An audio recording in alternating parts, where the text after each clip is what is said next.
comunicación directa. Desculpa, no entendí. Voy a Sí, hablar en portuñol. ¿Sí? decía que había enviado un video con mi presentación por aquello de los problemas de la transmisión. Sim. ¿Preferirían que se presente el video o hago mi presentación directa, como ustedes me indiquen? Você pode passar sua apresentação em direto, por favor? Gracias.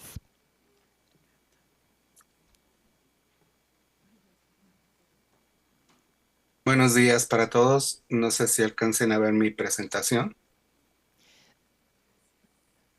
Es- Ahí está. Está cargando. Sí, es lo que estoy viendo.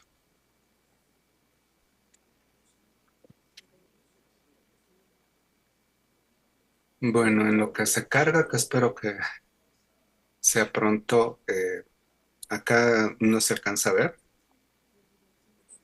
Eh, pues agradecer a la CICAD, en particular a la doctora Jimena Kalowski y a todo su equipo por esta invitación, igual que a toda la gente de Brasil que me ha apoyado para esto. Vuelvo a intentar cargar. Bueno,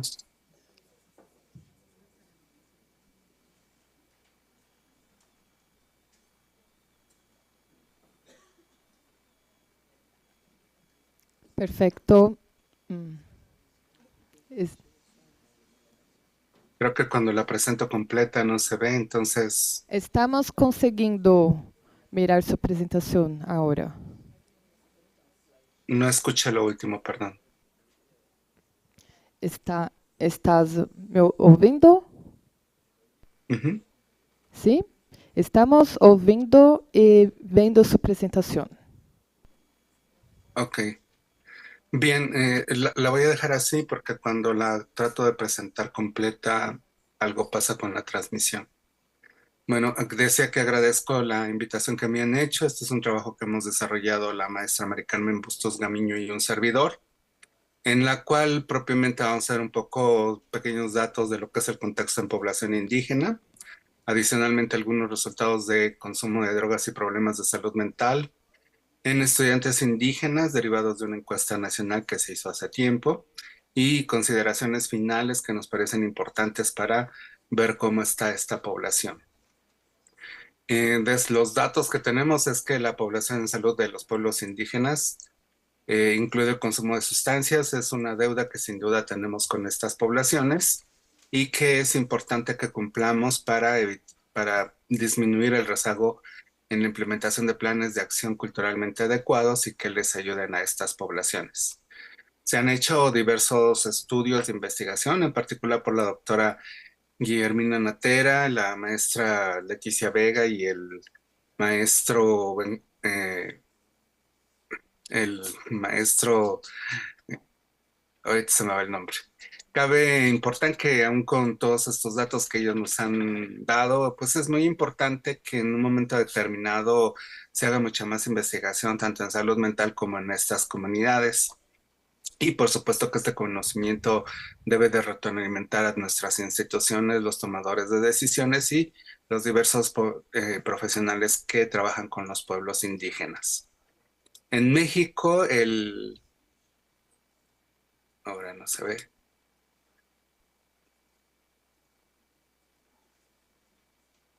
Algo pasa con la transmisión.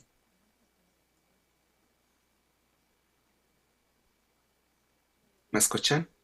Sim. Eh, es- Bueno, ok. eh, De México, el 11% de la población es hablante de es considerada como gente indígena. Aproximadamente de este 11%, la definición es que la gente viva en una casa donde se habla alguna lengua indígena, aun cuando la persona que lo habita en un momento determinado ya no la esté hablando, particularmente en la parte del sur de nuestro país, en Oaxaca, toda la península de Yucatán, Veracruz, Puebla, etcétera, son de las zonas en donde más se encuentra esta comunidad. En ese contexto, aquí creo que ya se ve mejor. Wow, está como sucia la imagen. Perdón, vuelvo a compartir porque no se ve nada bien.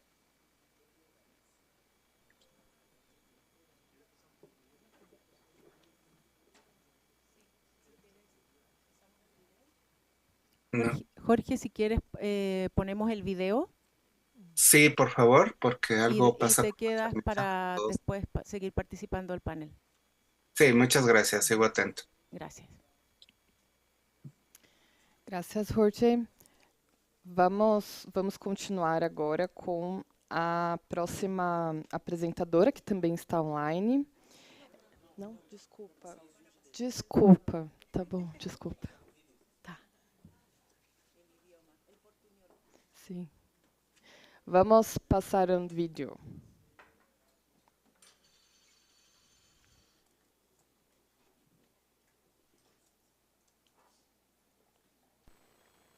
Buenos días.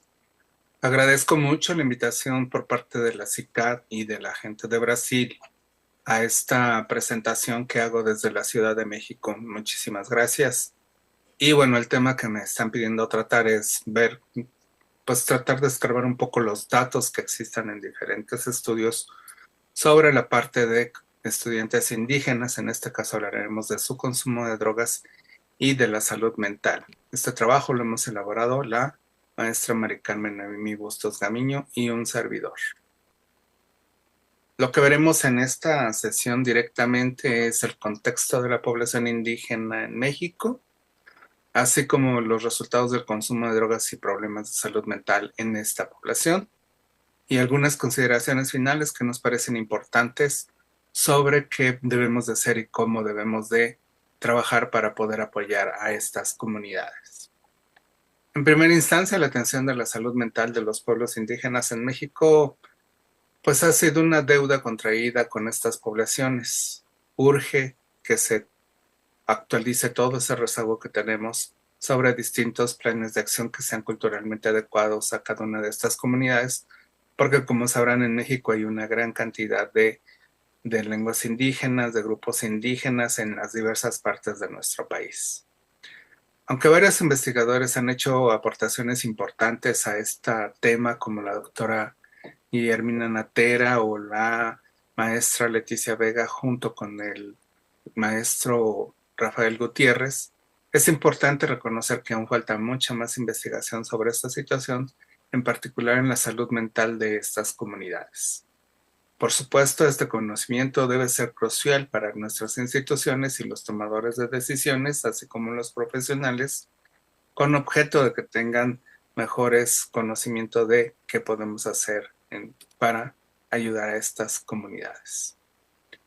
En nuestro país, México, tenemos una población del 11.1% de indígenas, según el último censo que se ha llevado a cabo en nuestro país. En ese contexto de ese 11.1%, la mitad de ellos son hablantes de una lengua indígena y la otra mitad no la hablan, pero viven en un hogar considerado como tal como indígena de acuerdo a las definición de la INEGI. Y justo es esa población que se encuentra estudiando la que vamos a estudiar, a la que vamos a presentar en este estudio. Aquí vemos un poco las zonas en nuestro país donde están más concentrada lo que sería la población indígena y vemos que en general se encuentra en la parte sur-sureste del país, la península de Yucatán, que corresponde a esta parte de acá, así como bajando desde lo que sería toda esta zona por Veracruz, por lo que sería Guerrero, Chiapas, Oaxaca, también lo que sería Puebla, etcétera. Hay una gran comunidad, tanto en el caso de los hombres como en el caso de las mujeres. Así entonces, este estudio, estos datos se provienen de una encuesta probabilística con representación nacional y aunque incluye el estudio general, lo que son datos de quinto y sexto de primaria, los que vamos a analizar propiamente son los resultados de lo que sería del séptimo al doceavo grado. Básicamente en este estudio se recabó una buena cantidad de información sobre consumo de drogas ilegales legales, así como cuestiones de salud mental.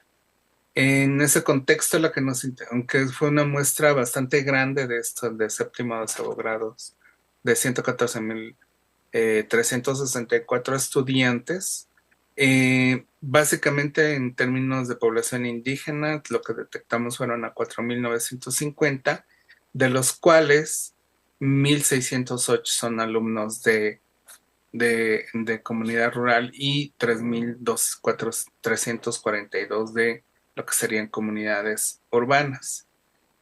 Básicamente es un estudio que terminó de analizarse por el del 2015. Son datos no necesariamente nuevos, pero que sí nos dan una idea de la relación y de cómo se presentan estas variables en la comunidad. Y pues esperamos pronto que nuestro país pueda conectar con un estudio similar para poder tener datos más actualizados. Aquí vemos en primer lugar lo que serían los datos. Hemos dividido el estudio, estos datos que mencionaba, en 4 grandes grupos. Por un lado, lo que es ser hombre de comunidades indígenas, mujer que viva indígena que viva en poblaciones rurales, en hombres indígenas que vivan en comunidades urbanas y mujeres indígenas que vivan en comunidades urbanas. En ese contexto, lo que vamos a observar al respecto es que los resultados nos indican una mayor escolaridad en los papás y las mamás de los y las adolescentes indígenas de comunidades urbanas, con porcentajes que casi duplican al de las comunidades indígenas. Así también en estas comunidades rurales se observa de un 5 a un 8% de niños indígenas que en mayor medida se dedican a estudiar con relación a lo que serían los niños urbanos. Un indicador encontrado en este estudio que es muy importante es que el nivel socioeconómico bajo predomina en esta población indígena, de manera particular en quienes viven en comunidades rurales, más del 50% de esta comunidad, y en tanto que sí es importante señalar que la actual administración ha estado trabajando para disminuir esta brecha y que puedan tener mejores condiciones. En cuanto al consumo de drogas ilegales, la prevalencia es más baja en los adolescentes indígenas en zona rural, con un 8%, en tanto que en la zona urbana llega a casi un 20% en los adolescentes. La marihuana sigue siendo la droga ilegal más consumida en esta población, con una prevalencia del 13.5 en los adolescentes alguna vez en la vida. Es de mencionar que el consumo de cualquier droga en el último año pues está en el caso de los hombres indígenas en 9.8% y su nivel más alto se encuentra en los adolescentes que viven en una comunidad indígena urbana, y vemos que son similares los porcentajes casi entre los hombres y mujeres ya de esta población urbana. En ese contexto también vemos que es muy similar, ocurren cosas muy similares en cuanto a lo que sería el alcohol y el tabaco. De manera tal que el consumo excesivo de alcohol sigue siendo más alto en los adolescentes urbanos, y es de llamar la atención que las adolescentes indígenas urbanas tienen un 11% de prevalencia, que es incluso 1% mayor que el de los indígenas rurales. También en las comunidades urbanas donde hay mayor porcentaje es donde hay mayor porcentaje de adolescentes que requieren intervenciones breves, con un 5.9% en los hombres y un 5.2% en las mujeres. En cuanto a los factores personales, casi 1 de cada 5 indígenas adolescentes presenta malestar emocional. Al considerar distintos aspectos del maltrato que reciben de sus padres, llama la atención que el maltrato físico severo lo reportan en mayor medida los indígenas rurales, con casi un 30%.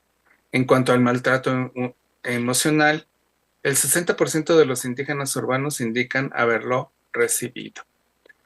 Por otra parte, el posible intento suicida es del 6.6% y las autolesiones no letales es del 11.6%, donde es más prevalencia en las adolescentes indígenas urbanas porcentajes que por lo menos duplican al encontrado en las adolescentes rurales. Este es un dato muy importante porque creo que es una de las problemáticas más actuales en general en nuestra población mexicana y probablemente en otras, pero sí llama la atención cómo es en las comunidades urbanas donde más se presenta esto.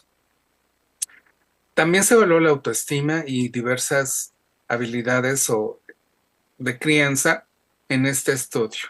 Para esta escala, el 12.5 es el punto medio, ya que los valores de las escalas van de 5 a 20. Así, en todos y todas los adolescentes tuvieron una autoestima arriba de la media, aunque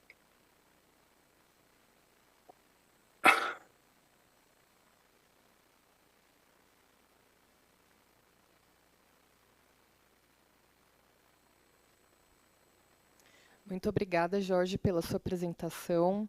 Muitas das coisas que você falou se relacionam com o contexto aqui do Brasil. Nossas pesquisas mostram o quanto que jovens indígenas que estão mais próximos das zonas urbanas têm maior proximidade mesmo com o uso de drogas e com questões de saúde mental. Então, a importância de criar estratégias para mitigar isso, né? Aqui na Senad nós temos a estratégia indígena na política de drogas e que a juventude é um público que é protagonista dessas ações. Então, nosso trabalho aqui se relaciona muito com o que você apresentou. Muito obrigada. Agora sim, vamos continuar com a próxima apresentadora. Vamos chamar a Mary Banwari. Eu pronunciei corretamente o seu nome? Banwari, ok. My Banwari. Ok, obrigada. Ela é diretora na I want to greet everyone. And I know my name is a little bit difficult, so don't worry. Você está nos ouvindo? Yes, I can hear you. Ok. Ela é diretora na diretoria executiva do Conselho Nacional Antidrogas, na divisão do Ministério da Saúde no Suriname.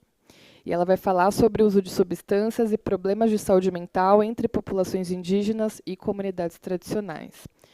Mary, você tem 10 minutos, por favor. Boa apresentação. Obrigada. Thank you. I hope everybody sees my presentation. I have put both tribes, I have put the Maroons and the indigenous people in my slide. As you can see, they are in the traditional clothes.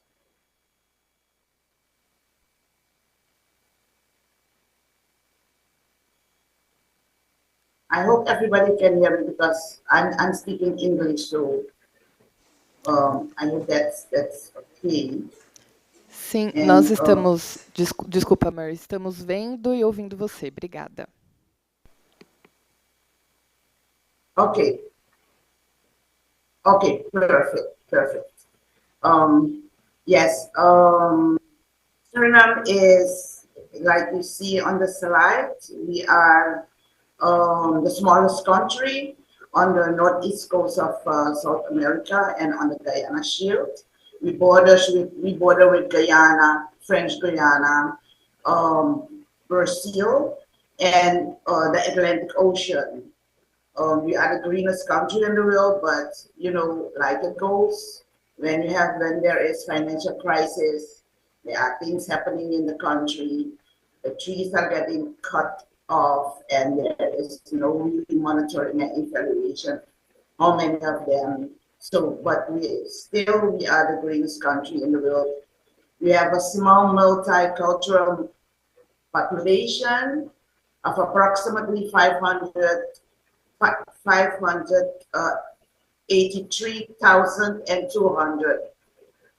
But due to the financial problems, it can be less, but not more. Because people are leaving the country because of the financial crisis. The population I have, but the population as how they were the first and original population of this country, this beautiful country called Suriname. And that's why I stipulated like how they are in this country. We have the Amerindians, and then came the Europeans, then the Creole, the Africans, then those are split in the Creole and the Maroons. Then we have the Chinese, the Indians, the Japanese.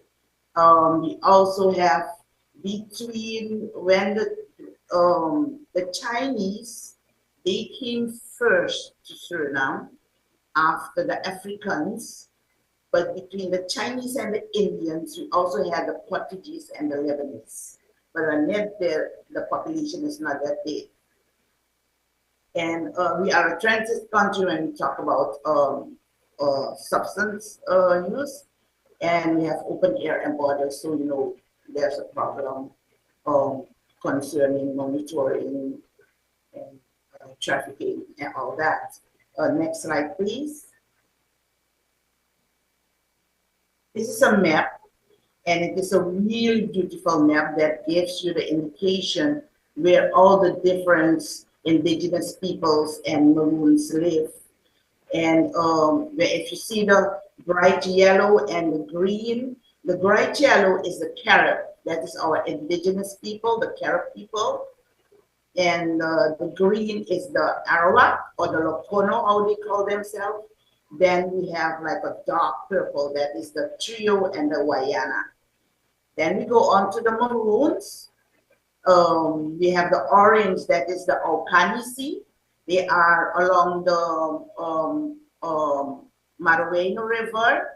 Let me go back to the indigenous people. They are all over our map. You see that? It's really beautiful. That's why they are the first people. They are they are on our how do you call it? When you have your money, then you see the weapon on it. They are on our weapon because they are our first in people in Suriname, and they are all over. But and also you see more at the border, also at the border with Brazil. You see at the border with Guyana, and then we see the whole country. Then I want to go back to the Maroons. You have after that we have the Samaka, that is the bright color you see in the middle, and that is actually with in Brokopondo, and also a little bit linked with Para. Then we have the Aluku. The Aluku, they are more at the underneath the Marueno River, that is dark green. And on top of that, we have light yellow, that is the Paramacanas. And then you have the Matawai. The Matawai are more linked to the Saramacca district. And then you have the Quinties. They are also linked near the in the district of Saramacca. So when we're talking about the Maroon, that is more Maruena, Propopondo, Sipalimini, then I'm calling the district Sipalimini, and also we have them in Para and Saramacca. But you also have a few of them in Coroni and in the district of Nikeri. But when we're talking about the indigenous people, they are in all districts, but more of them, like you see the trios, they are close to the Brazilian border and close to the border of Guyana. Next slide, please. Then we have all the languages they speak, and if I look first at the estimated population of the indigenous people is 20,000. The language they speak is Dutch and Suriname, that is the lingua franca. So they speak that also with their own on a mother tongue, and then like they speak Carib, they speak Arawak, they speak Trio and Wayana. And like I said, the area where they are, I already stated that. Then I'm going up to the Maroons, of how they call this, a runaway slave. And one particular thing is that they have signed a peace treaty in 10 October 1760. with the colonizers. And the estimated population is 120,000. They speak Dutch and Suriname, but also Saramacans and Okanisi.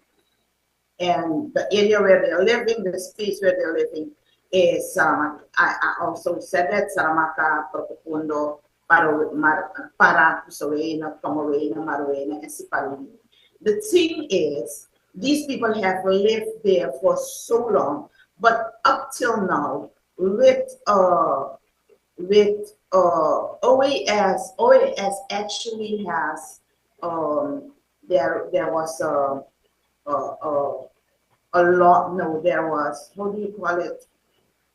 So I can't come up with it. But they went to the judge, but it was a judge, the OAS, through the OAS for their land, the possession of their land.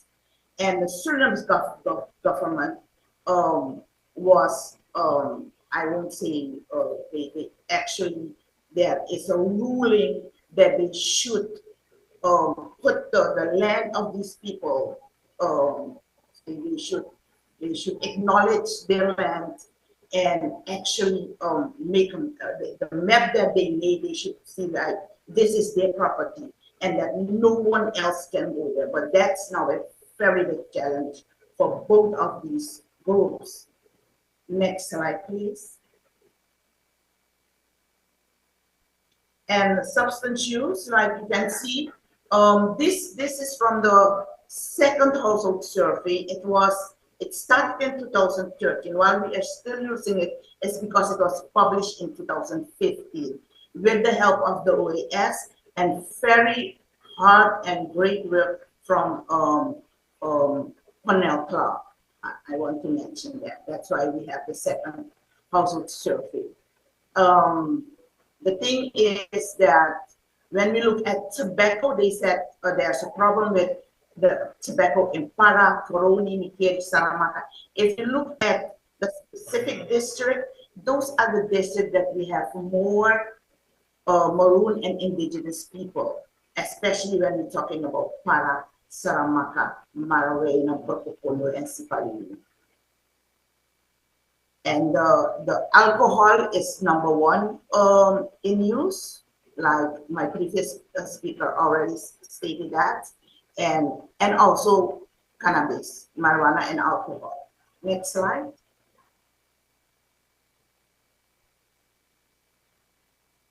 Conclusion from this survey: most common use is alcohol, followed up tobacco and marijuana, and then the other substances. And like I stated, the use of alcohol and marijuana and tobacco is the greatest in Prokopondo district, Prokopondo and Sipalini. And the both of these groups, the Maroons and the indigenous people, are more populated in Prokopondo and Sipalini. Next slide. And then we have the treatment data from 2021 from the treatment centers. It was 105 clients. We see that the Maroons are only 4% of the 105, and the indigenous are only 1%. And that was 4 Maroons and 1. Why you see the numbers so small? Because all the organizations and institutions are situated in the capital, Paramaribo. And when these people need the help, even counseling, they have to travel to Paramaribo, and it costs a lot. And the most commonly used drug is cannabis, followed by crack cocaine and alcohol. Next slide, please, from the treatment data. This is a little mistake. On top should be 2022 instead of 2021. There were 212 clients. And if you look at the Maroons, they are 6%, and then those are 12 people. And the indigenous were also 6%, but they had 13. So meaning that they came up more for help, but there are more people that should actually offer help to them.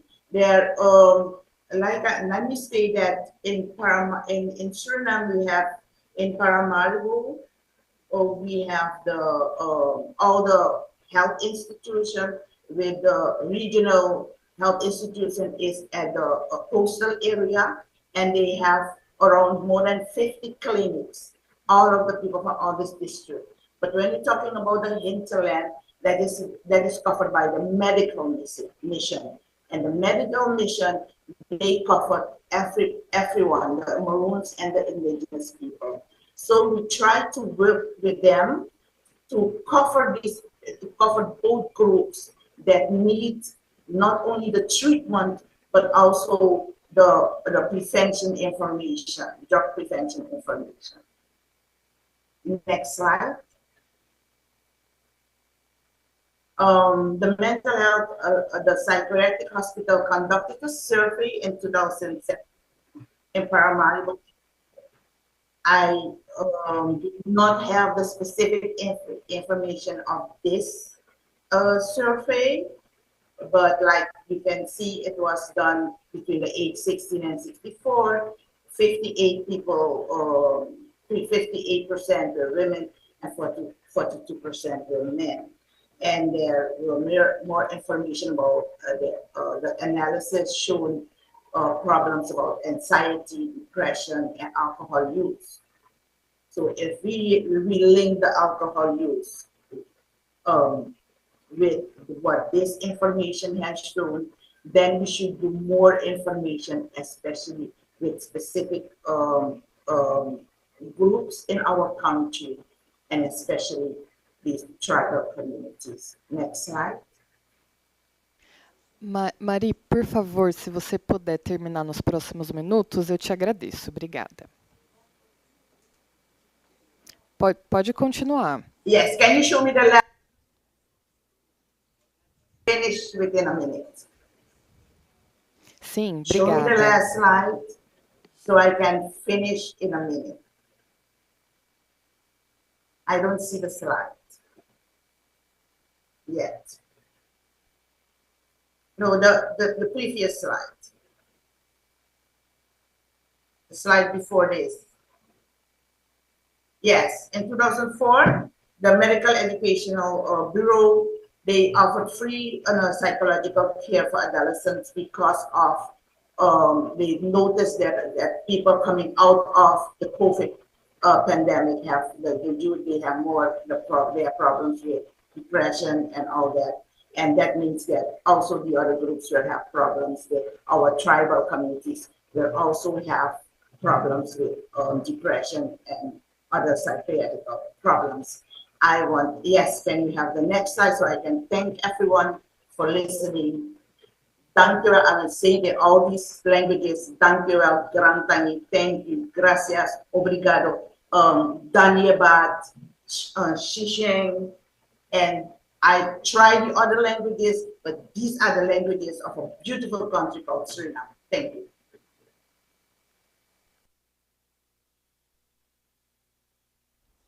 Obrigada, Mari, por mostrar a realidade do Suriname, de tantos povos diversos e a importância de a gente ter dados quantitativos para a gente construir estratégias na política de drogas para essas populações. Agora a gente vai aqui com a nossa convidada que está presencialmente, que é a Helena Fonseca Rodrigues. Ela é assessora técnica do Núcleo de Saúde Mental, Álcool e Outras Drogas, o NUSMAD, da Fundação Oswaldo Cruz, aqui de Brasília.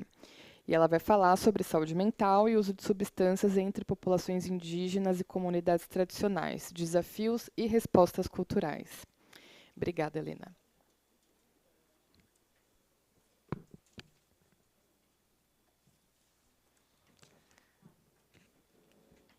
Bom dia a todas as pessoas aqui presentes. Começar minha fala agradecendo o convite, agradecendo tanto a CICAD quanto a SENAD por estar aqui hoje, conversando com vocês. Se puder já colocar minha apresentação.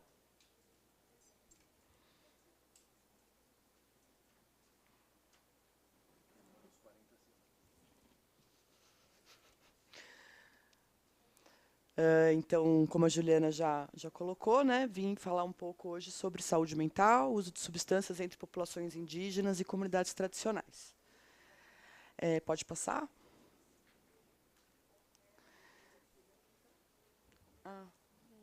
Ali.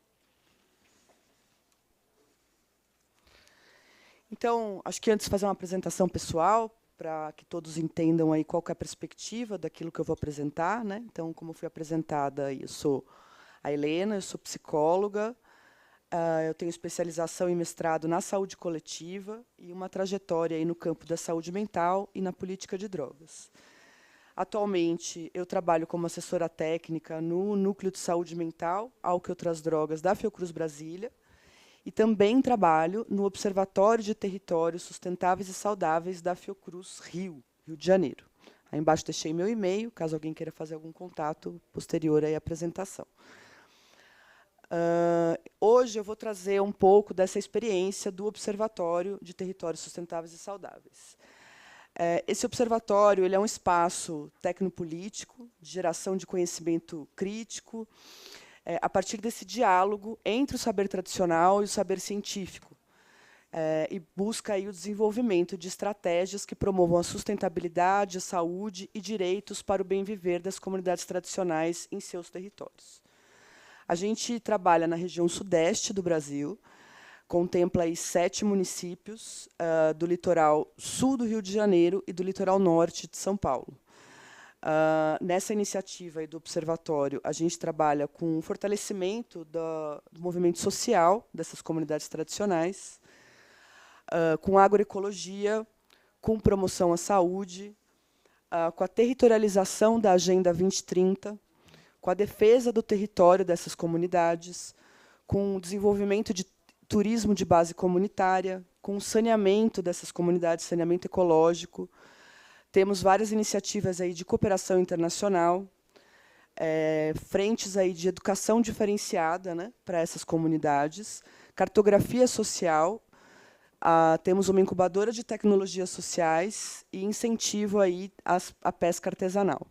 Importante dizer também, né, que nesse território a gente tem comunidades indígenas da etnia Guarani-Mibiá, muitas comunidades caiçaras e algumas comunidades quilombolas. Então, é um recorte específico desse território.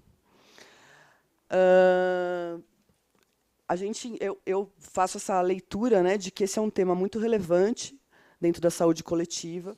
Os povos e comunidades tradicionais têm uma realidade frequentemente negligenciada no Brasil, e eles enfrentam aí desafios complexos relacionados ao seu bem-estar emocional, social, e que isso é frequentemente intensificado por fatores como os impactos históricos e contemporâneos da colonização, que acabam desestruturando seus sistemas de vida e sua forma de subsistência, as pressões territoriais e ambientais, como a degradação ambiental, a perda de terras ancestrais, que afetam diretamente o equilíbrio psicológico e cultural dessas comunidades, e também pela questão da introdução e consumo de substâncias fora do contexto tradicional, como o álcool, que passou a ser utilizado de uma forma nociva em várias comunidades devido a essas condições de marginalização e exclusão social. Então, entre os indígenas, por exemplo, dos Guaranis Mibiá, que é essa etnia ali desse território, eles têm uma prática de consumir uma bebida fermentada em uso ritualístico, contextualizado.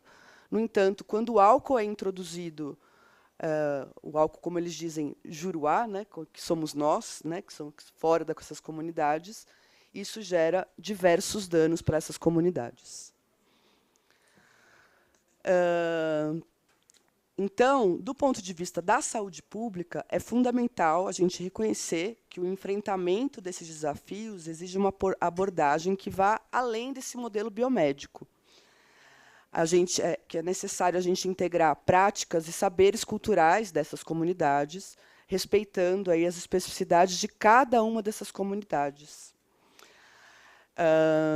E que a promoção da saúde nessas populações elas não se resume ao tratamento de doenças, mas envolve a proteção e valorização de suas culturas, dos seus modos de vida, como componentes aí essenciais para o bem-estar emocional e coletivo.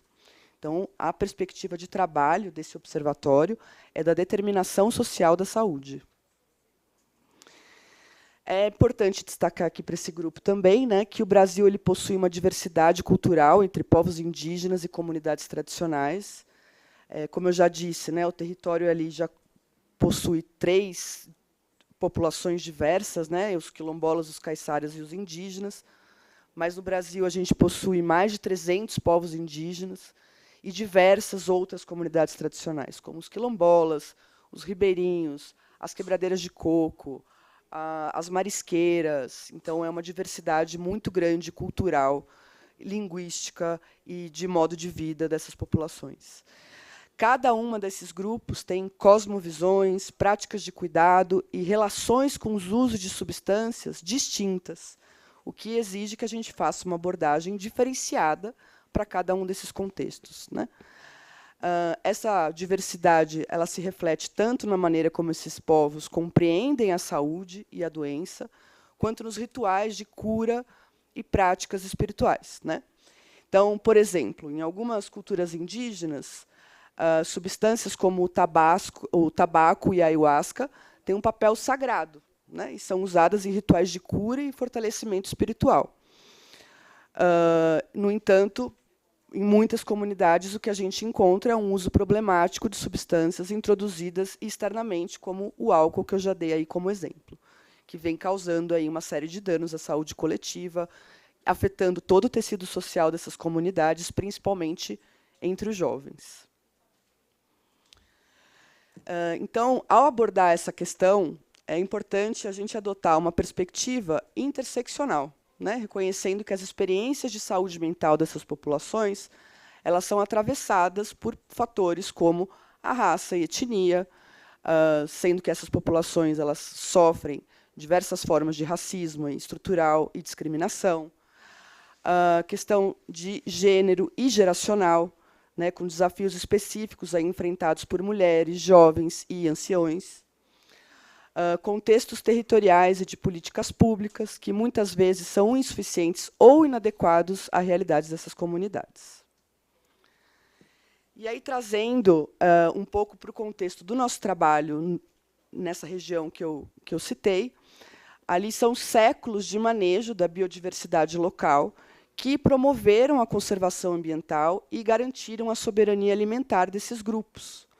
Roças, técnicas de pesca artesanal, a produção manual de artefatos utilizados nessas atividades, além de outros elementos, como as festas, as celebrações, expressões aí de música, dança, práticas de cuidado, relações parentais, de vizinhança, ordenam aí toda uma rede de relações. Então, parte dessas atividades produtivas elas são responsáveis por estruturar os processos de significações simbólicas que conferem a essas comunidades coesão social. E, por meio delas, né, são estabelecidas aí as regras de convívio, que tecem aí redes de significado responsáveis por conferir um sentimento de pertencimento identitário a um grupo social específico. Portanto, quando a gente fala de promoção à saúde mental dessas populações, é necessário a gente considerar aí as noções de memória e pertencimento. Fundamental também a gente fazer essa compreensão de que o impacto ambiental nos territórios dessas comunidades representam também um impacto cultural, né? A elaboração aí das regras sociais, de suas culturas, resulta aí de interações socioambientais fundamentais, tanto para a existência desses povos, quanto para o meio ambiente, quanto para a preservação do meio ambiente. E, nesse sentido, né, a promoção da saúde coletiva ela passa necessariamente pela manutenção e respeito às estruturas socioculturais dessas comunidades. Entendemos também, né, que a promoção à saúde é também o direito de acesso, né, o que envolve aí fatores sociais, econômicos, culturais e psicossociais que influenciam nessa realidade local. Né, quando a gente considera as especificidades dessas comunidades tradicionais em relação aos objetivos do desenvolvimento sustentável estabelecidos aí pela Agenda 2030, a gente precisa ponderar que a promoção da saúde coletiva passa necessariamente pelo direito de acesso aos recursos naturais, a regularização da terra e condição mínima aí para que sejam respeitados os modos de vida tradicionais e a cultura local. Então, no contexto aí das comunidades desse território, eu trouxe um pouco de quais são os elementos que estão trazendo pressão e gerando sofrimento entre essas comunidades. Então, são os conflitos ambientais, o turismo predatório, é uma região de muito turismo, a região dessas comunidades, porque é uma região muito preservada, né, com praias muito bonitas, enfim.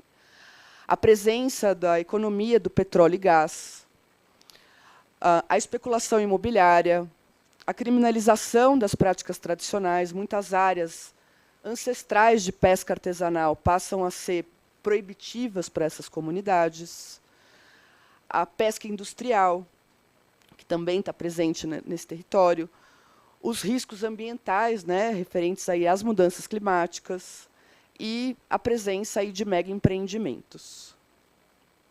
Então, a gente está falando de um contexto que é repleto de desafios e pressões, né, que trazem aí a perda do território, a degradação ambiental, o impacto cultural, a violência e conflitos no território, acesso limitado a serviços básicos, desigualdade socioeconômica, fragilidade da autonomia política, impactos, e tudo isso gerando aí graves impactos psicossociais.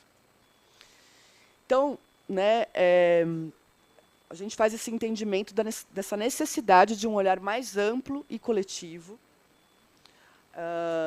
que se distingue de uma abordagem de saúde mental baseada na doença e nos sintomas,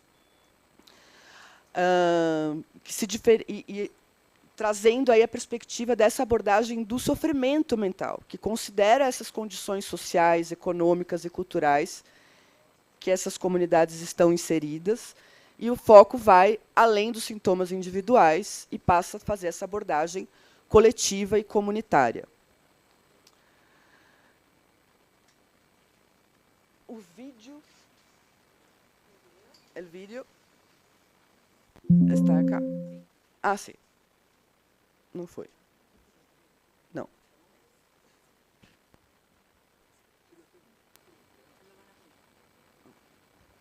Ah.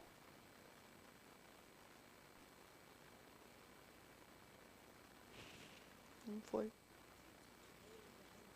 Ah, sim. São 3 minutos. Esse vídeo é o resultado de uma intervenção. A gente está com uma questão de um altíssimo índice de suicídio entre a juventude indígena e também de consumo de substâncias.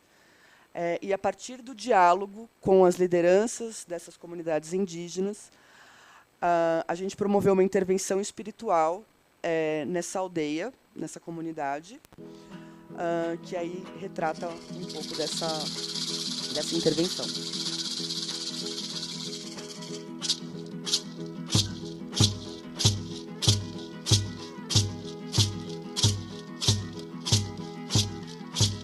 E a gente vê essa necessidade da gente estar fazendo esse trabalho de saúde mental, que a gente fala que é uma coisa que a gente não entendia, mas que hoje a gente vê com essa dificuldade.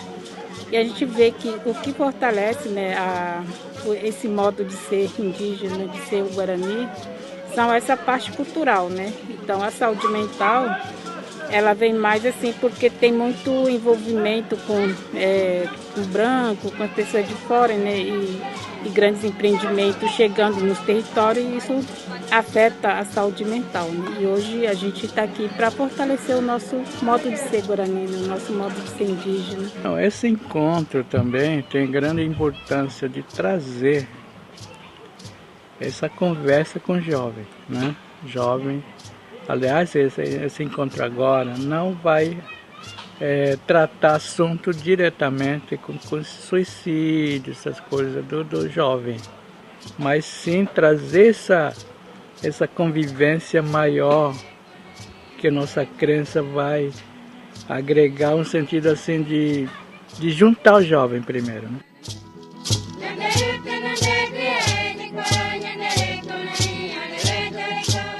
A aldeia Sapucai está precisando esse momento, né, de fazer de apuchacá, que é intervenção espiritual, devido a todos os acontecimentos que a gente vem sofrendo, né, entre os adolescentes, crianças, e hoje é um dia muito especial para nós, né, que a gente está voltando, a gente vê as crianças sorrir, os adolescentes brincando,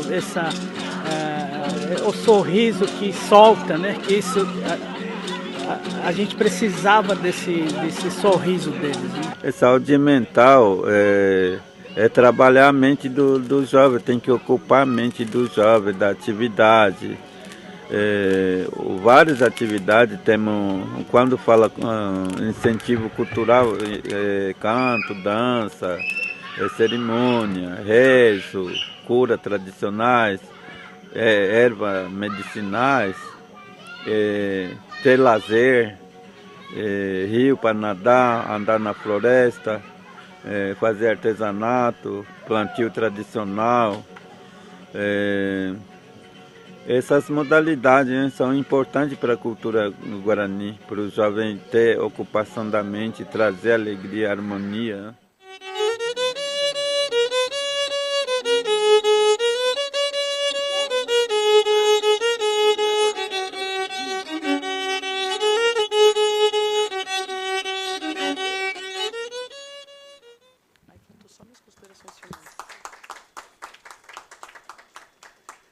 E aí, para concluir aqui minha fala, trouxe aí só algumas... Deixa eu só voltar o slide, que fica mais fácil do que eu tentar enxergar do celular.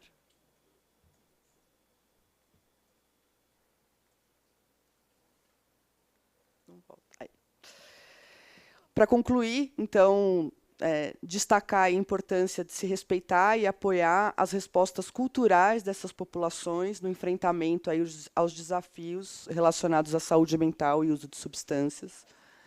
A necessidade de se combater o racismo e a marginalização dessas comunidades para que elas possam preservar suas identidades e promover sua saúde mental e bem-estar, e trazer aí perspectivas futuras para a criação de políticas públicas inclusivas e sensíveis às especificidades culturais dessas populações indígenas e tradicionais. Obrigada.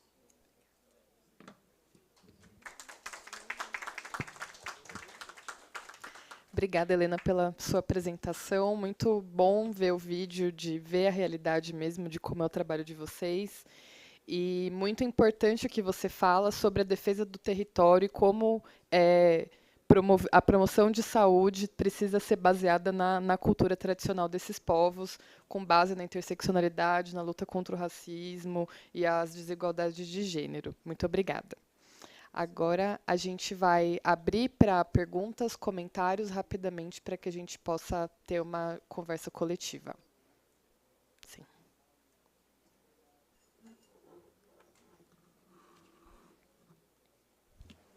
Muchas gracias. Felicidades, Elena, qué trabajo tan increíble.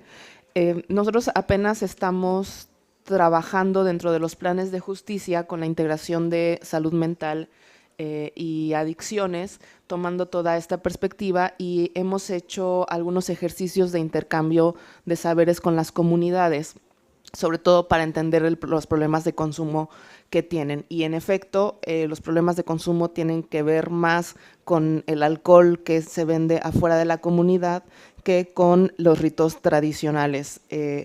Y es una pregunta muy específica sobre cómo es la metodología para el intercambio de saberes y cómo sensibilizan al personal de salud para poder dar atención a estas comunidades. Lo que nos ha pasado en estos intercambios de saberes es que la comunidad nos dice: queremos que el sistema de salud considere que nuestra medicina es igual de valiosa que la medicina occidental, lo que ustedes practican. Y para los que nos formamos como médicos y los médicos que llevan trabajando mucho tiempo en las comunidades, eso es bastante complicado al parecer. ¿Cómo han hecho ustedes para sensibilizar al personal de salud y que puedan ver esta parte de la cultura viva como un factor protector y dar una atención que sea mucho más sensible para las comunidades?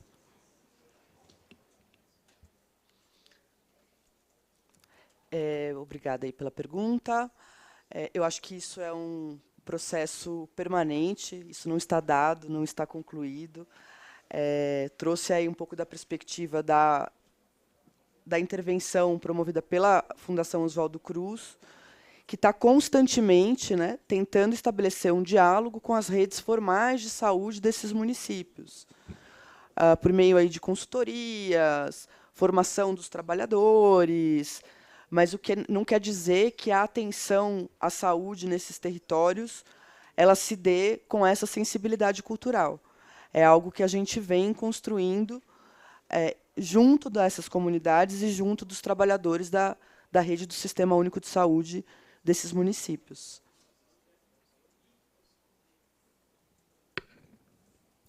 Nós temos uma pessoa que está online que gostaria de fazer uma pergunta. Por favor. Hello, everyone. My name is Mark Chatterpole. I'm a monitoring evaluation specialist for the U.S. Department of State. I do believe my colleague Lou is in the room, so kudos to him for doing a great job.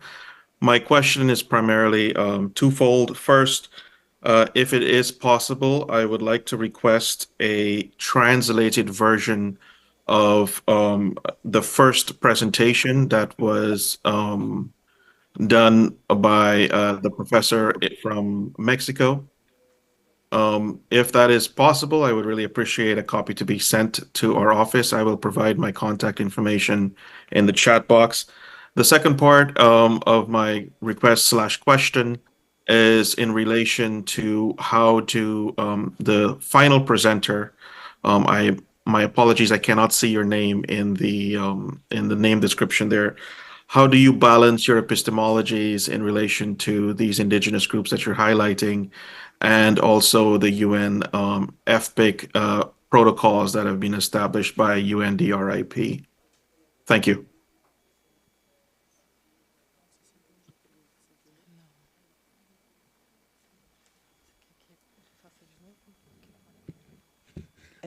Please, can you repeat your question?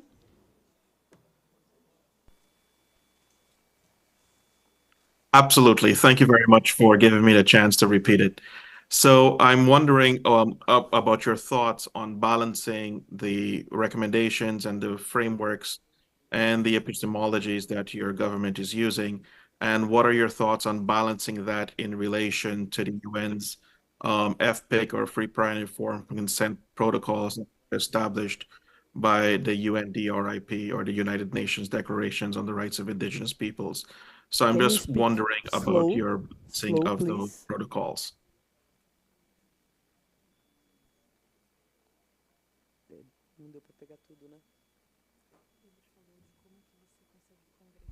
Mark, can you hear? Sure. Can you?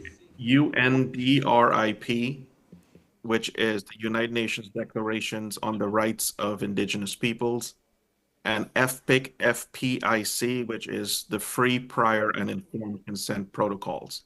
Thank you again.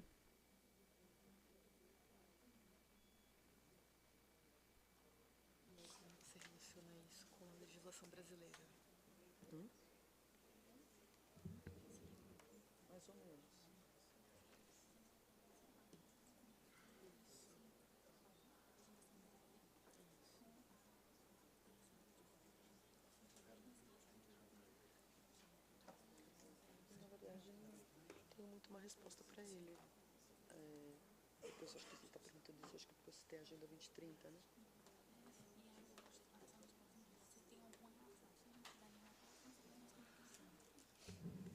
Eu acredito que não tenha nenhuma relação entre o trabalho que a gente está atuando e essa documentação que ele citou. A gente trabalha na perspectiva da territorialização da Agenda 2030, e acho que é importante destacar também que o nosso processo de trabalho, a nossa atuação os temas que a gente aborda com essas comunidades são sempre as demandas trazidas pelas comunidades para dentro da Fiocruz, né? E não de elementos externos que chegam para a Fiocruz e a gente leva para esse território. A perspectiva é um pouco inversa. Bom, pelo avanço do nosso tempo, a gente vai encerrar esse painel agora. Quero agradecer muito Helena, José e Marie, que estão online. Obrigada pelas apresentações de vocês, obrigada pelos comentários, e a gente continua a nossa programação. Obrigada.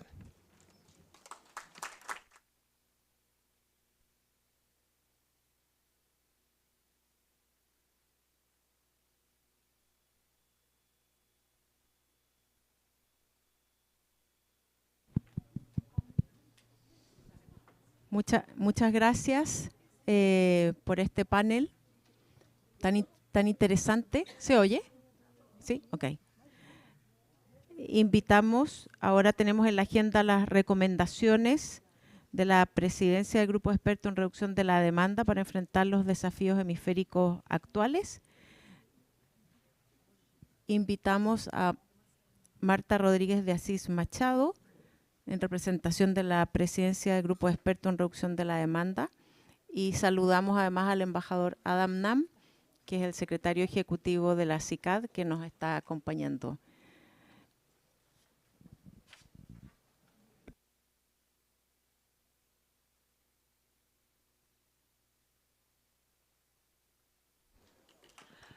Olá a todos e todas. A gente vai conduzir um pouco aqui esse momento. A gente, enfim, realmente apenas a título de sugestão e termos um ponto de partida, né, para a gente começar a nossa discussão, a gente sistematizou o que poderia ser algumas das nossas recomendações e as recomendações desse grupo, muito ligadas aos temas que a gente discutiu nesses 2 dias, né? Nesses 3 dias. Mas, enfim, gostaria que vocês considerassem realmente isso apenas como parte do nosso trabalho aqui de secretariado do grupo, de termos um ponto de partida para as nossas discussões. Acho que a ideia é realmente que a gente consiga discutir amplamente e que realmente sejam recomendações que contemplem a todos e todas desse grupo e que façam jus à riqueza das discussões e das apresentações que tivemos aqui. Então, isso tudo é essa abertura para que sintam-se realmente muito à vontade para tomar essas propostas apenas como um início de discussão. A gente fez 3 propostas. Uma delas trata da ideia da prevenção integral e de uma rede regional para que possamos trocar e aprofundar essas iniciativas. Eu vou entrar em cada uma delas com mais calma, né? A segunda diz respeito às discussões que tivemos sobre justiça étnico-racial, e a gente entendeu, né, imaginou que, como está em discussão um novo ODS, né, que é o ODS sobre igualdade étnico-racial, a gente imaginou que talvez a gente pudesse pensar e ajudar a construção, né, desse novo ODS a partir das discussões do campo da política de drogas, e uma terceira baseada na ideia de desenvolvimento social e comunitário na política de drogas, um pouco da discussão que tivemos no painel de ontem. Eu vou passar aqui para as minhas colegas que vão... Eu vou ler, então, a primeira formulação, e passo em seguida para a Nara para falar um pouco mais do que a gente pensou por trás disso, e depois a gente abre a discussão, então, da primeira recomendação. Então, a nossa recomendação seria, como proposta, né, estabelecer uma rede regional de prevenção ampliada com responsabilidade partilhada de incidência sobre determinantes estruturais do uso de substâncias psicoativas e violências associadas. A gente, aqui como justificativa, né, a disseminação do paradigma de prevenção baseada em evidências na região das Américas estabelece um contexto oportuno para atuação articulada entre os países da CICAD no âmbito regional, a partir de uma perspectiva sistêmica, integral e ampliada. Como princípio fundante, sugere-se o entendimento de que o uso de substâncias psicoativas e violências associadas compartilham fatores de risco e vulnerabilidades comuns, dentre os quais destaca-se o acúmulo de experiências individuais e coletivas de exclusão sistemática. Sugere-se que o estabelecimento e fortalecimento de redes de cooperação entre os países, a fim de favorecer a integração de iniciativas no campo, bem como a construção de recursos comuns para a sua sustentabilidade, com ênfase na responsabilidade partilhada entre os países sobre a incidência em determinantes estruturais da região. Ah, está muito rápido. Ah. E acho que, enfim, acho que talvez eu não preciso ler. A gente tem aqui a leitura e as 3 línguas. Acho que a gente pula, então, essa parte da desculpa para os tradutores. Mas eu passo aqui para a Nara para explicar um pouco o que a gente pensou por trás dessa proposta. Bom, acho que ontem, quando falamos, se eu não me engano, foi no painel em que falamos sobre evidência, anteontem, no painel em que falamos sobre evidência no campo da prevenção, veio muito forte que não podemos lidar somente com o aspecto do uso de substâncias, sem considerar o contexto em que esse uso de substâncias acontece.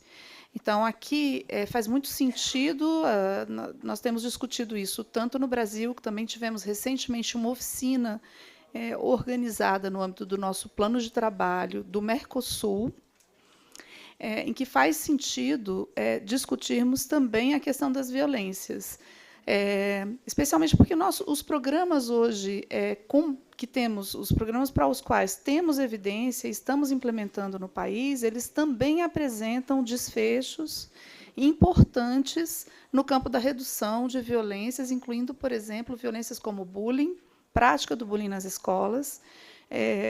Então, é importante, nós temos aí raízes estruturantes, né, desses problemas que são comuns para as duas questões.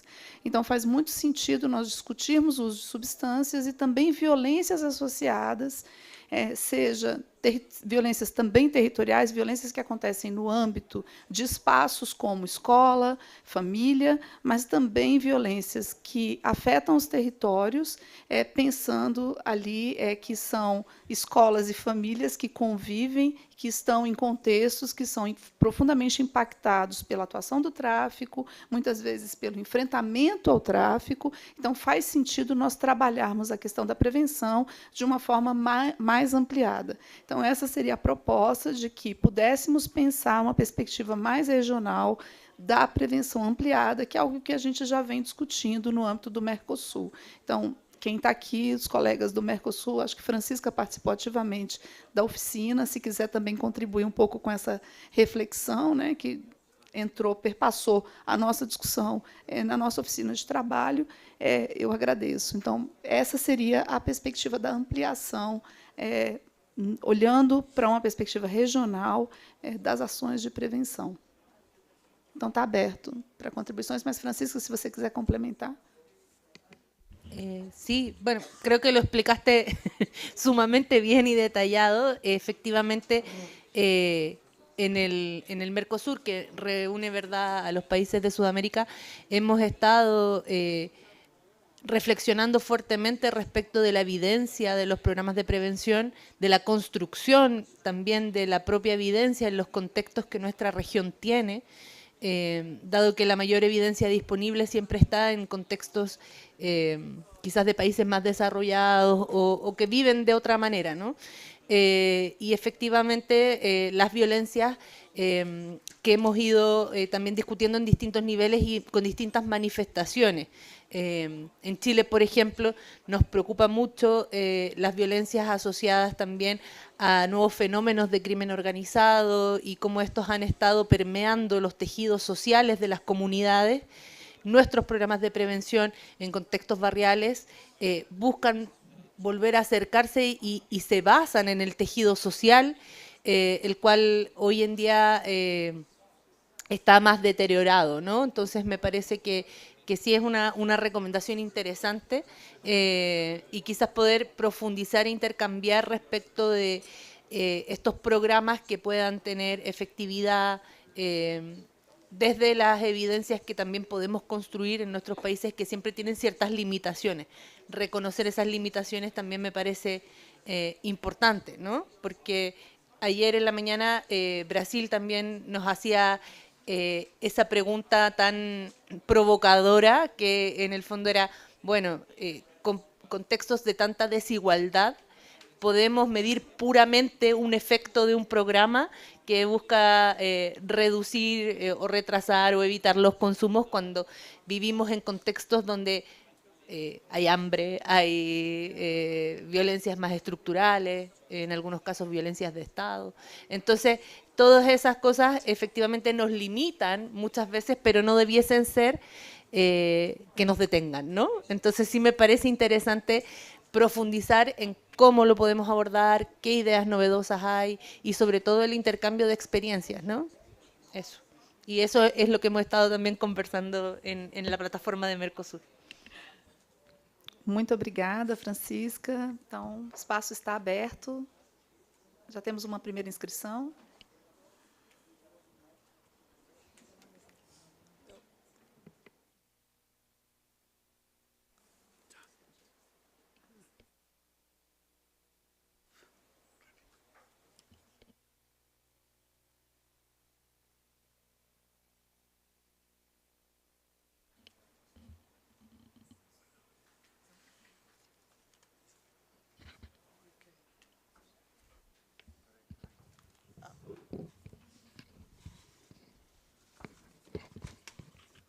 Bonjour,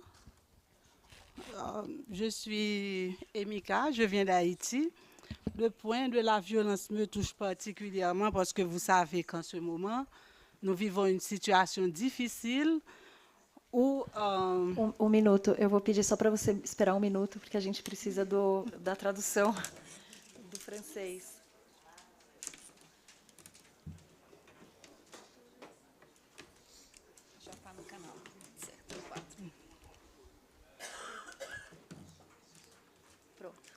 Ok, bonjour, je suis Emika, je viens d'Haïti.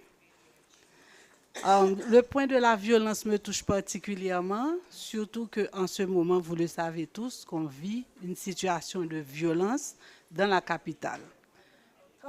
Beaucoup d'écoles sont fermées dans les zones contrôlées par les gangs et beaucoup d'écoles aussi ont été déplacées à cause de la violence des gangs. Il est difficile pour nous d'atteindre... Só um minuto, não está funcionando aqui. Agora sim.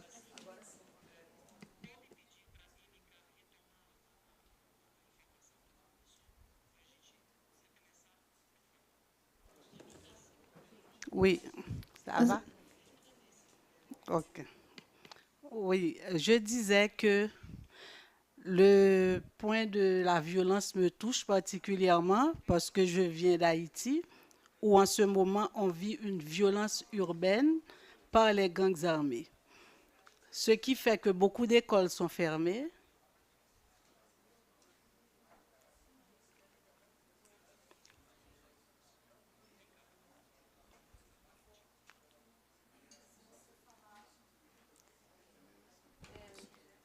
Se você falar devagar, a gente consegue entender.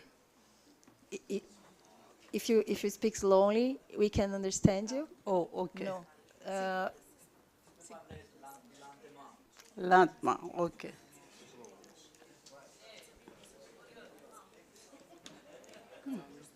Troca o canal. É aqui, meu bem. O 4 é francês. Canal 1 português. Acho que agora vai dar certo. É que colocaram ali fora para a gente lutar. Agora sim. Oui. Nous sommes victimes d'une violence urbaine où les écoles sont fermées, plusieurs écoles sont fermées, et les zones occupées par les bandits sont interdites d'accès. Alors, on ne peut pas aller trouver cette population, on ne sait pas ce qui se passe en termes de consommation, de trafic de drogue, et les élèves, les enfants aussi ne peuvent pas se rendre à l'école. Donc c'est pourquoi je disais que Ce point me touche. Je voudrais qu'on partage avec nous comment atteindre cette population malgré la violence et comment lui venir en aide. Surtout pour les écoliers qui ne peuvent pas se rendre à l'école ou qui ont été déplacés de leur zone et qui sont dans des camps maintenant. Donc, ça me tient à cœur. Merci d'aborder cette phase du problème. Ça m'aidera à trouver des solutions pour atteindre cette population. Merci beaucoup.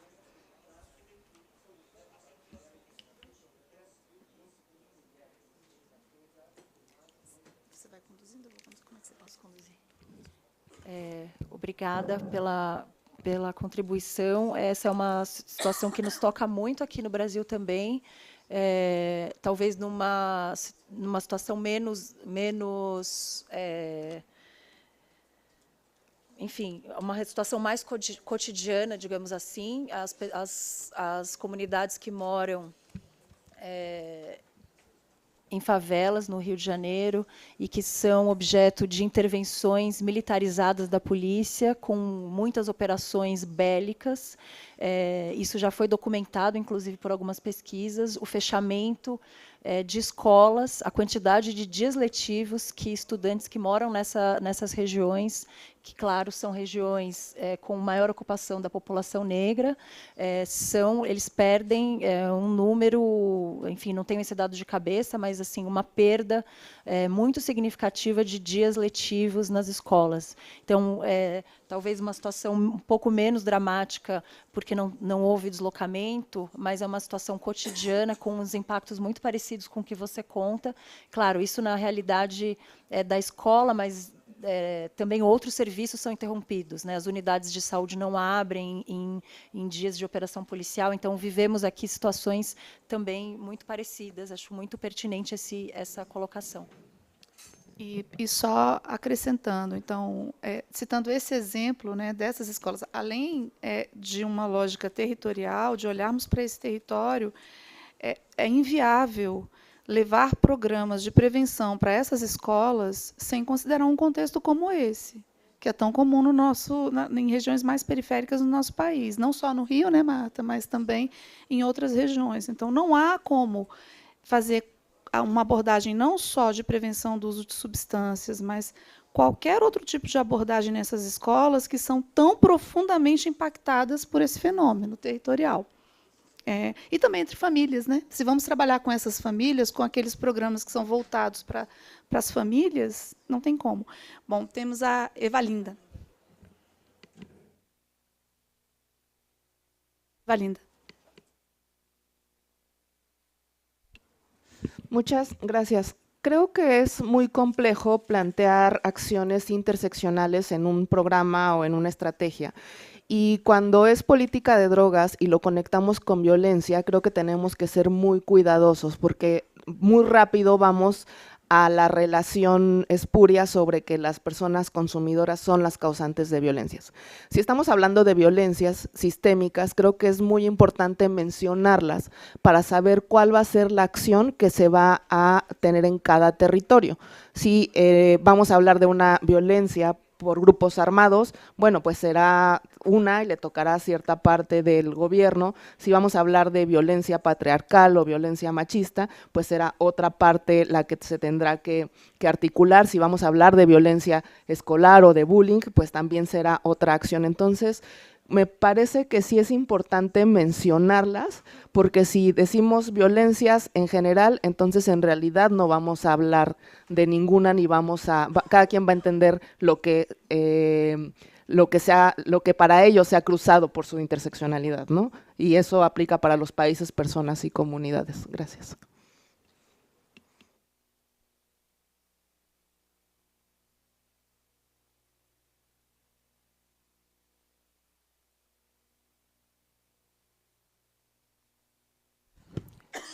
Obrigada pela contribuição, Evalinda. Acho que você tem razão. Acho que a ideia é que a gente colha aqui as contribuições e faça uma nova sugestão em seguida, né?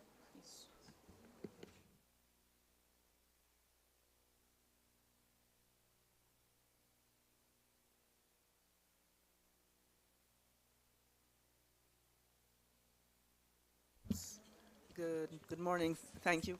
Can you hear? Oh, closer? Okay. Thank you very much. I just have a question, really just a clarification to explain. There's a phrase with shared responsibility to provide incidence on structural determinants associated with both substance use and violence at national and regional levels. And in the explanation, it speaks again about with emphasis on shared responsibility between countries for the impact on structural determinants in the region. I just need just a little explanation of the meaning because it's not quite clear. It's not quite clear to me. Thanks.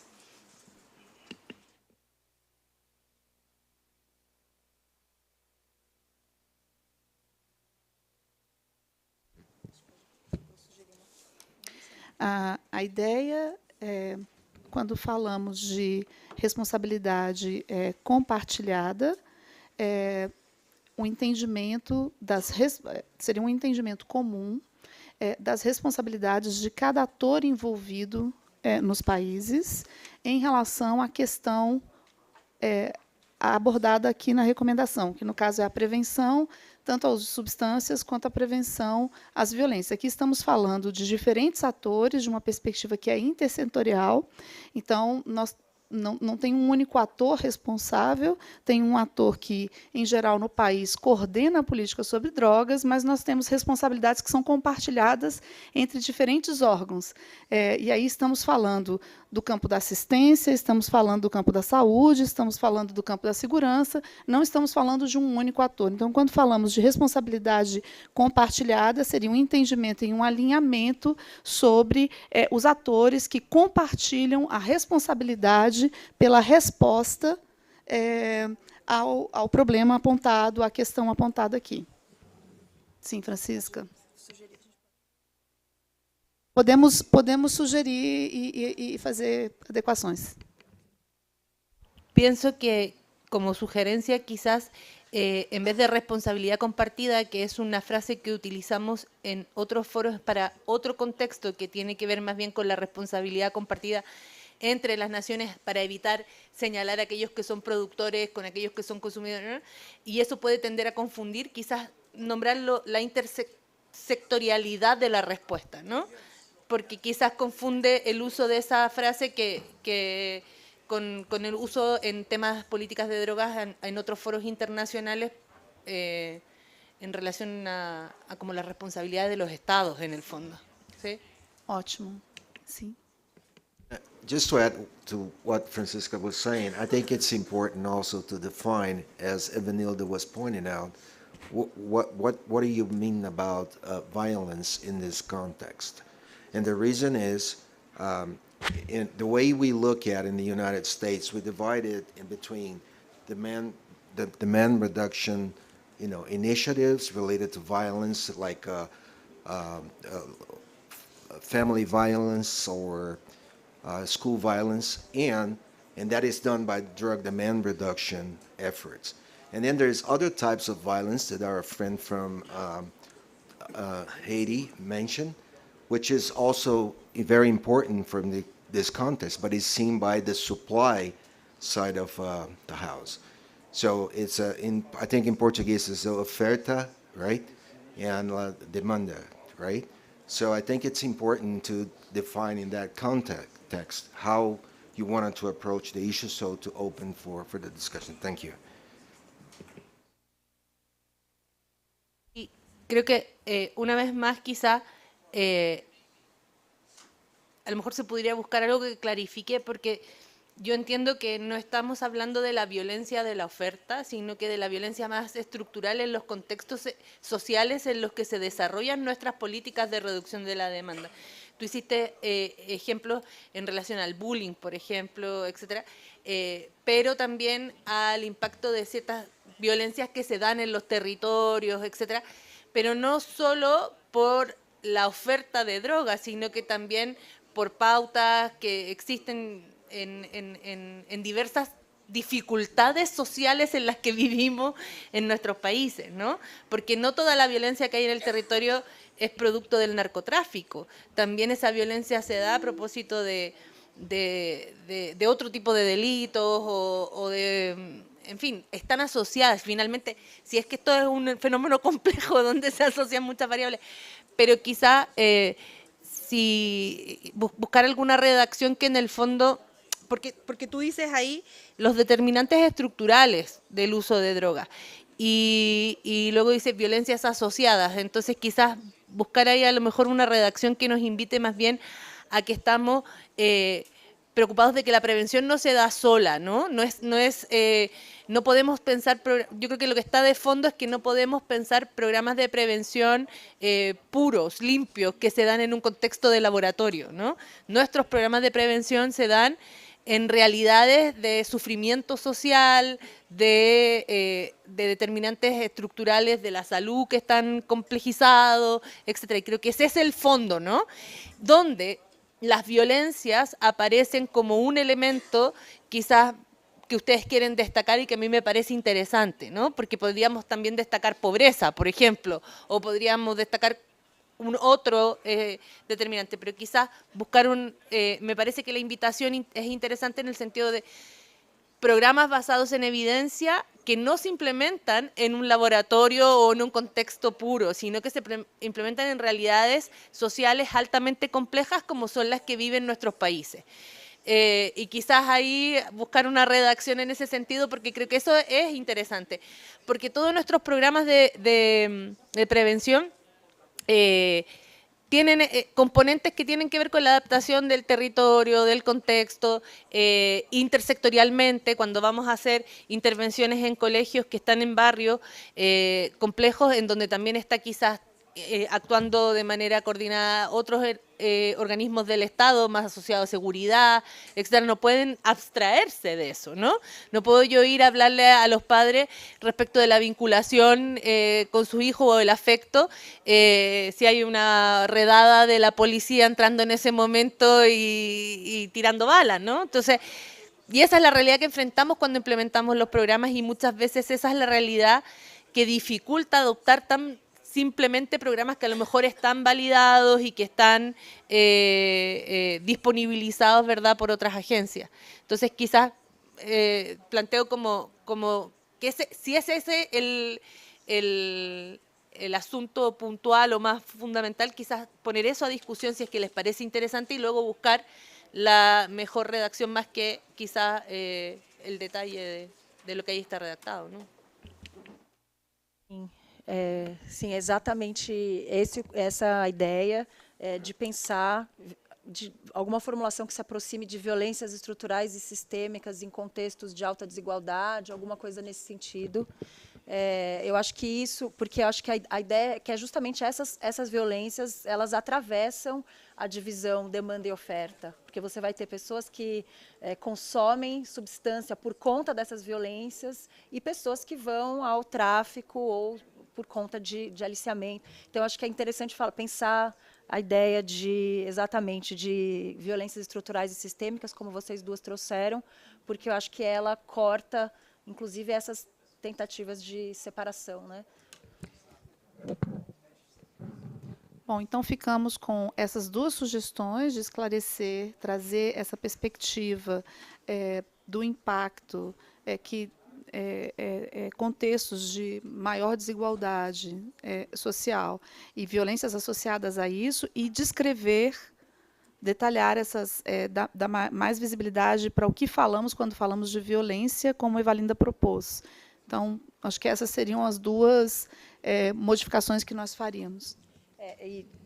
A gente está trocar o responsabilidade partilhada por respostas intersetoriais. Pronto. E aproveitando também a primeira fala que Francisca fez anteriormente, eu gostaria de sugerir que incluíssemos que as respostas também fossem baseadas numa matriz de evidências científicas talvez mais diversa, que considere os saberes tradicionais, ancestrais, as culturas plurais existentes na nossa região, e não apenas, né, nos modelos mais tradicionais europeus, estadunidenses.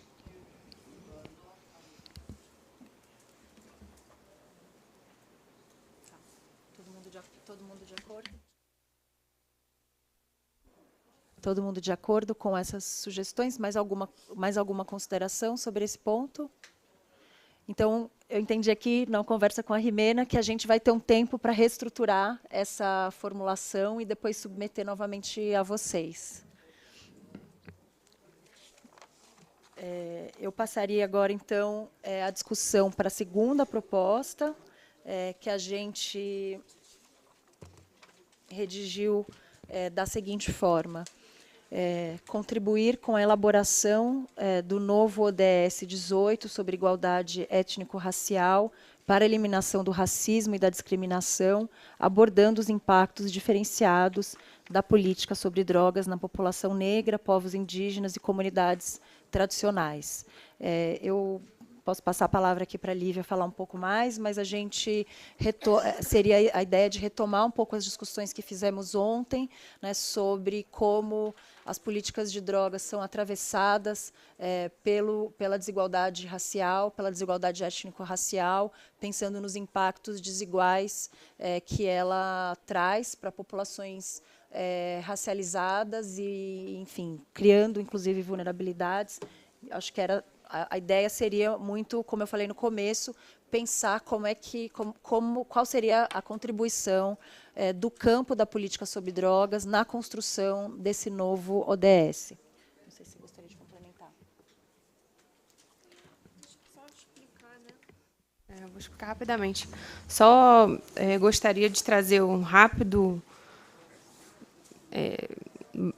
informe de que o ODS 18 é uma proposta do Brasil para a Agenda 2030, com o objetivo de fortalecer a promoção da igualdade étnico-racial, e nós poderíamos, essa é a nossa sugestão, apontar algumas metas especificamente vinculadas à política sobre drogas, com a perspectiva étnico-racial, da equidade étnico-racial.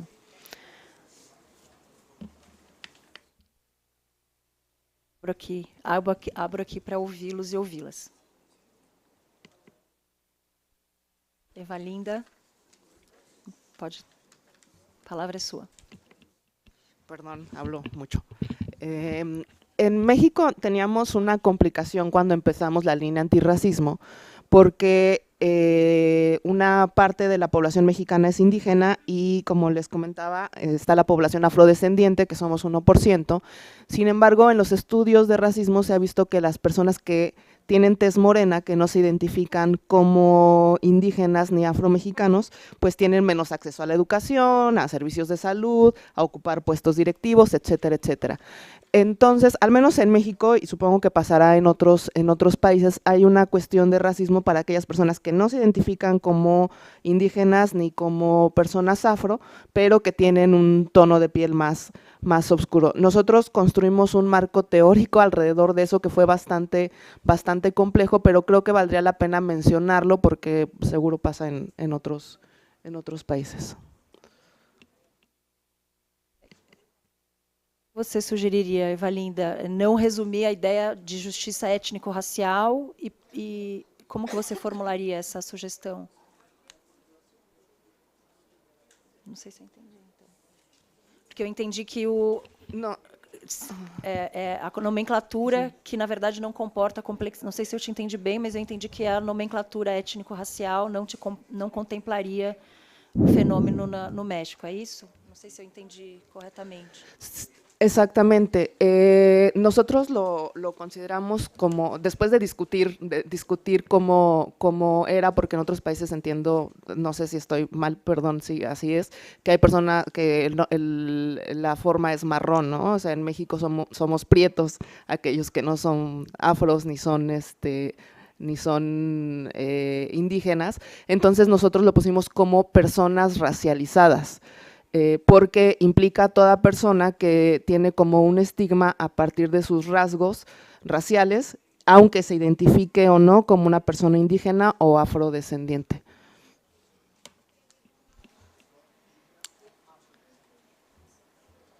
Perdão?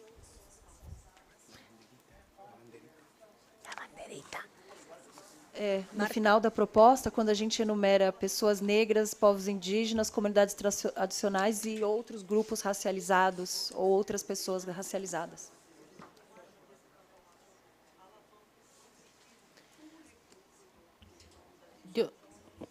Perdón, pero quizás para facilitar, porque podemos entrar en muchas distinciones, a mí me parece que la propuesta de la igualdad étnico-racial genera el paraguas amplio y quizás simplemente suprimir esa precisión respecto de poblaciones negras, pueblos indígenas y comunidades tradicionales, porque cuando listas, siempre te puede quedar algo fuera de esa lista. Y entonces terminar simplemente con abordando los impactos diferenciados de la política sobre estas poblaciones o algo así, ¿no? Pudiendo mirarlo de manera amplia, porque sí creo que lo étnico, la igualdad étnico-racial va a tomar fenómenos como personas racializadas, como decía Eva Linda, u otros que pudieran darse en otros contextos o en otros lugares, ¿no? Sugerencia.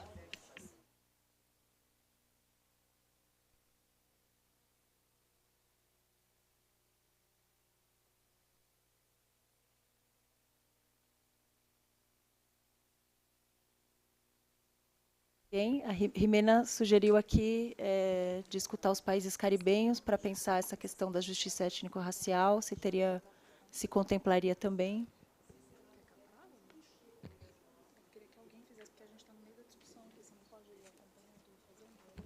Desculpa. A Jimena sugeriu que os países caribenhos discutissem essa proposta da justiça étnico-racial, se isso também faz sentido para os países caribenhos.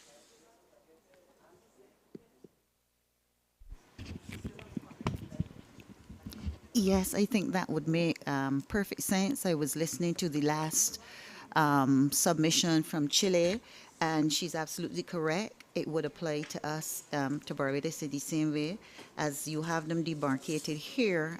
Right now, it really doesn't apply to us. So we wouldn't be able to contribute in a way that perhaps another country would contribute. So yes, Jimena, I would like for the Caribbean countries to be given a chance to further look at not only this, but the other recommendations that have been proposed. Thanks.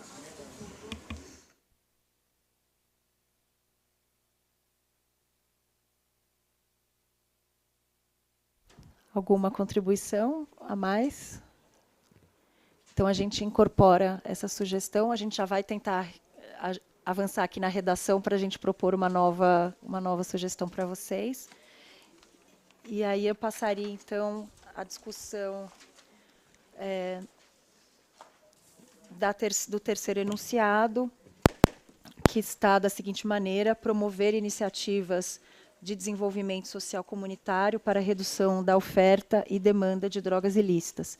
Eu acho que aqui a gente retoma a discussão sobre políticas de drogas orientadas ao desenvolvimento, e a nossa ideia de colocar os dois elementos aqui, tanto na redução da oferta como na demanda, a partir da ideia de que, assim como na mesa de ontem, a gente teve diferentes experiências, né? Algumas estão focadas em desenvolvimento social, promoção da cidadania, na perspectiva do cuidado das pessoas que usam substâncias. Então, a gente acha que essa perspectiva ela é importante também na questão do cuidado, né? Então, as experiências que ouvimos ontem de redução de danos trabalham nessa linha de elevação da cidadania e desenvolvimento humano, social e comunitário, mas também eles têm um papel na redução, no enfrentamento às organizações criminosas, na medida em que elas impactam, elas aumentam a resiliência das comunidades diante do aliciamento do crime organizado. Então, foi uma formulação que pensou um pouco, a ideia era promover, a ideia que está por trás disso, não sei, sim, a gente pode pensar melhor a melhor forma de registrar. A ideia que está por trás disso é realmente promover uma política de drogas a partir da perspectiva do desenvolvimento social, humano e comunitário. E isso teria relação tanto na redução da oferta como na redução da demanda.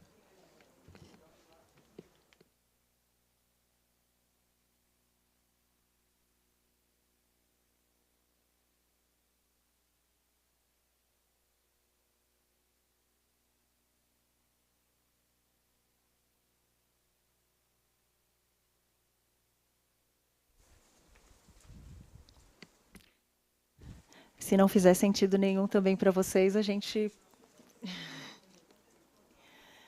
pode discutir outra forma ou outro enunciado.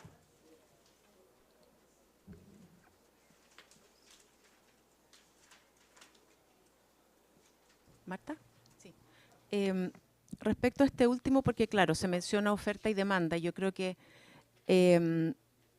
si bien es un grupo de expertos de reducción de la demanda, no podemos olvidarnos, sobre todo de la presión que existe para que los jóvenes ingresen a grupos o como soldados de los grupos que trafican. Entonces, para no enredarnos con el concepto oferta y demanda, buscaría algo, que no lo tengo en la cabeza en este momento, pero algún concepto más bien que hable de la vulnerabilidad o de cómo se cruza con el fenómeno del narcotráfico o cómo influye el fenómeno del narcotráfico en los niños y jóvenes, no sé, poniéndolos en situaciones de riesgo, algo así, porque si no se va a confundir con oferta y nos vamos a perder ahí en esa discusión, digamos. Entonces, como buscar algún concepto por ahí. Sí.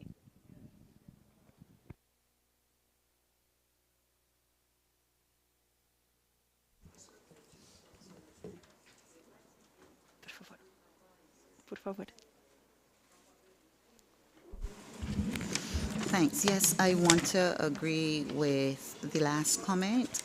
I think because the definition of what we are looking at as community and social development is kind of buried in the explanation.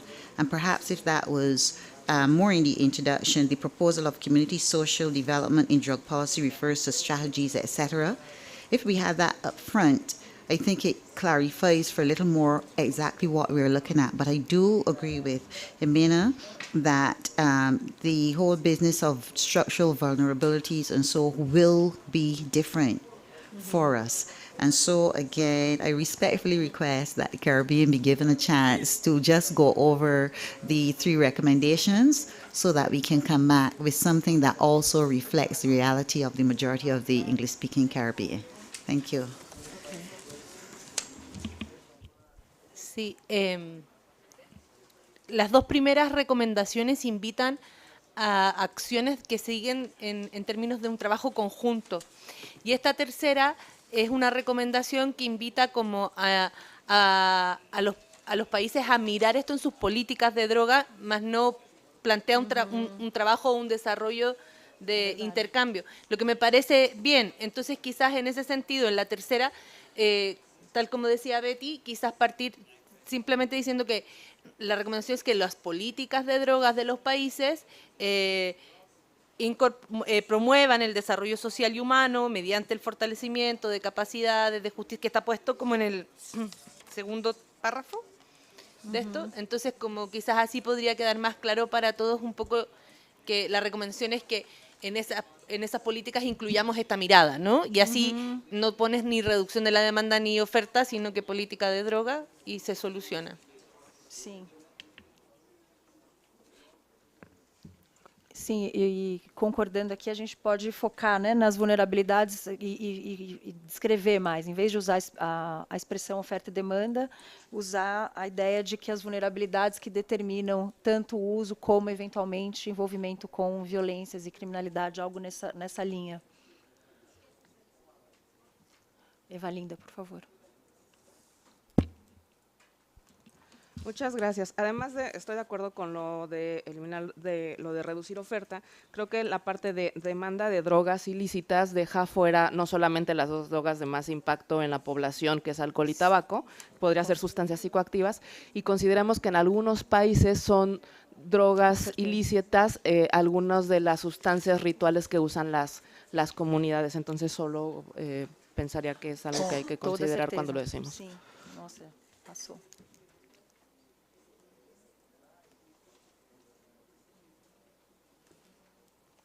Como a gente faz agora?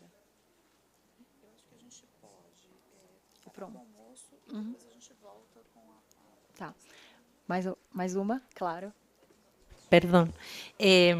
Sí, y quizás solo como último comentario, que me parece como organizador esto de tener dos primeras recomendaciones para seguirlas trabajando en conjunto y la última como hacia las políticas. En estas dos primeras recomendaciones, volver a hacer énfasis en los temas de evidencia. Creo que ha sido ese un elemento interesante de esta reunión. Entiendo las precisiones y los énfasis que Brasil nos propone en términos de cruzar siempre esto con la mirada de las desigualdades, pero creo que no se nos pierdan las recomendaciones también este énfasis de la evidencia de lo que hacemos, del seguimiento, monitoreo, en fin, que ha sido también un elemento interesante que hemos discutido en esta reunión de expertos y que creo que también pone un pie en herramientas concretas también para el avance y el desarrollo, no solo para la reflexión o el establecimiento de declaraciones que son importantes en nuestras políticas, sino también en cómo acompañamos el desarrollo de los programas. Eso. Ah, a Valinda está antes? Ah. Quem? Quem está antes? Não está. Não, ela não está.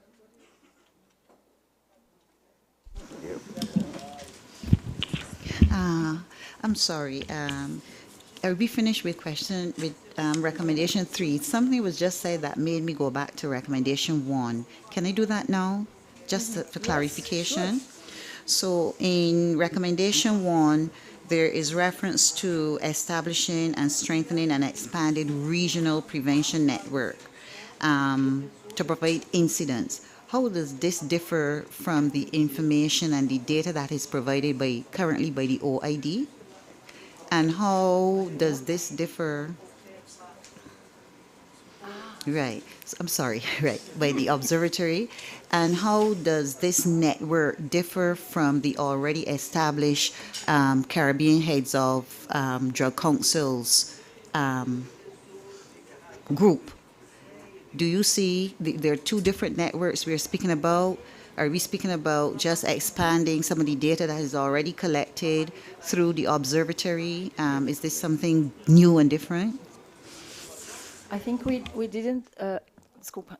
Eu acho que a gente não pensou exatamente numa coisa concreta da criação de uma nova rede. Acho que foi talvez um pouco mais abstrato de pensar em compartilhamento de conhecimento em rede. Eu acho que qualquer uma dessas estruturas poderia receber. Talvez a gente possa, talvez até suavizar para não criar a expressão de que a gente vai criar uma nova rede, mas talvez fortalecer as discussões sobre prevenção e evidência dentro das redes que existem. Né? Então, eu acho que é isso. Não é uma nova rede, mas é uma colocação em abstrato, como é que a gente realmente coloca... Quero dizer em abstrato no sentido de que eu não pensei na criação concreta de uma rede, mas na ideia de que compartilhemos mais experiências regionais sobre prevenção, evidências, monitoramento. Eu acho que a gente pode tomar o cuidado de deixar isso mais claro no texto. Obrigada pelo comentário.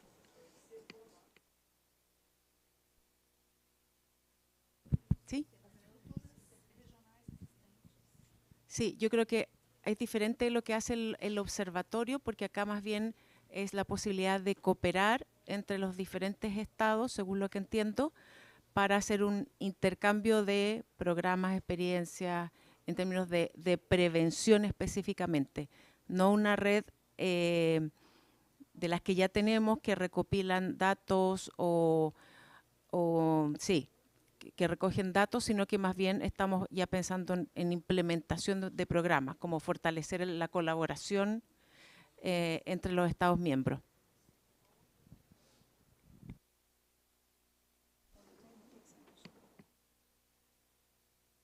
Acho que sim. E aí a gente suaviza um pouco a linguagem de estabelecer mecanismos para cooperação e intercâmbio regional sobre prevenção ampliada, alguma coisa nesse sentido.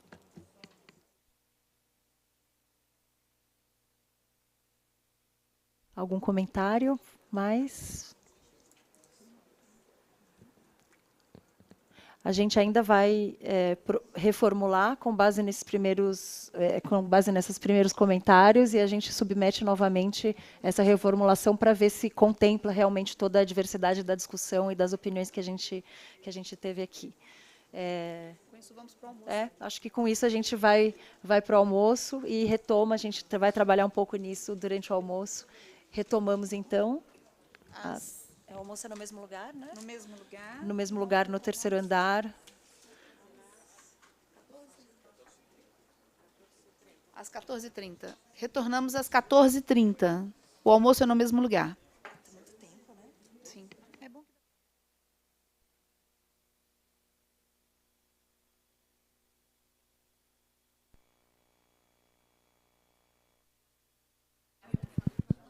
¿Nara? Sí. ¿Nara?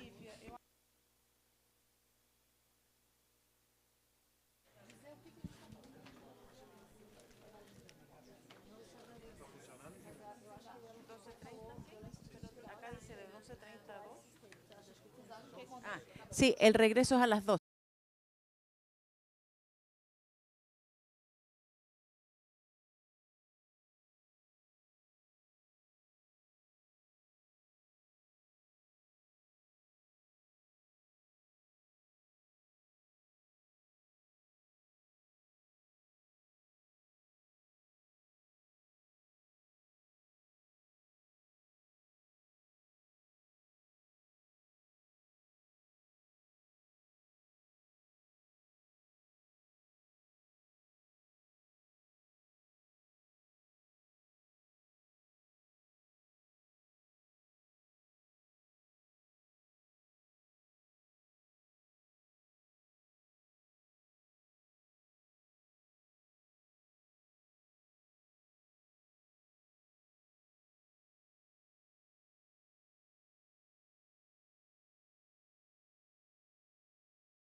Bien. Retomamos. Un minuto.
Bom, boa tarde.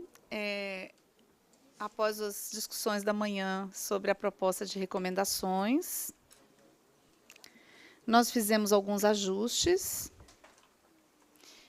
e agora vamos apresentar uma nova proposta e avaliar com vocês se podemos seguir com essas recomendações ou se ainda seria necessário mais consultas. E se for necessário, não é um problema. Mas se conseguirmos aprovar, já saímos com 3 propostas de recomendações aqui. Estou só aguardando que elas sejam exibidas aqui na tela para que nós possamos apresentar.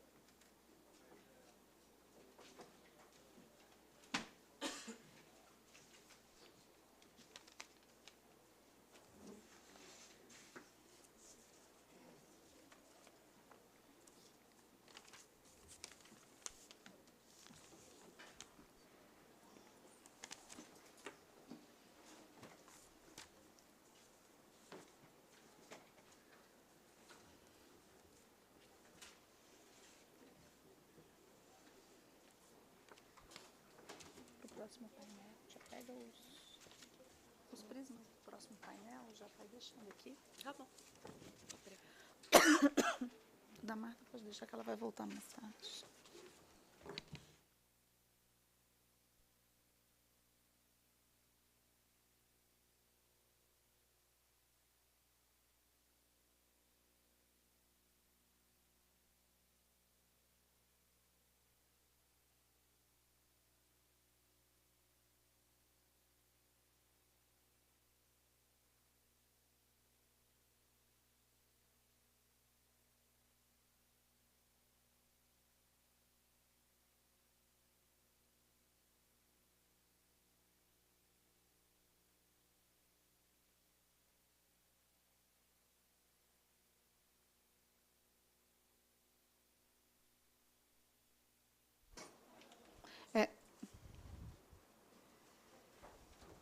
possível exibir aqui? Sim, mas é possível exibir aqui, porque ali não dá para todo mundo ler. É melhor exibir aqui, nessa tela maior.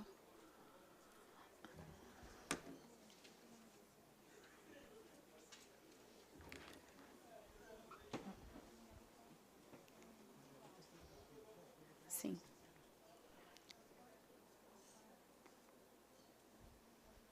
Bom, então, para a primeira recomendação, né? Então, nós tentamos dar um tom mais abrangente para as recomendações, de forma a contemplar uma maior diversidade aqui da realidade dos países na nossa região. Então, o primeiro, após as nossas discussões, ele ficou estabelecer mecanismos para cooperação. Não está na versão impressa, tá? Está só aqui, não está na impressa, está só na tela.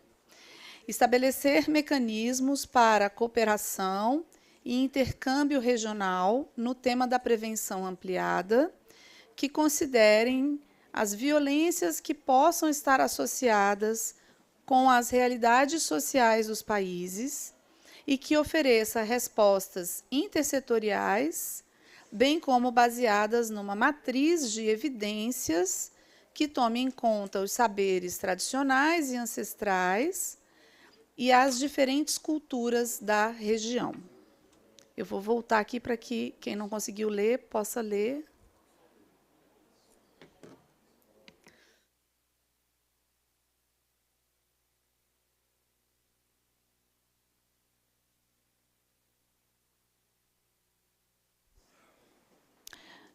Então, algum comentário? Podemos seguir com essa recomendação? Ok? Nara. Francisca. Nada, solo decir que se agradece el esfuerzo de ustedes de buscar englobar a todas las visiones y me parece que esta nueva propuesta es bastante conciliadora e interesante y sigue siendo muy interesante de poder profundizar en estos temas. Obrigada, Francisca. Mais algum comentário? Se não houver comentário, eu considero que temos uma recomendação aprovada. É isso? Podemos seguir? Então, vamos para a próxima. A segunda recomendação, então. Bom, então, a segunda nós retiramos a menção ao ODS 18, ao novo ODS 18, entendendo que ele não contempla toda a região. E, com isso, o texto ficou contribuir com políticas de drogas que fomentem a igualdade, promovendo a eliminação do racismo e ou da discriminação, abordando os impactos diferenciados da política sobre drogas, sobre grupos racializados e ou marginalizados. Dá um tempinho para todo mundo ler.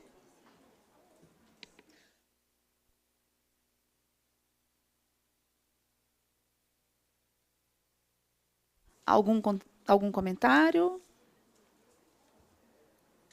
Podemos considerar a recomendação aprovada? Ok? Então, vamos para... Ok, então vamos para a terceira. Então, a terceira recomendação, na nova redação, ela ficou incluir nas políticas sobre drogas dos países da região estratégias de desenvolvimento social e comunitário com vistas a incidir nas vulnerabilidades sistêmicas presentes na estrutura social.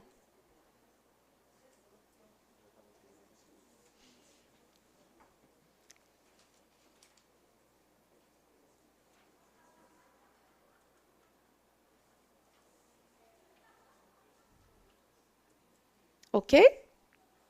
Com esse também? Então, temos 3 recomendações? Que bom!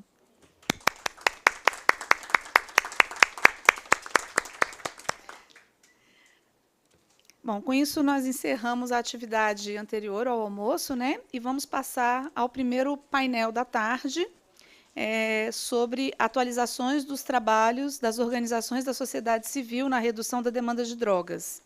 Então, teremos os 3 participantes do painel vão estar de forma presencial, e quero convidar a Margarita Maria Sanches, presidente da Rede Ibero-Americana, que é a única moderadora, é a única que está de forma virtual, presidente da Rede Ibero-Americana de Organizações Não Governamentais que Trabalham com Drogas e Dependências, RIOD, para apresentar os painelistas.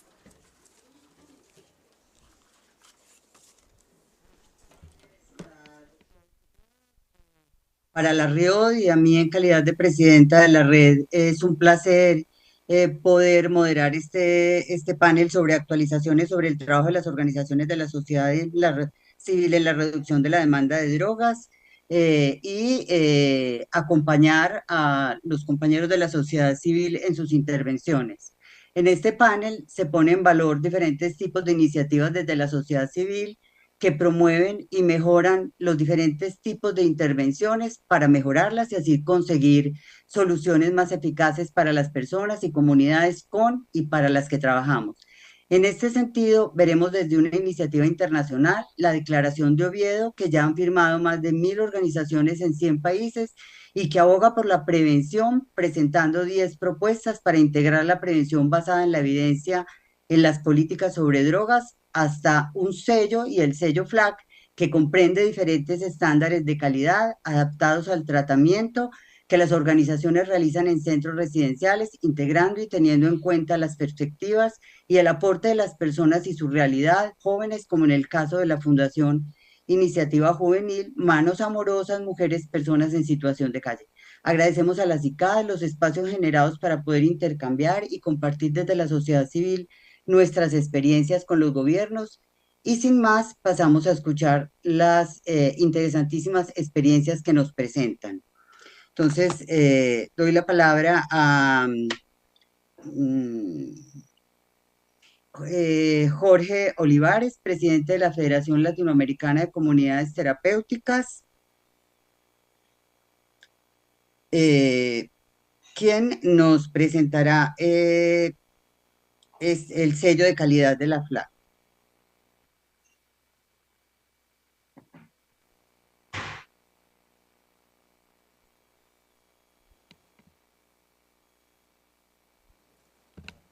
Sí, buenas tardes a todas y a todos. Primeramente quiero agradecer la oportunidad de estar aquí. Soy Jorge Olivares, presidente de la Federación Latinoamericana de Comunidades Terapéuticas, organización de la sociedad civil, y para nosotros es una gran oportunidad el poder presentar en el día de hoy el trabajo que hemos venido desarrollando como federación con el apoyo, por supuesto, de la CICAD. Así que muchísimas gracias. Lo que hoy día voy a presentar es el sello de calidad, que es un tercer producto que hemos venido desarrollando en una línea de proyectos que estamos elaborando conjuntamente con la CICAD, ¿no? Para la FLAT, uno de los objetivos centrales es el mejoramiento continuo de la calidad de atención en el tratamiento y rehabilitación, el respeto de los derechos de los usuarios, mejorar las competencias de los equipos técnicos y asegurar las intervenciones basadas en la evidencia. Desde su formación, en el año 98, la FLAT ha propuesto una serie de objetivos en distintos ámbitos y niveles. La administración que hoy en día presido se ha propuesto fundamentalmente fortalecer a la FLAT y posicionarla nuevamente en el ámbito internacional. Como bien lo destacó Jimena en su presentación, uno de los objetivos centrales nuestros es poder congregar a las federaciones nacionales de los diversos países. Hoy en día que trabajan y que adhieren a los códigos de la Federación Mundial y al modelo comunidad terapéutica. Hoy en día FLAT cuenta con 12 países activos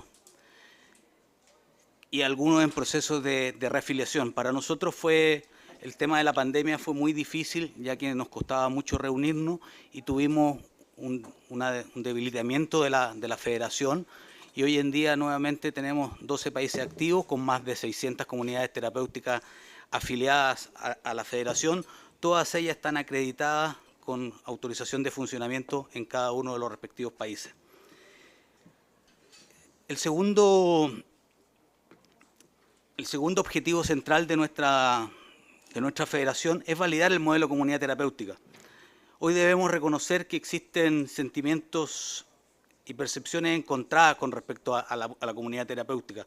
Por un lado existe una gran validación por el cuidado que se entregan a las poblaciones más excluidas, pero por otro lado también tenemos un gran desprestigio porque muchas de las comunidades terapéuticas en todos los países de la región, hay muchas de ellas que trabajan de manera irregular y que violan los derechos de las personas, ¿no? Y para eso creemos que el rol de FLAT es fundamental para poder ayudar en esta gestión en la calidad. Los proyectos que hemos venido desarrollando y elaborando apuntan en esta línea, que son desarrollar procesos de acreditación, de actualización, permanentemente en las comunidades afiliadas a nuestra federación. El primer proyecto que venimos desarrollando fue, una guía de estándares de buenas prácticas para prestadores de servicios de tratamiento y consumo de drogas en el modelo comunidad terapéutica.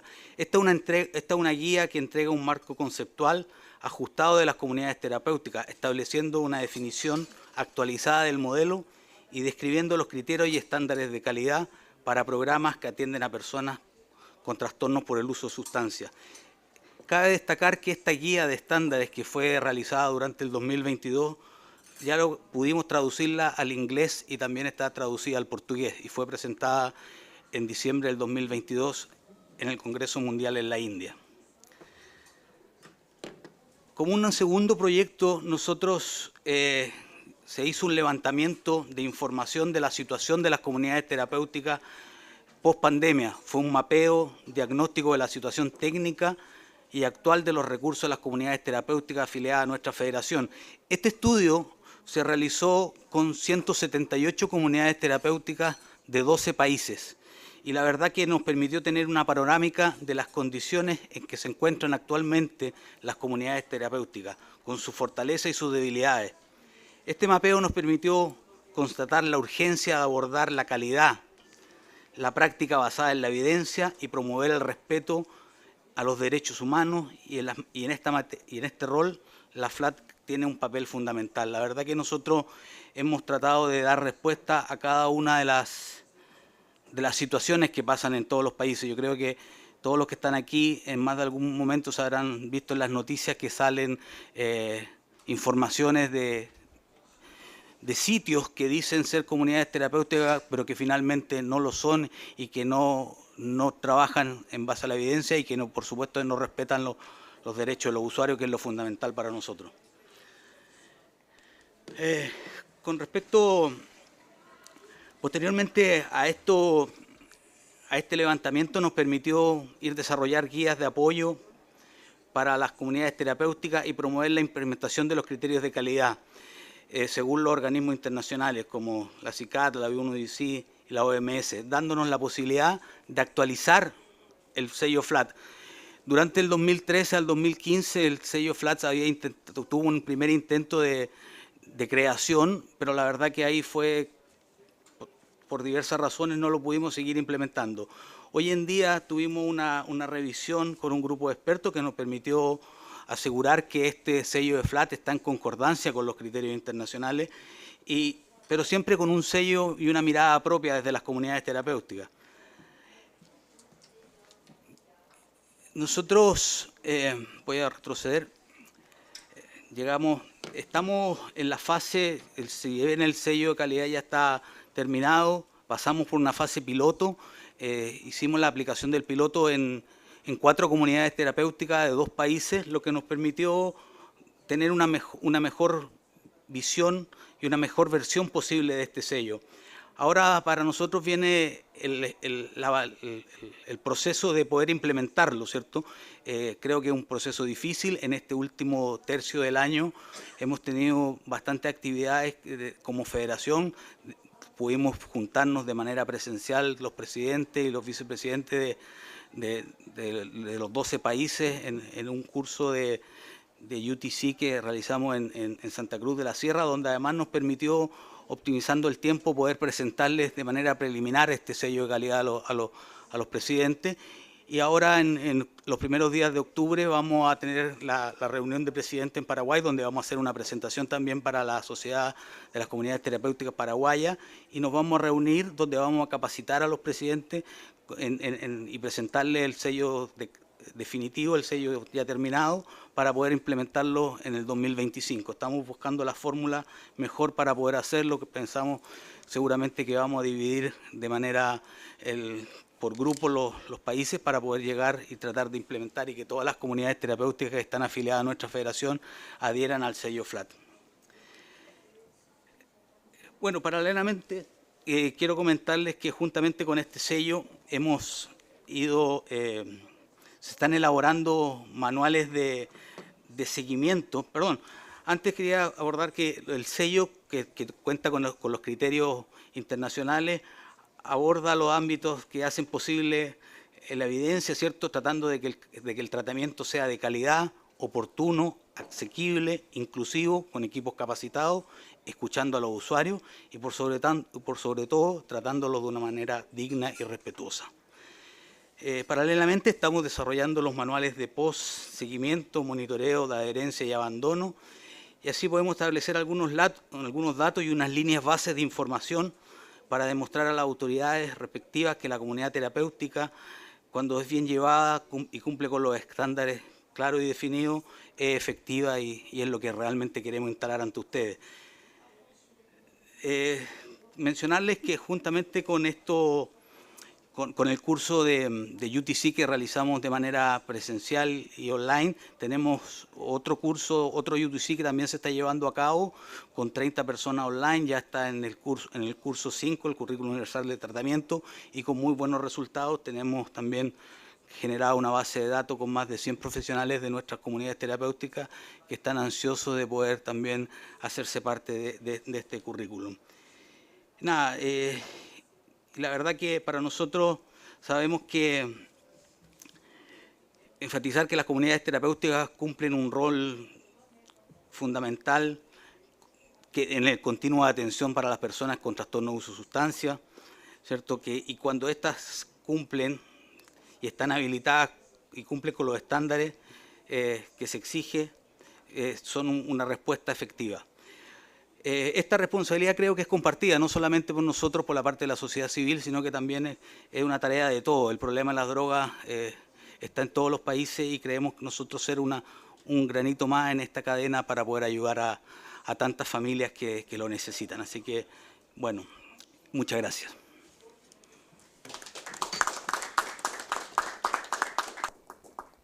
Bueno, un agradecimiento especial a Jorge por su presentación.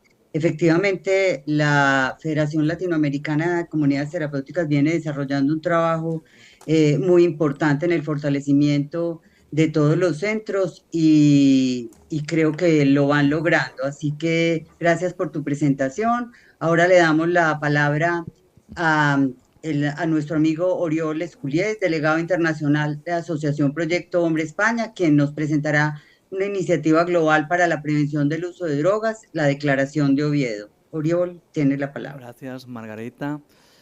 Bueno, gracias a todos y todas. Para mí es un placer estar aquí y os agradezco mucho que nos deis esta oportunidad. Yo vengo de España, pero hablo en nombre de todas las organizaciones que se están sumando a esta movilización y sobre todo voy a hablar de las de América, de las Américas. Tengo 10 minutos, creo. ¿Sí? Vale. Claro, esto es una iniciativa bastante genuina que lo que busca es elevar y conectar la demanda de la sociedad civil de incorporar más y mejor prevención basada en la evidencia en las políticas sobre drogas en todos los niveles, ¿no? Y ayer realmente me gustó mucho escucharos porque me di cuenta que en muchos de vuestros países estáis en una línea muy alineada con todas estas peticiones, Esto se traduce en una declaración de 10 propuestas que luego os enunciaré solo los títulos de las 10 propuestas porque no hay más tiempo, y antes os presento un poco el scope, la dimensión de esta iniciativa para que podáis comprender. Llevo unas copias de la declaración en castellano, o sea, en español, en portugués, en francés y en inglés, ¿vale? Si queréis. Vale. Nada, preparadísimo. Se llama Oviedo porque nació de una primera reunión presencial en la ciudad de Oviedo, en el norte de España, con expertos nacionales e internacionales en prevención, y de ahí ya nació este interés de poder trabajar en un documento. Estos son los expertos que... Sí. Ah, porque va con un retraso, ¿no? Espera. Sí, va con... Ahí. Estos son los expertos que tomaron parte de la elaboración y queríamos que fuese un texto conciso, breve, pero al mismo tiempo entendible para todas las culturas y las regiones del mundo, y al mismo tiempo pues, entendible para todos los actores. Si queremos realmente generar sistemas preventivos involucrando a los actores de la sociedad, creemos también que tenemos que llegarles con unos lenguajes que puedan entender. A partir de ahí creamos lo que llamamos un comité global, una Global Task Force de gente comprometidísima, líderes representando las distintas regiones del mundo. Para América Latina pues tenemos a Jorge, a mi izquierda, y que son responsables de coordinar a nivel global y regional esta iniciativa. Quizá esta es la acción, digamos, de mayor fortaleza, que hemos generado una red informal de puntos focales de instituciones de la sociedad civil, expertas en esta materia, en muchísimos países, y va creciendo. Si nos centramos en América, pues veis que hay de muchísimos países, muchos de los que estáis aquí hoy. Podría entretenerme en cada uno de ellos, pero no tengo tiempo. Es de gran riqueza porque aportan pues, su conocimiento sobre las especificidades de su país, y al mismo tiempo tienen esta capacidad para promover esta iniciativa en el terreno. Otra buena acción, pensamos, es que desde un inicio quisimos ir traduciendo este texto a tantos idiomas como hemos podido, los mismos puntos focales con peer review, lo traducen, hay más de los que pone ahí. Fijaros el último, al nahuatl, es un idioma de los idiomas indígenas más hablados en México. Al holandés, o sea, al Dutch, lo tradujo Drusila, a mi derecha. Es una iniciativa de la sociedad civil, pero que tiene también un apoyo gubernamental, en este caso del Gobierno de España, porque nació allí, Naciones Unidas, Consejo de Europa, 2 universidades españolas y el Comité de ONGs de Viena de drogas. Si tenéis tiempo o interés, hay esta página web, oviedodeclaration.org, que podéis consultar la lista, si queréis ver de cada uno de vuestros países cuáles son las instituciones que se están sumando. Esta es una foto de la semana pasada. Ya son 2.460 instituciones, muchas son instituciones de la sociedad civil, pero también hay academia, universidades, más de 70, y ya gobiernos locales, regionales o incluso países que se están sumando. Si miramos a las Américas, pues está bastante repartido. El país con más adhesiones es México, después Brasil, y bueno, es muy diverso, ¿no? Pongo 3 o 4 ejemplos de instituciones que se han adherido. A ver, de Haití, por ejemplo, la Universidad Teopani, de Honduras, el Arzobispado de Tegucigalpa, de Jamaica, Teen Challenge de Jamaica, Desafío Joven, o de México, por ejemplo, Centros de Integración Juvenil, o la UNAM, la Universidad Autónoma de México. Podría seguir, pero tiempo. Bien,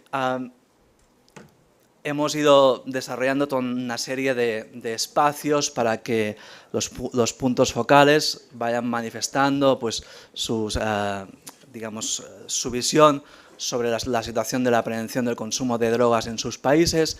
Empezamos con una audiencia para las Américas en mayo, luego en Asia-Pacífico, África, Europa y algunos ad hoc. Por ejemplo, hicimos hace 2 semanas uno para países de habla inglesa en América, que por ejemplo el doctor Freeman participó, de Guyana.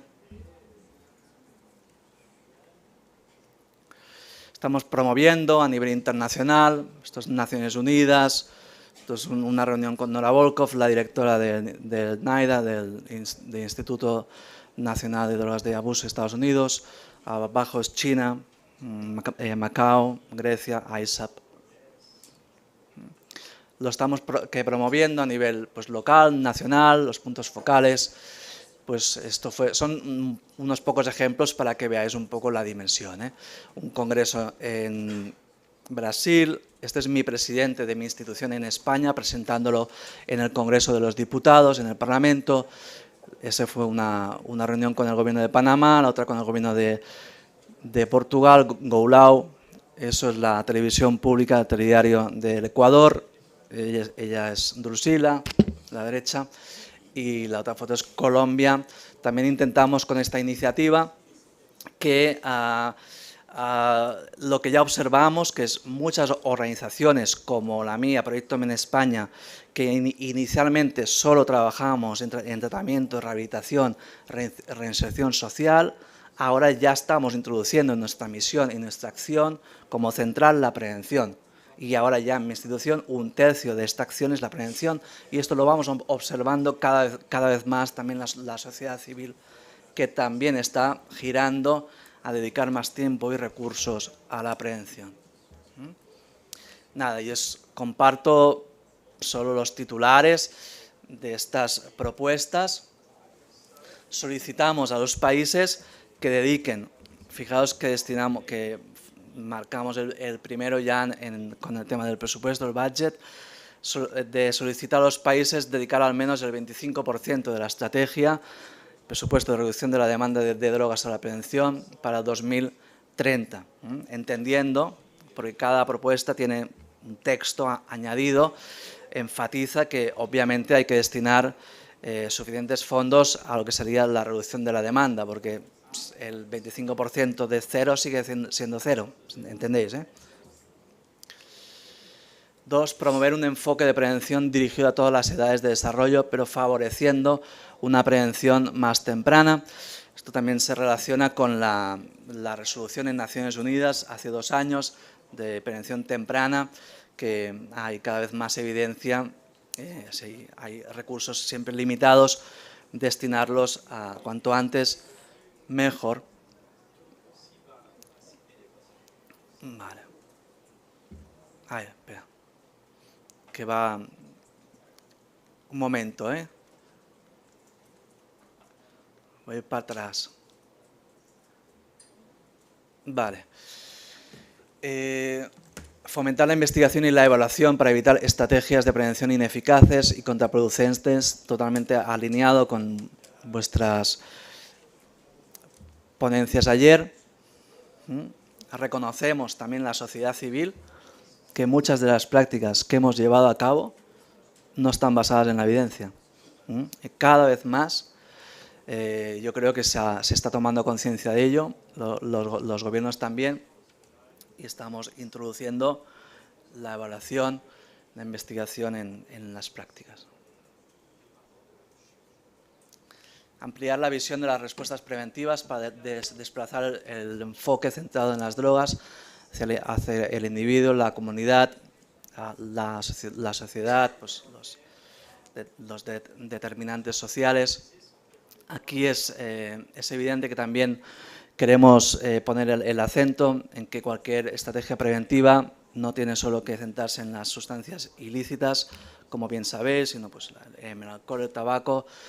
cannabis, pero también los psicofármacos con o sin receta, o las adicciones se llaman sin sustancias, como la adicción al juego o cualquier otra.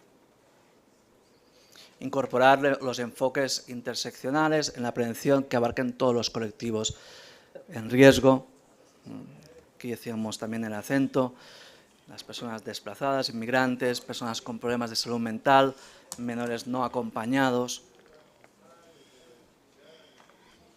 6. Impulsar sistemas de prevención que involucren múltiples actores, que documenten la efectividad y rentabilidad para su implementación global.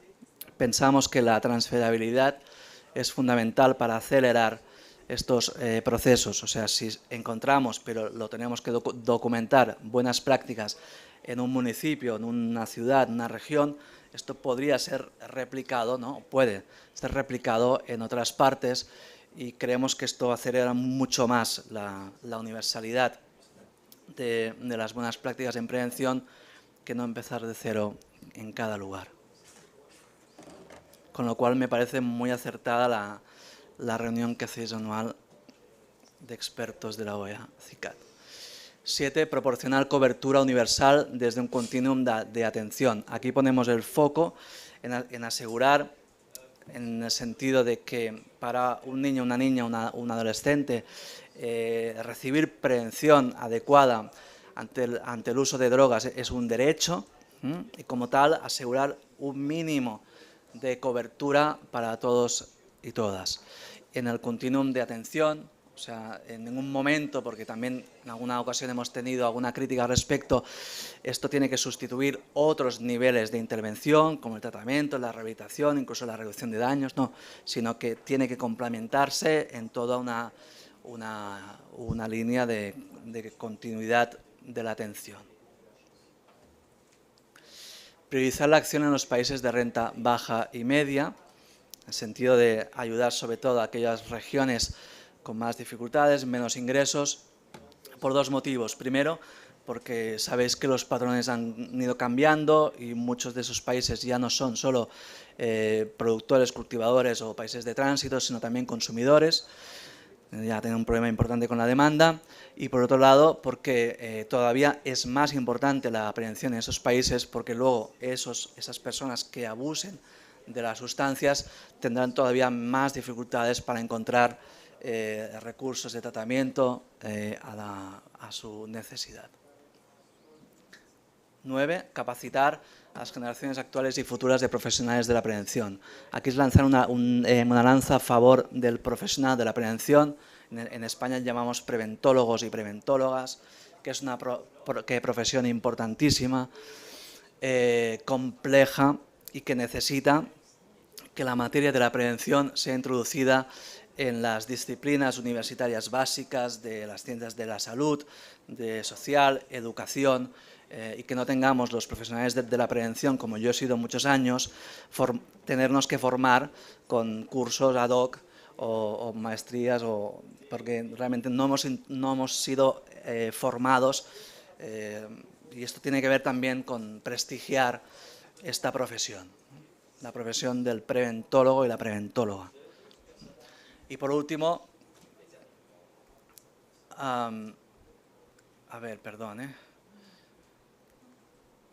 la 10, y ya termino,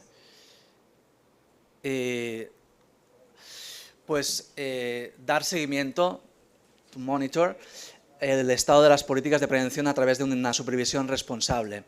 Claro, aquí nos gustaría ver, os pongo como ejemplo, el informe mundial de drogas, que reporta sobre la situación, consumo de drogas en distintos indicadores, pero también de tratamiento, ¿no? Que dice solo 1 de cada 11 personas, el último, recibe tratamiento, pero no hay ni datos sobre prevención, que no se reportan. Entonces, de alguna manera pedimos también que como sociedad, gobiernos, la sociedad civil, podamos reportar sobre en qué medida se está cubriendo la población en materia de prevención. Cuánta gente se llega, cuánta gente se consigue objetivos, etcétera, ¿no? Nada, pues será un compartir rápido con vosotros esta iniciativa. Aquí tengo las copias y estamos como a disposición. Mi último comentario sería que hay muchas organizaciones de terreno que trabajan en prevención, tratamiento, etcétera, que son sociedad civil, pero que tienen mucho interés en colaborar con los gobiernos. ¿Sí? O sea, que están como, que no son contra o buscan, entienden que la única manera de resolver los problemas de la sociedad es colaborar con los gobiernos. Y entonces, yo creo que esta iniciativa también responde a esto, a una voluntad de sumar y de aportar lo que podamos en esta línea. Seguiremos unos próximos meses más. Nos gustaría, por ejemplo, y vamos a trabajar duro para que varios estados puedan presentar un proyecto de resolución en la próxima Comisión de Estupefacientes de Naciones Unidas sobre prevención basada en la evidencia y que pueda adoptarse por todos los países, también los de América, esperamos. Muchas gracias. Bueno, muchas gracias a Oriol por su intervención. Se tomó unos minutos más, pero creo que todos y todas estamos de acuerdo en que valió la pena esta presentación, que realmente está siendo una iniciativa muy interesante, que ha sumado muchísimas voces, que seguramente seguirá teniendo más adeptos y una suma mucho más grande y que ayudará y contribuirá a que la dinámica y la importancia que se dé a la prevención en los países y en las políticas de drogas sea mucho más grande. Realmente creo que es un tema en el que hay una deuda grande todavía por hacer y por trabajar y por supuesto con evidencia. Y retomo también el comentario de Oriol sobre la sociedad civil está para sumar.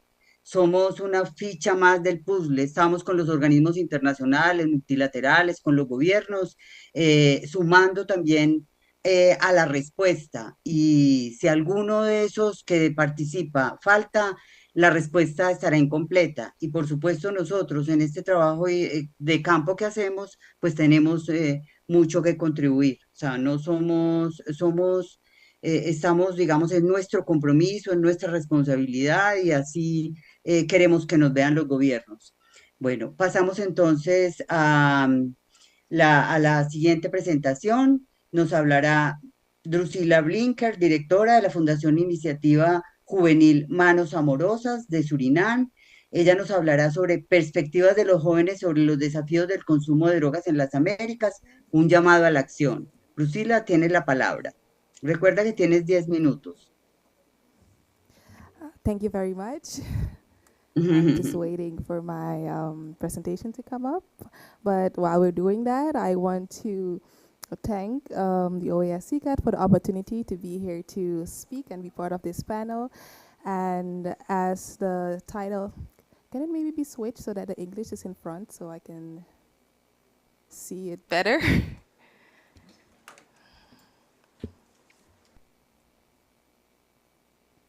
Yes.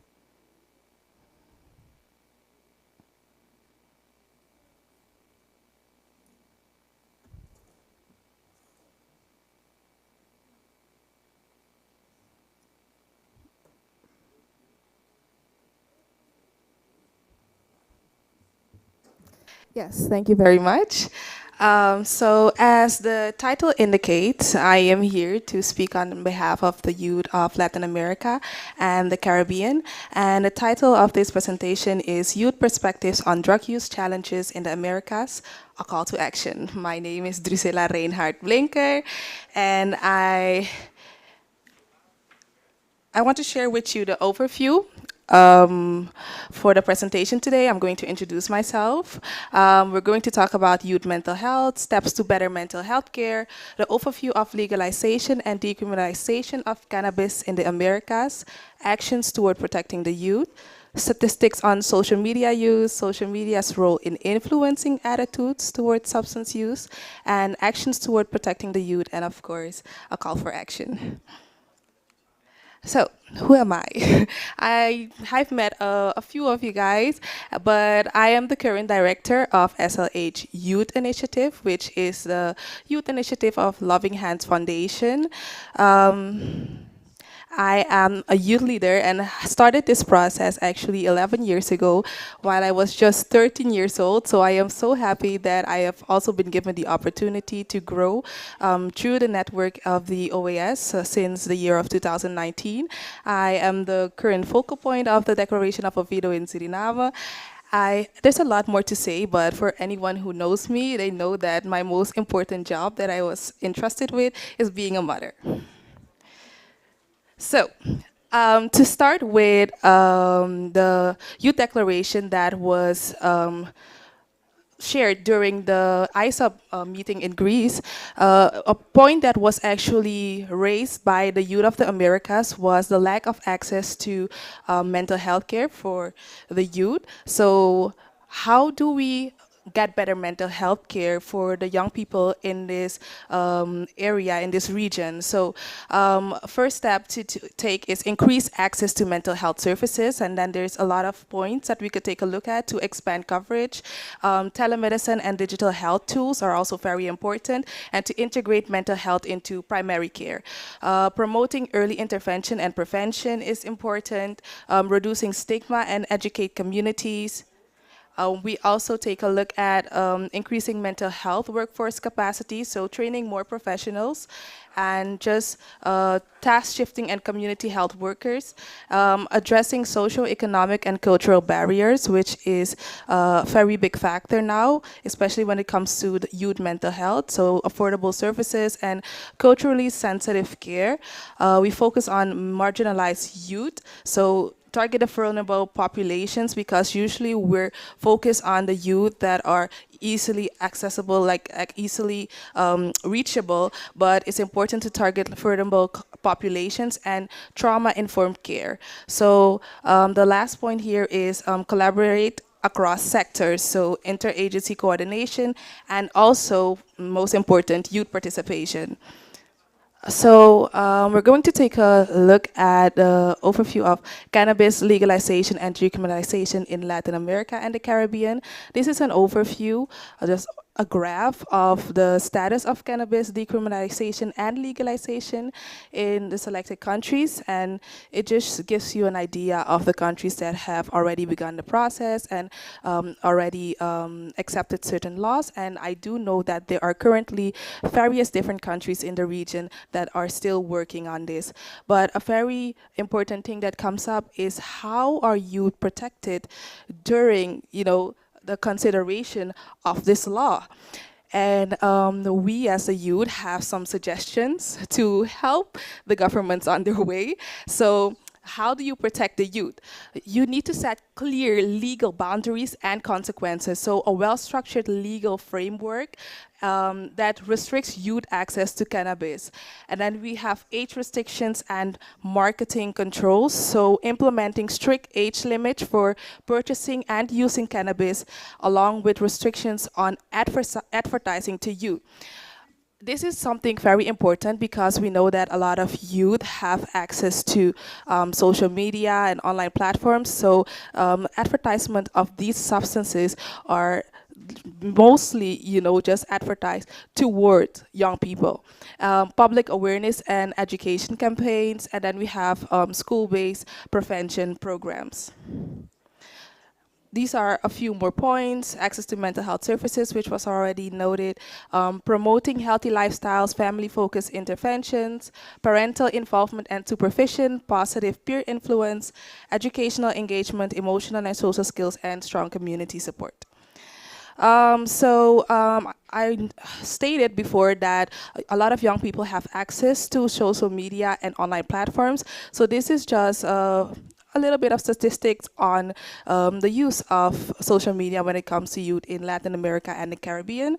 There was a research done in 2022, and Latin America and the Caribbean accounted for around 490.42 million social media users, ranking as the 5th most popular region for this type of platform worldwide. So, and Brazil and Mexico were actually the countries with the continent's biggest social network audiences, registering around 165.46 million and 98.21 million users each in the measured period. And additionally, Brazil is also the fifth largest market for social media worldwide, for the people who did not know. So if we take a look at these statistics, we know that social media has an important role when it comes to influencing attitudes towards substance use. And I just want to share with you the social learning theory, and this is just a simple way to explain this. I told you that my most important job is being a mother, so I have a 2-year-old son, and actually sometimes when we're at home, I catch myself maybe, making a little sound of distress, ow, and then he'll be somewhere in the living room, and I'm all the way in the back, and he'll run over, "Mommy, what's wrong? Are you okay? Are you in pain?" And I'm like, "No, mommy's fine." And if I tell him maybe, "Oh no, mommy has a stomach ache," and then he'll come and he'll rub my tummy, right?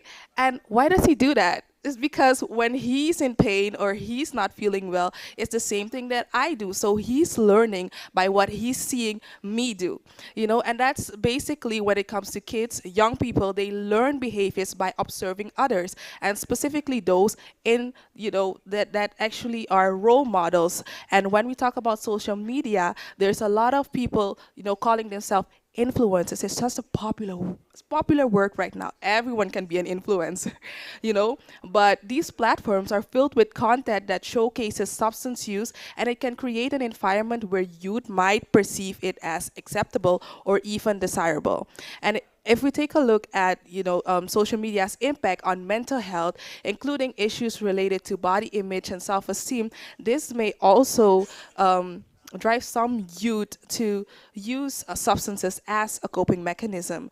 And social media, as I already stated, is already one of the biggest platforms being used right now to advertise substances. I'll be scrolling on Facebook, on TikTok, any social media platform, and you'll see any type of substance. You'll have cannabis-infused popcorn, you have lollipops, and they just promote it like that.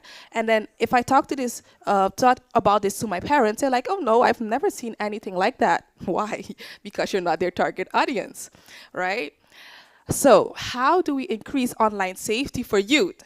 We enforce age-appropriate regulations, strengthen data privacy laws, promote digital literacy programs, monitor and regulate harmful content, implement parental control tools, collaborate with tech companies, encourage safe social media use, establish cyberbullying reporting mechanisms, raise awareness through public campaigns, and support research and development on online safety. And I know all of this is possible because when you go to certain countries, you can't look up certain things. It is possible, but we do have to make the effort to actually reach that point where we do regulate and make sure that young people are safe. When my child goes somewhere, I always, just like I'm here right now, I always, have to think twice, like, is he safe? Is he doing okay? So when your child is online, wouldn't you want to know that they're safe? I think it's something that we need to take a look at. And lastly, we have the very important part. I call on, the governments that are here, but also the governments that are not taking part in this meeting, communities and relevant organizations to take immediate action to ensure that every young person has access to the mental health care they deserve. And as the movement towards cannabis legalization and decriminalization gains momentum across the Americas, it is crucial that we prioritize the protection and well-being of our youth. We stand at a crossroads where policy changes can create new opportunities for those who perceive it that way, but also present potential risk. And in today's digital age, the internet offers incredible opportunities for learning, connection, and expression. However, it also presents significant risks that can affect the safety and well-being of young people. It is our collective responsibility to take proactive steps to protect youth from online threats and empower them to navigate the digital world safely. And for me is very important because it's something that we have been fighting for a very long time and we are still fighting for. But our future is being shaped by the decisions made today. So even in this meeting, the decisions made today are going to impact our future. So it is essential that youth have a voice in this process. As leaders, policymakers, and community members, we must actively engage young people in decision making to ensure that their perspectives, needs, and aspirations are reflected in the policies and initiatives that impact their lives. So it is only necessary for me to mention, because I already told you I'm here representing the youth. This is not just me.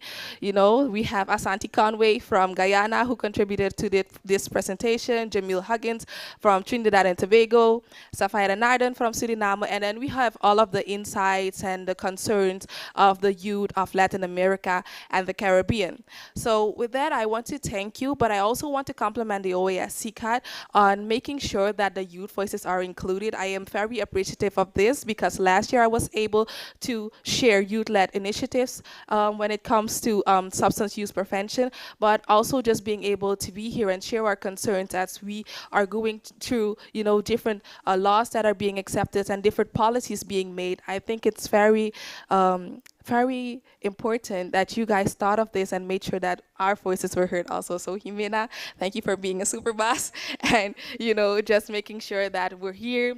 Ambassador Nam, just everybody involved, because there are so many people. I wouldn't be able to sit here today if I didn't have the support of all of the people like working at the OAS, and just also back home, all of the people supporting and just trying to get me to that level where I'm actually right now. And I also look forward to all of the governments, you know, being able to involve youth and not having it be something that's like, oh, you guys involve youth, that's great. But it's like, oh, yes, of course the youth need to be there. You know, it's something that's just going to become normal. I look towards a world where that's normal, and just having, you know, platforms where youth are encouraged more and trained, just like the engaging youth in prevention curriculum, where we have a lot of young people who have already been trained. I'm actually alumni of the first Caribbean Youth Forum, so that's something where I, you know, was able to develop myself also. And we had the first training in Suriname last November, and the youth that are actually, you know, have developed their skills in leadership because of this training, it's exceptional. I can share reports with you guys on this, but just seeing that and being able to have that, I think it's very important, and I look forward to having more of this. Thank you very much. Gracias, Drusila, por tu presentación. Una presentación, nos presentaste una iniciativa muy interesante que engloba muchísimos aspectos, pero de todo quiero resaltar algo que me pareció muy lindo, y fue la sensibilidad con que la presentaste. Pusiste por encima tu rol de madre y lo que esto significa en los temas de prevención. Creo que es un llamado sensible a la importancia de los programas de prevención. Gracias por esta presentación, la verdad fue muy linda. Bueno, agradecemos entonces a los tres panelistas, a nuestros amigos Jorge, Oriol, Drusila, por esas presentaciones tan interesantes. Y le quiero dar, antes de pasar a la discusión, 2 minuticos a Jorge, que nos quiere hacer una invitación muy importante. La verdad que agradecer, y nos vamos a tomar un par de minutos más de su tiempo, porque voy a dejar con ustedes a Lucas Roncati, que es vicepresidente de FLAT y director ejecutivo de la FEBRAC, quien va a entregarles la documentación concerniente a la próxima conferencia mundial que vamos a desarrollar en diciembre en Campina. Así que, Lucas, por favor.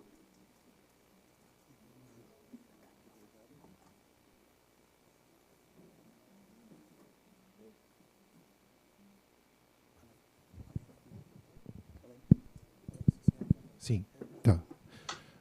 Uma boa tarde a todas as pessoas que estão aqui. Como o Jorge disse, eu represento a FEBRACT, estou na vice-presidência da FLACT. Vou falar não tão rápido quanto uma pessoa chilena e nem tão lento quanto uma corrida de Fórmula 1. Fiquem tranquilos.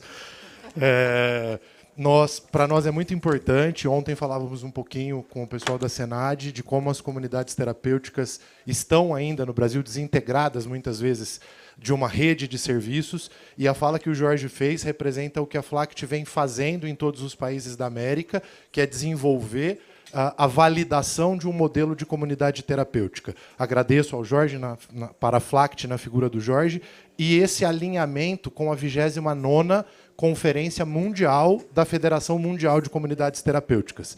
O nosso tema é Therapeutic Communities Driven by Ethics and Principles, revela o encontro da realização da conferência com aquilo que a gente vem discutindo e a importância de pensarmos um serviço de comunidade terapêutica que seja capaz de respeitar e promover os direitos humanos. Dessa forma, convidamos a todos para que estejam conosco. Esse material está em espanhol, eu tenho uma versão digital em inglês e português, caso alguém necessite.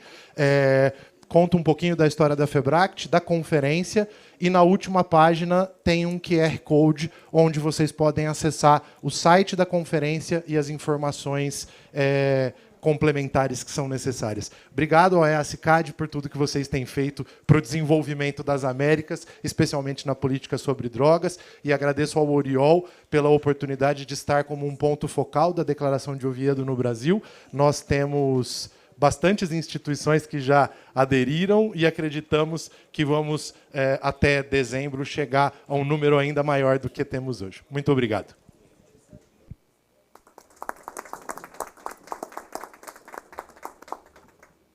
Bueno, muchas gracias por esta invitación. Esperamos que mucha gente participe de este interesante congreso. Ahora sí abrimos, damos paso a la discusión, a los comentarios.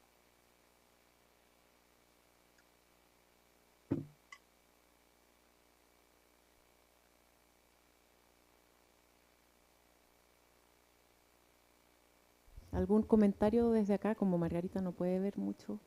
Hola, Margarita. Hola, Jimena. ¿Cómo estás? Sí, Isabela. Hola Margarita, un gusto saludarte. Nada, quería agradecer la presencia de la sociedad civil. Creo que siempre tienen un punto de recordarnos y de traernos a un espacio que es importante mirar cuando estamos haciendo estos foros, estos debates más desde las agencias, ¿no?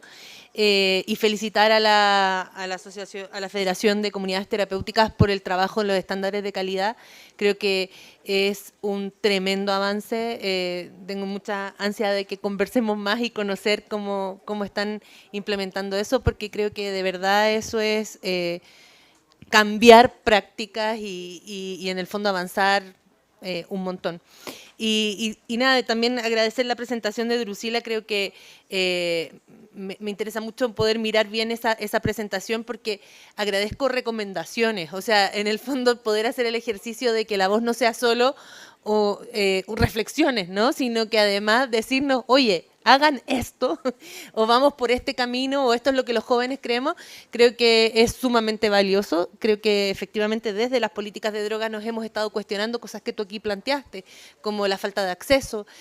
Recientemente le decía yo a Jimena, nunca abordamos el tema del tratamiento infanto-adolescente o de los jóvenes, y no hemos profundizado, por ejemplo, en eso, en temas de salud mental y todo el tema de las redes sociales, que efectivamente nos superan, porque además somos más viejos, no somos usuarios TikTok casi todos, y por lo tanto agradezco mucho. Quiero llevarme esa presentación y tus datos como para poder estar en contacto. Eso no es una pregunta, era más bien un comentario y un agradecimiento finalmente, ¿no?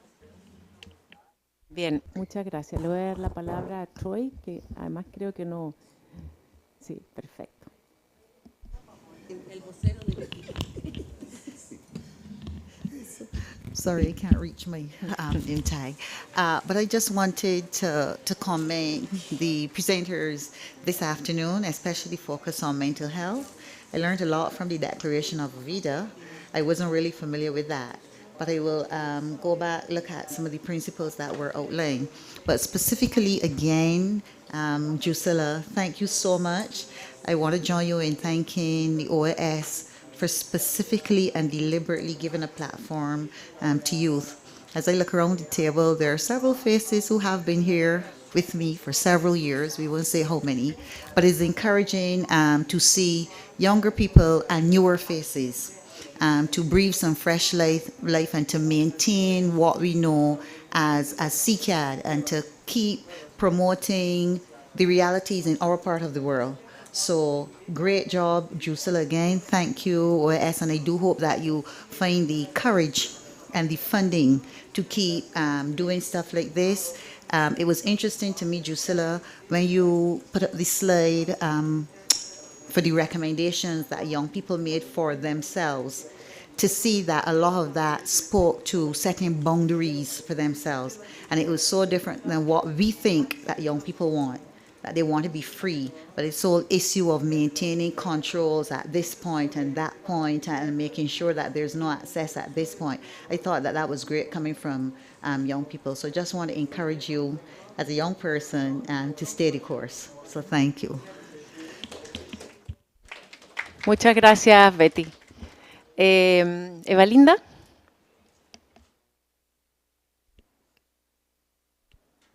Muchas gracias, Drusila, por toda la exposición.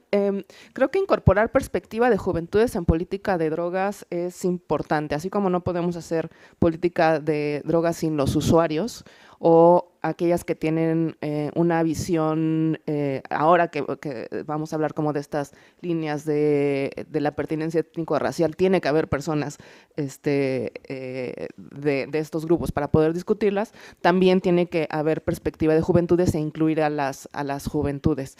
El trabajo que nosotros hemos tenido con juventudes ha sido muy fructífero porque nos enseñaron palabras importantes como adultocentrismo, en donde las políticas se deciden desde aquí y los vemos a ellos como alguien que tenemos que ayudar y en realidad tienen capacidad de agencia y han sido los movilizadores más importantes de la estrategia en México. Entonces, pues agradezco a Drusila y creo que es como una enseñanza importante para los que escribimos los documentos, porque en realidad sí les da una perspectiva totalmente distinta y que sí va a funcionar porque es para ellos, ¿no?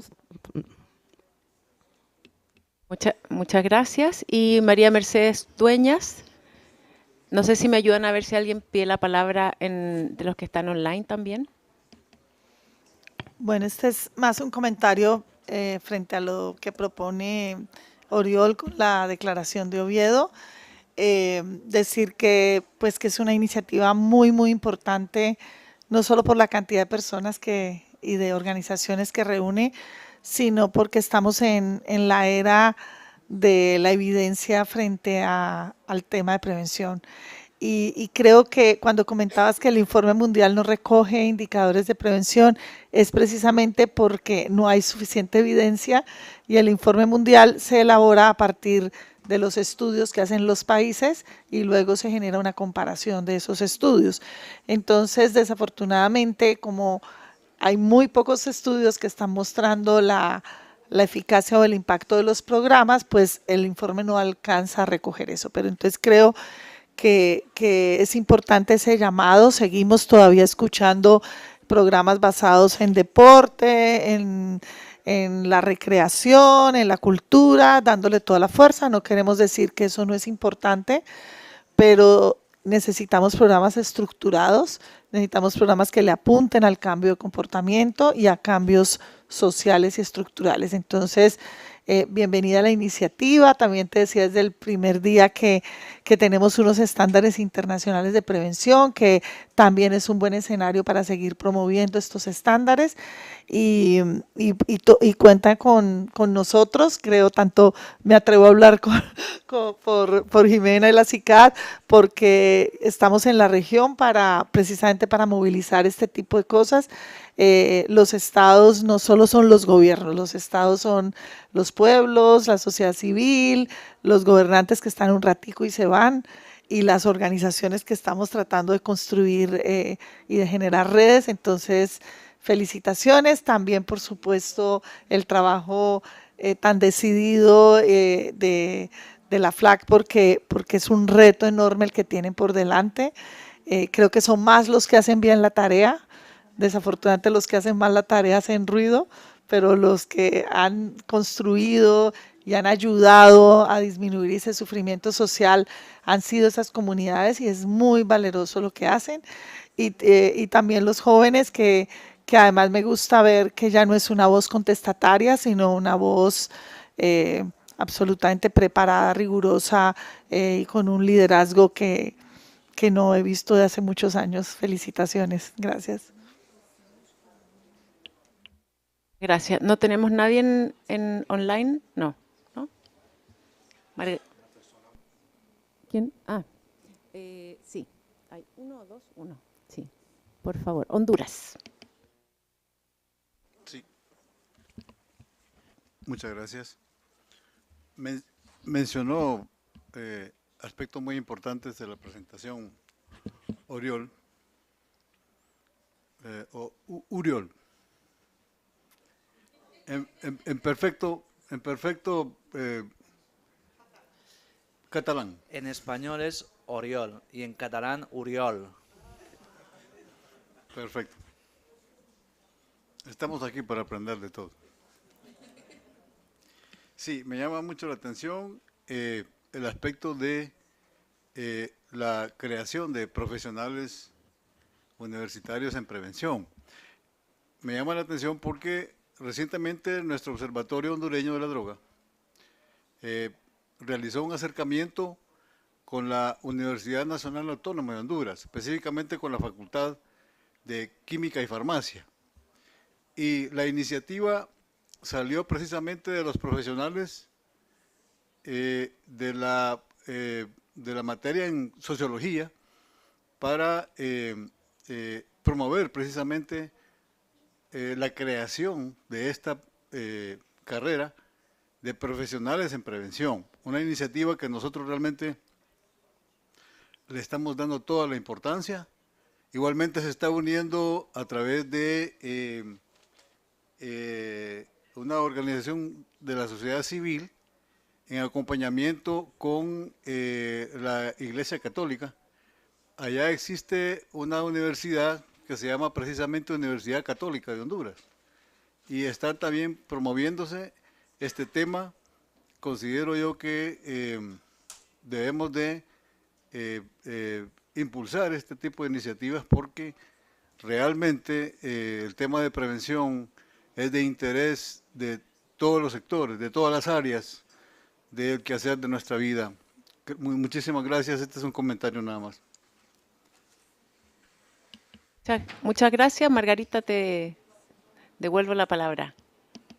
Bueno, agradecemos entonces nuevamente a Oriol, a Jorge, a Drusila sus presentaciones, igualmente a la CICAD por este espacio. Gracias, embajador, que lo vi. En realidad desde acá no veo pues como todas las personas que están, y ahora vi la cara del embajador y por supuesto que un saludo especial, Jimena, a ti y a todo el equipo e igualmente a todos los gobiernos que están presentes por su receptividad y por su disposición siempre a abrir al diálogo con la sociedad civil. Esperamos que todas estas iniciativas se fortalezcan, se sigan generando desarrollo y aportando soluciones efectivas al problema. Así que doy por terminado este panel y para que continúe pues el programa. Gracias.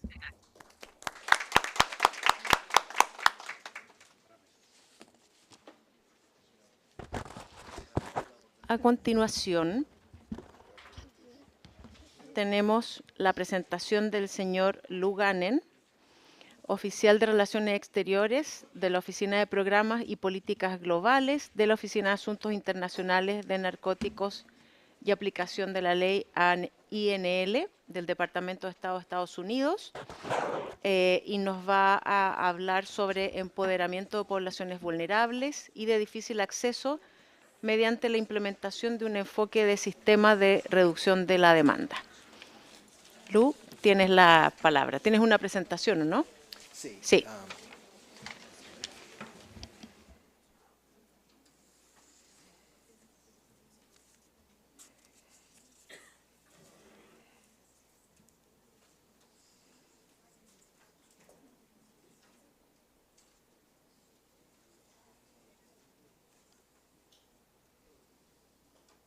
Okay.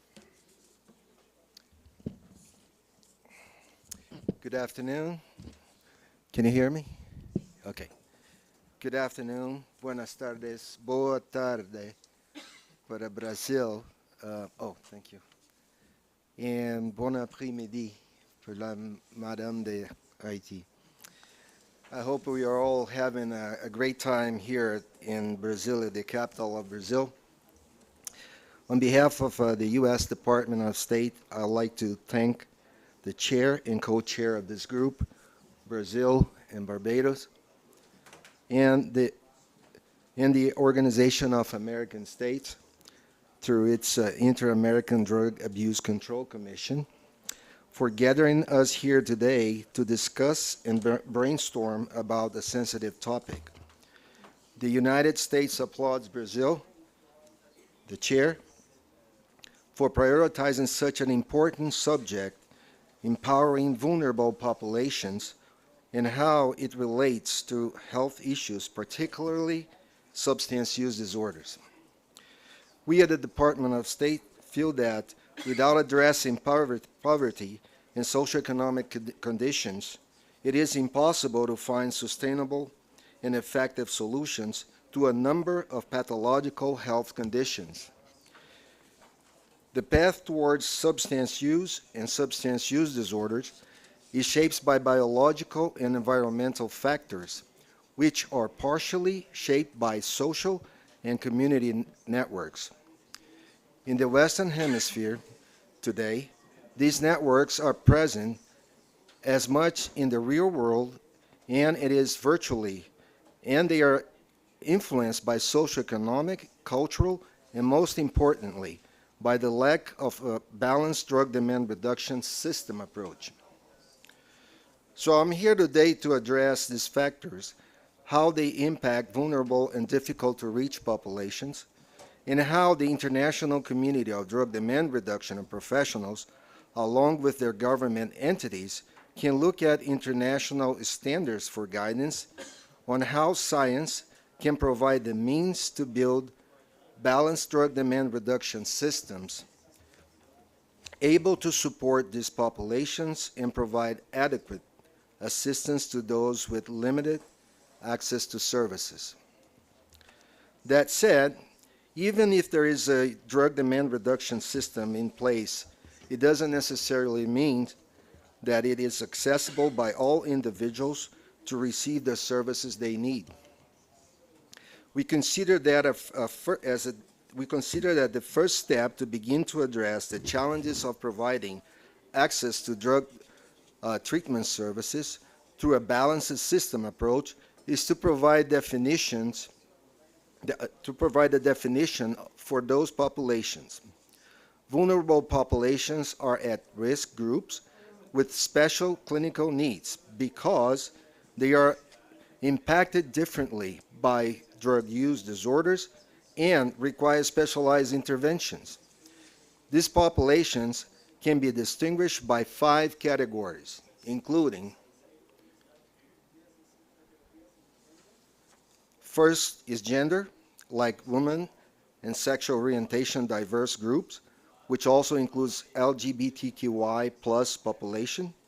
The second is age, like pre-adolescent children, adolescents, young and older adults. The third are people with disabilities, psychiatric and various health conditions like PTSD, serious mental illness, anxiety and depression disorders, as well as HIV, TB, and hepatitis.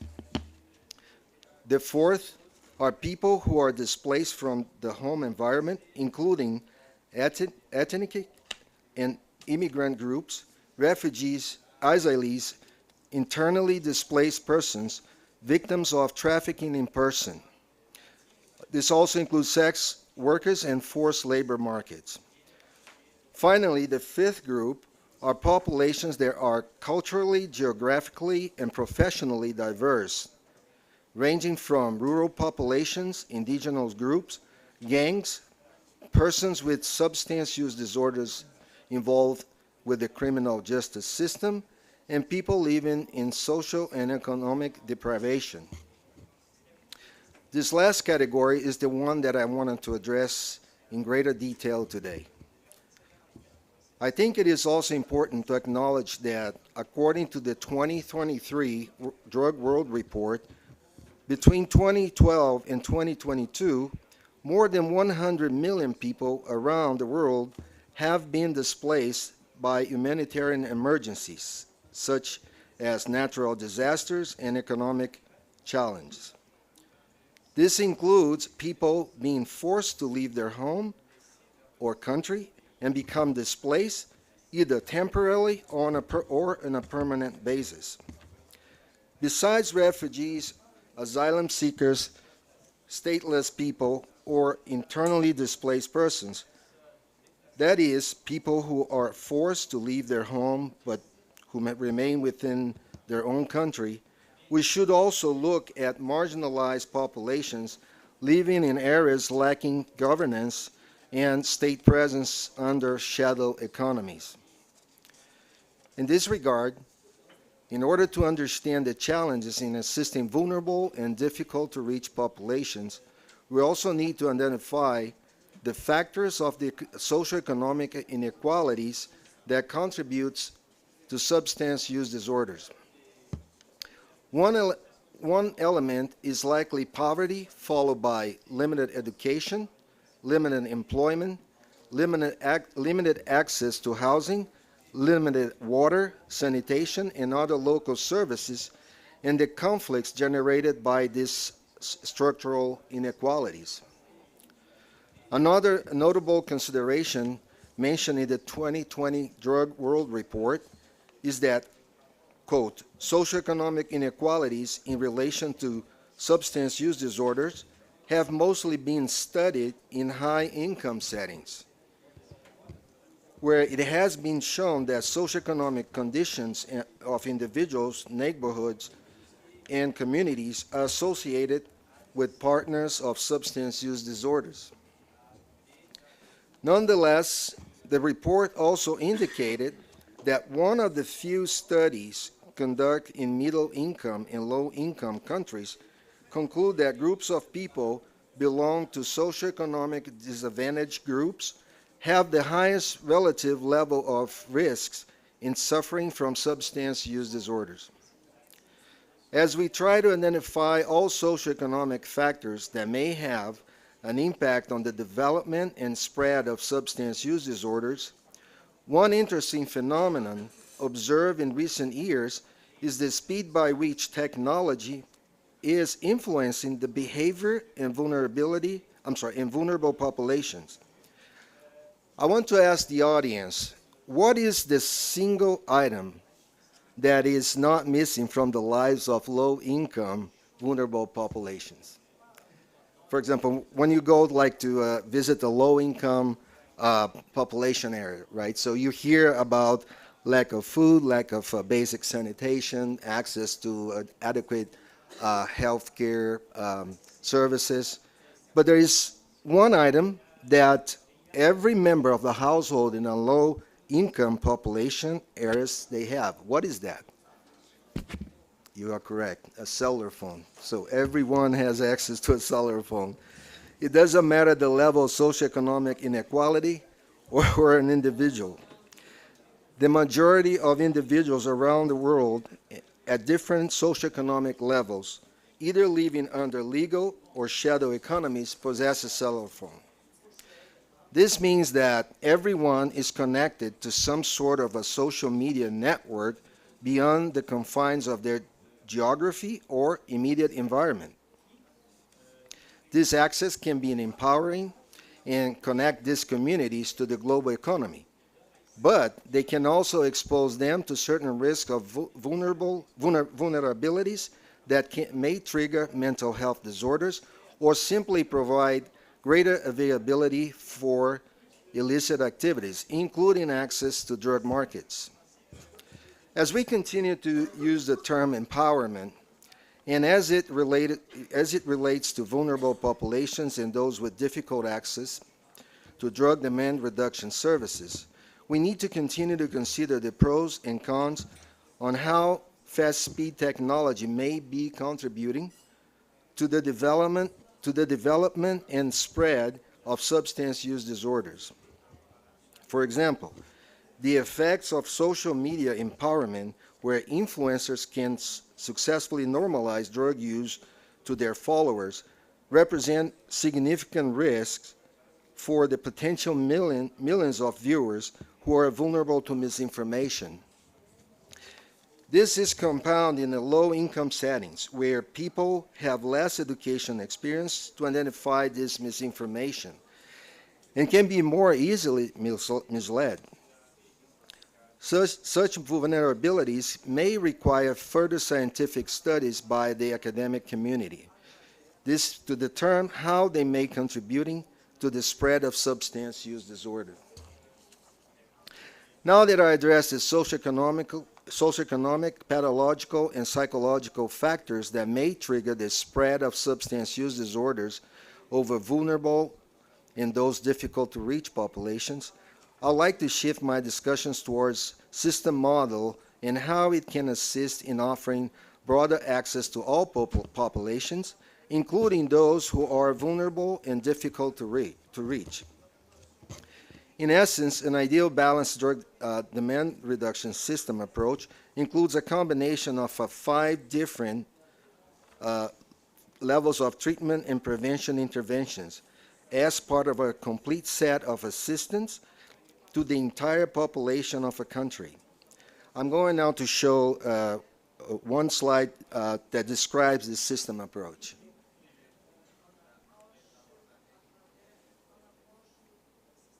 Well, it's not moving. Okay. All right. As you can see,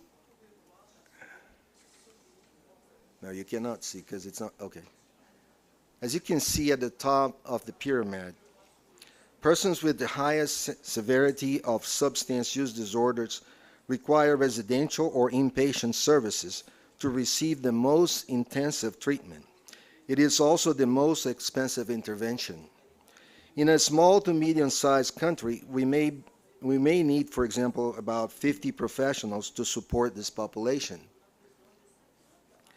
Not every person with substance use disorders need inpatient residential treatment. Those with less severity of addiction should receive outpatient services.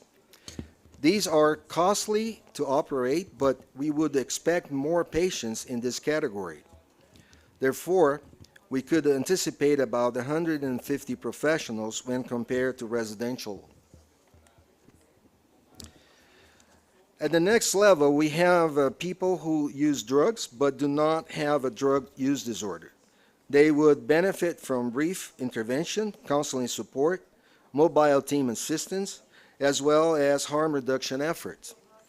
This is the dividing line between people who may progress to a substance use disorder or be guided out of risky behaviors. At this level, we need a sizable number of professionals, we suggest about 1,000, to deliver primary health care services and the generic social welfare services. The fourth level refers to those at risk or early experimentation of drugs and focuses on the classical populations addressed through drug prevention.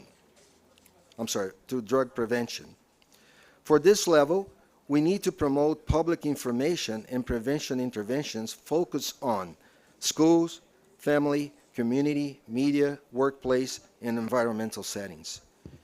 Here we need a much larger workforce that is 10 times larger than the previous one, approximately 10,000 professionals. And I'll give some details about this professional ahead of this presentation. Most of these professionals have jobs unrelated to prevention, but are prevention actors nonetheless. Finally, for the rest of the population that does not use drugs, we need prevention and outreach messaging, such as hotlines and social media engagements on drug prevention messages. Here, we are looking at we're looking for social influencers to promote drug-free lifestyle. Social influencers not only refer to those young YouTubers and Instagram users, but also to any person of influence and respect in a community who can set perceptions and norms within a community. This pyramid refers to the totality of services required for a country's population, with greater frequency needed at the bottom where more people need to be reached. So if the bottom two wedges of the pyramid cover people that do not use or are early risk of using, what percentage of the population are we talking about? World Drug reports say that about 95% of the world's population does not use drugs. So what about the next wedge? What percentage of the world's population use drugs, but does not have a substance use disorder? Oh, sorry. So that would be about 3% and of the population, of the 5% left. And what percent has a substance use disorder and needs outpatient? 1.5%. And the people with the most severe substance use disorder requiring residential treatment make up to 0.5% of the population. So if your country has a lot of residential treatment centers and few of other services, this means that the system is off balance. We should be rebalancing, especially because residential are the most costly and the other services are most affordable and can reach more people. Now I would like to turn to discussing marginalized communities.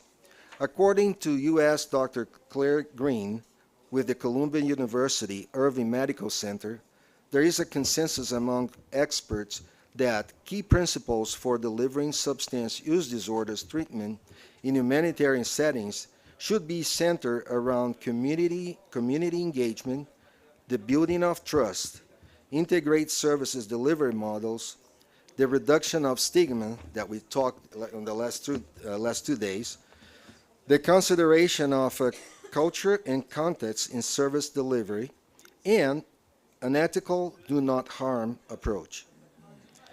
However, social and mental health problems experienced by vulnerable and difficult to reach populations can be aggravated as a result of pre-existing conditions, as well as temporary or permanent displacements. Therefore, it is not usual for these populations to suffer elevated levels of distress, including feelings of anxiety and sadness, hopelessness, difficult sleeping, fatigue, irritability, and anger. While some of these issues may be temporary in nature, they can lead to substance use disorders. In this regard, I'd like to share with you how INL is supporting the professionalization of the global workforce and developing, restructuring, and standardizing systems for the provision of services following international standards. I would also like to share some examples of what we can do to develop system models to create solutions for all individuals within these populations to receive the services they need. So I want to conclude by sharing an innovative model to help vulnerable and difficult to reach populations reach appropriate health services. In 2022, CICAD and Colombo Plan launched a joint drug demand reduction program for municipal governments, mentoring the local workforce and offering an opportunity to streamline all aspects of treatment and prevention interventions. CICAD and Colombo Plan provided tutorials in real settings, such as clinics, healthcare centers, and hospitals, And at the same time, they reach out to local populations and authorities, making everyone aware of services available at the local level. This required a close coordination of efforts between mayors, community centers, schools, religious centers, families, and local law enforcement. Another good initiative is our effort to support drug prevention, treatment, and recovery professionals who also happen to be displaced populations, such as refugees, asylees, incorporating them into the mental health and substance use disorder workforce in another country.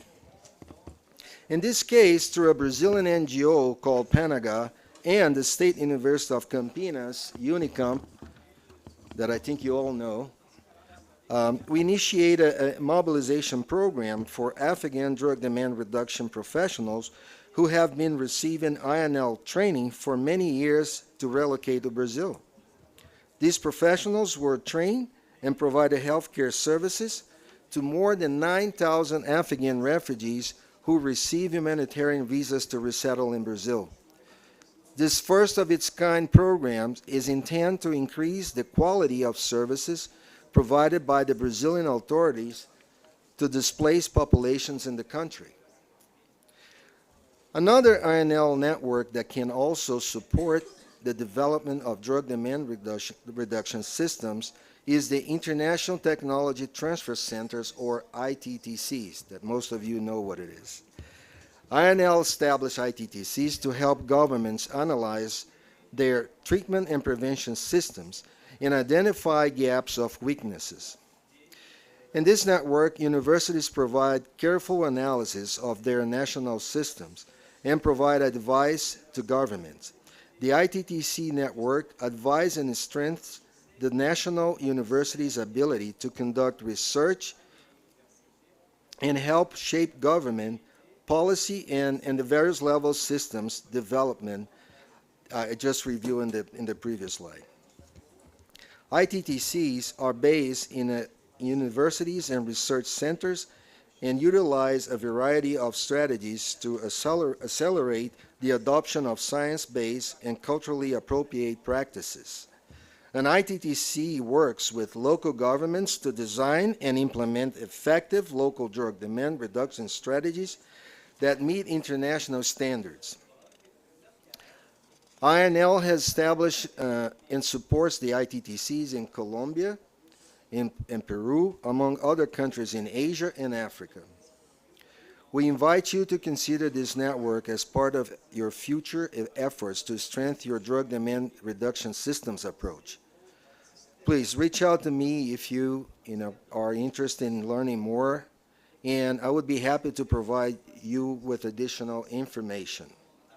I have also provided several links to learn more about the drug demand reduction program that through the Global Coalition website, which also has descriptions of drug prevention, treatment, and recovery programs, and points of contacts and resources.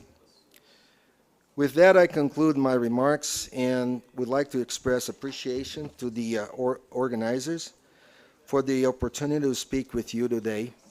Thank you very much.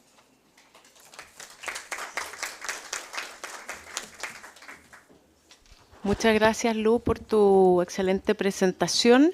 Lamentablemente no vamos a tener tiempo para preguntas, porque tenemos que avanzar con el programa. Los invitamos a un receso, un café que ya nos está esperando afuera. ¿10 minutos? ¿Cómo? Ah, la foto primero. Tenemos que sacar. Peínense, por favor, porque nos vamos a sacar otra foto más, aprovechando que está el embajador y Marta también. Y luego tenemos el café. Gracias.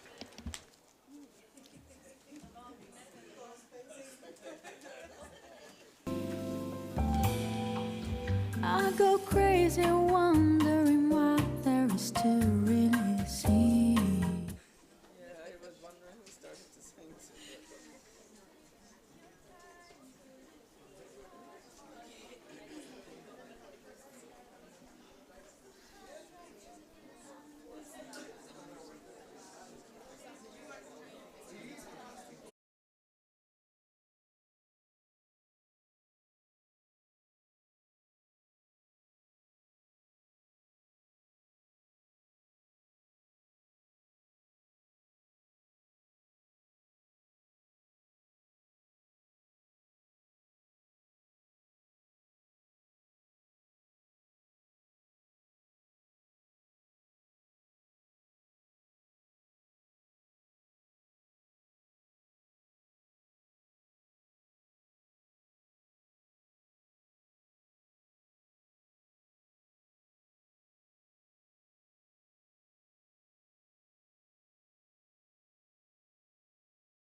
Ya que nos peinamos y nos sacamos la foto.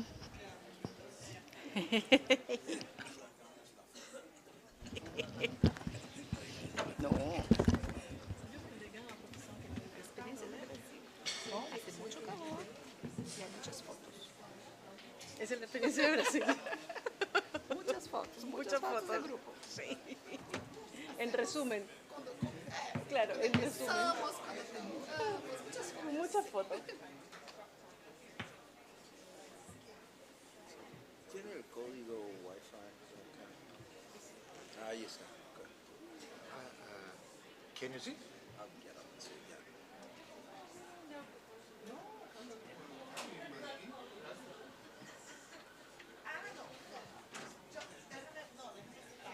Prefer? Thank you.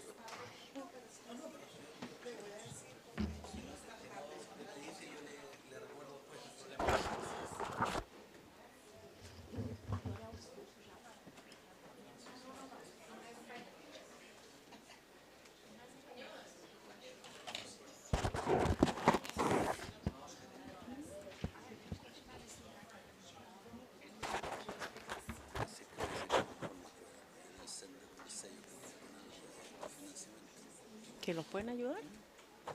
Bacán.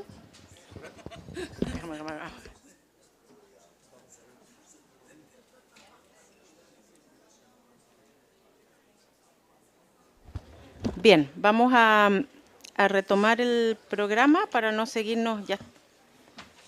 Sí, estamos un poquitín atrasados, pero queremos queremos dejar unos minutitos para poder hacer comentarios, preguntas a la presentación que tuvimos de INL. Entonces, no sé, embajador, ¿usted tiene una pregunta para Lu? Bueno, Ya, mejor, dejamos. Sí, Francisca. Gracias. Que se ponga los audífonos, ¿no?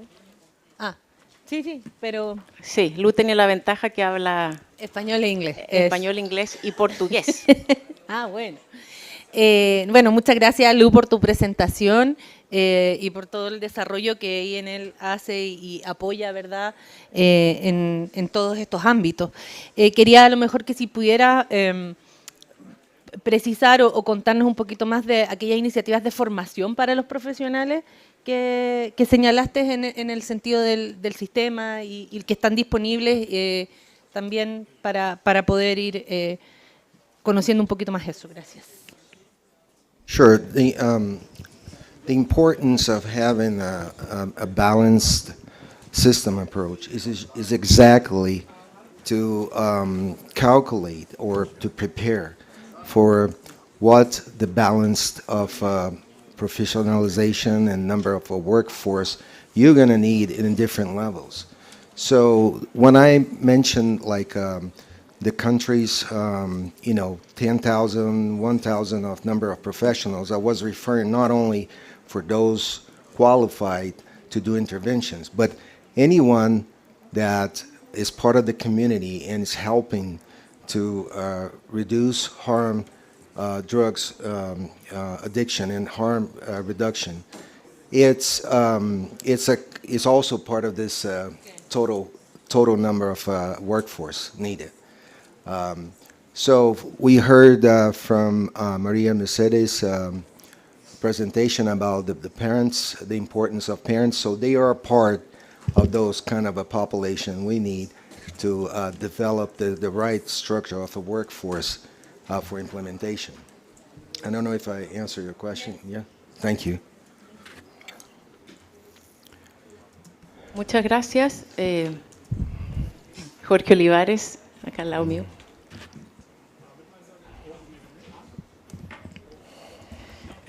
Nada, muchas gracias. Yo quiero aprovechar de agradecer en nombre de la sociedad civil a INL por el apoyo y el financiamiento que otorga no solo a toda la sociedad civil y a la Federación Latinoamericana en particular. Creo que sin la confianza que depositada en nuestra federación no sería posible que hubiésemos desarrollado todos estos proyectos hasta ahora. Así que muchas gracias nuevamente a INL en el nombre de Lou Gamner. Thank you. Sí, Marta. Essa semana saiu uma notícia muito importante. Eu falar português, mas não.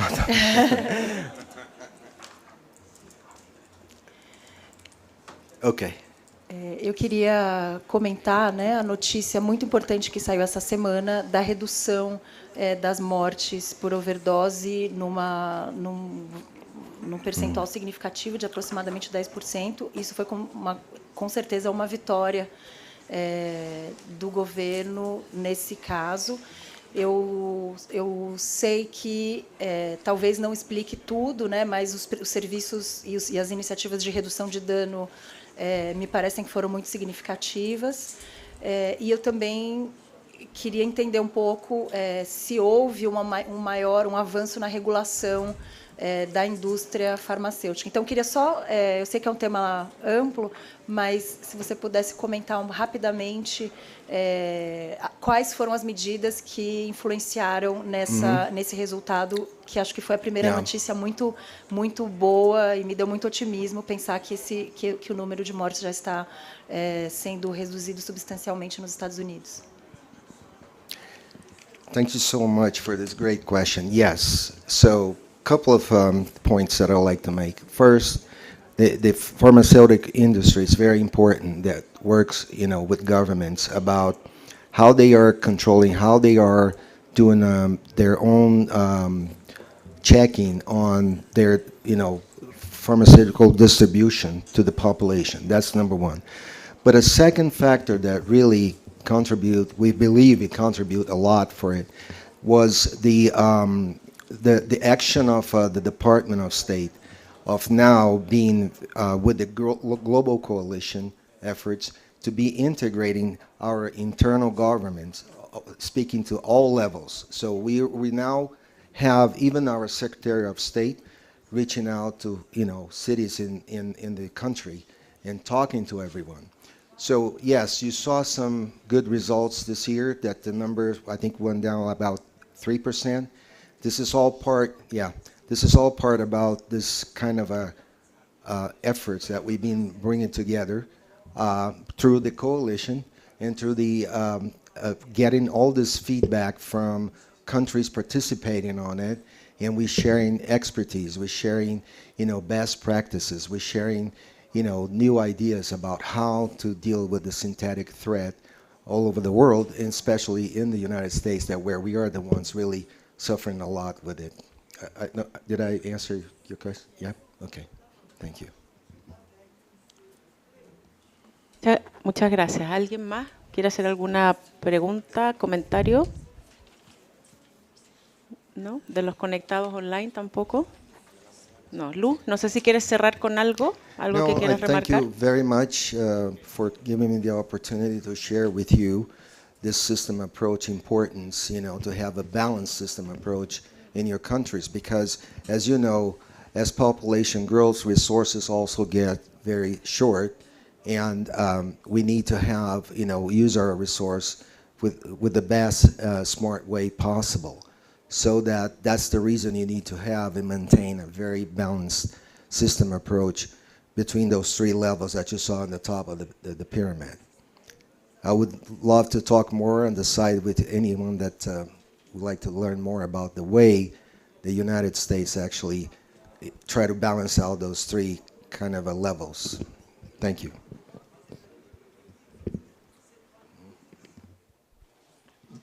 Muchas gracias, Lu. No sé si te dimos el aplauso antes, si quitamos el aplauso.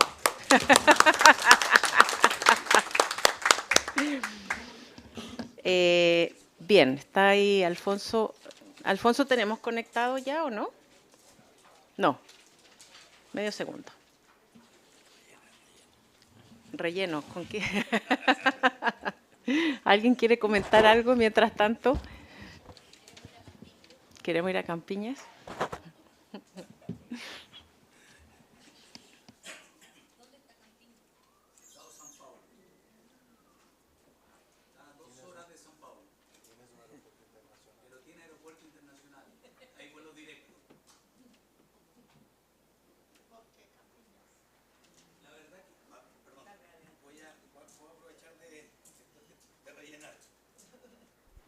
La verdad que no lo hice mención en la presentación, pero la Federación Latinoamericana parte en Campinas. El primer Congreso Latinoamericano se desarrolló en Campinas, entonces cuando estuvimos en India el año pasado en la conferencia mundial y solicitamos la sede, era como volver a los orígenes y por eso seleccionamos Campinas.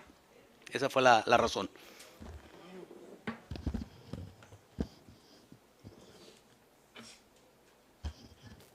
¿Más relleno?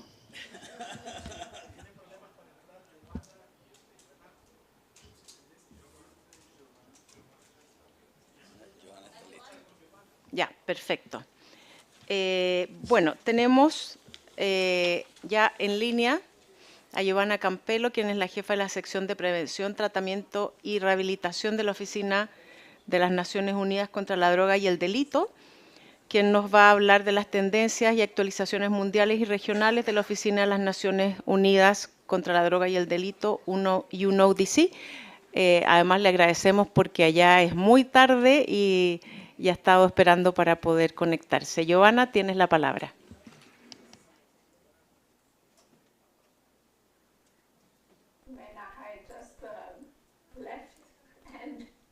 Came back into the room and you were saying you have the floor. Oh my God! So I didn't catch your introduction, but I just still want to say good evening. It's a bit late here in Vienna. Good afternoon for you. I saw some good friends and colleagues in the room and online. So it's a great pleasure for me to be with you today. Let me try and share my screen. I had my presentation ready. Let's see if this one works. I can see Cedronar. Cedronar, can you nod if you see the presentation?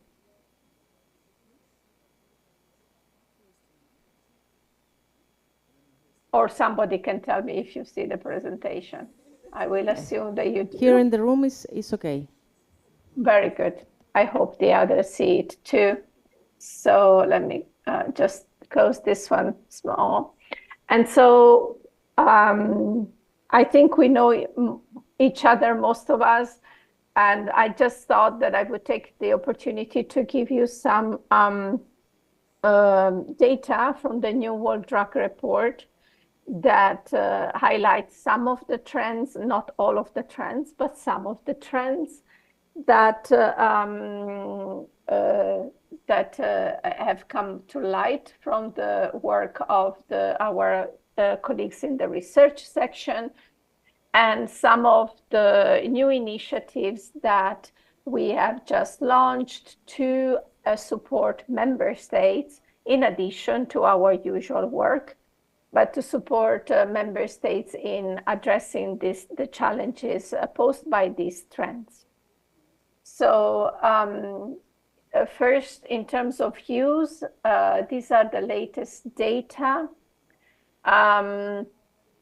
with regard to how many people have used drugs. So past year prevalence, we have 292 million people that in 2022 reported having used in the past year.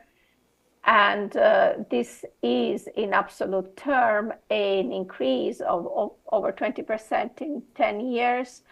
If you look at the prevalence, in reality, because a lot of this increase is due also to the increase in population, you can see that the prevalence has gone up, but to a more modest extent. So in the last 10 years, prevalence has gone up from 5.2 to 5.6%.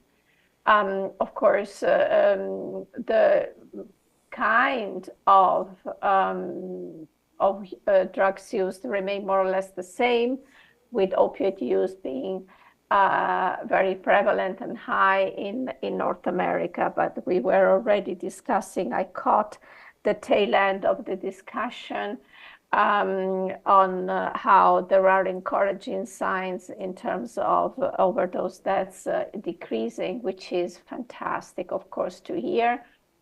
For the hemisphere, I'm sure I'm not telling you anything new. How the market for cocaine is very strong, but also the non-medical use of pharmaceutical stimulants is higher than in other regions. And this is the, how can I say, pictorial, visual representation of what I've just presented to you. As often, although there are changes regarding specific drugs, regarding specific regions, men do use more.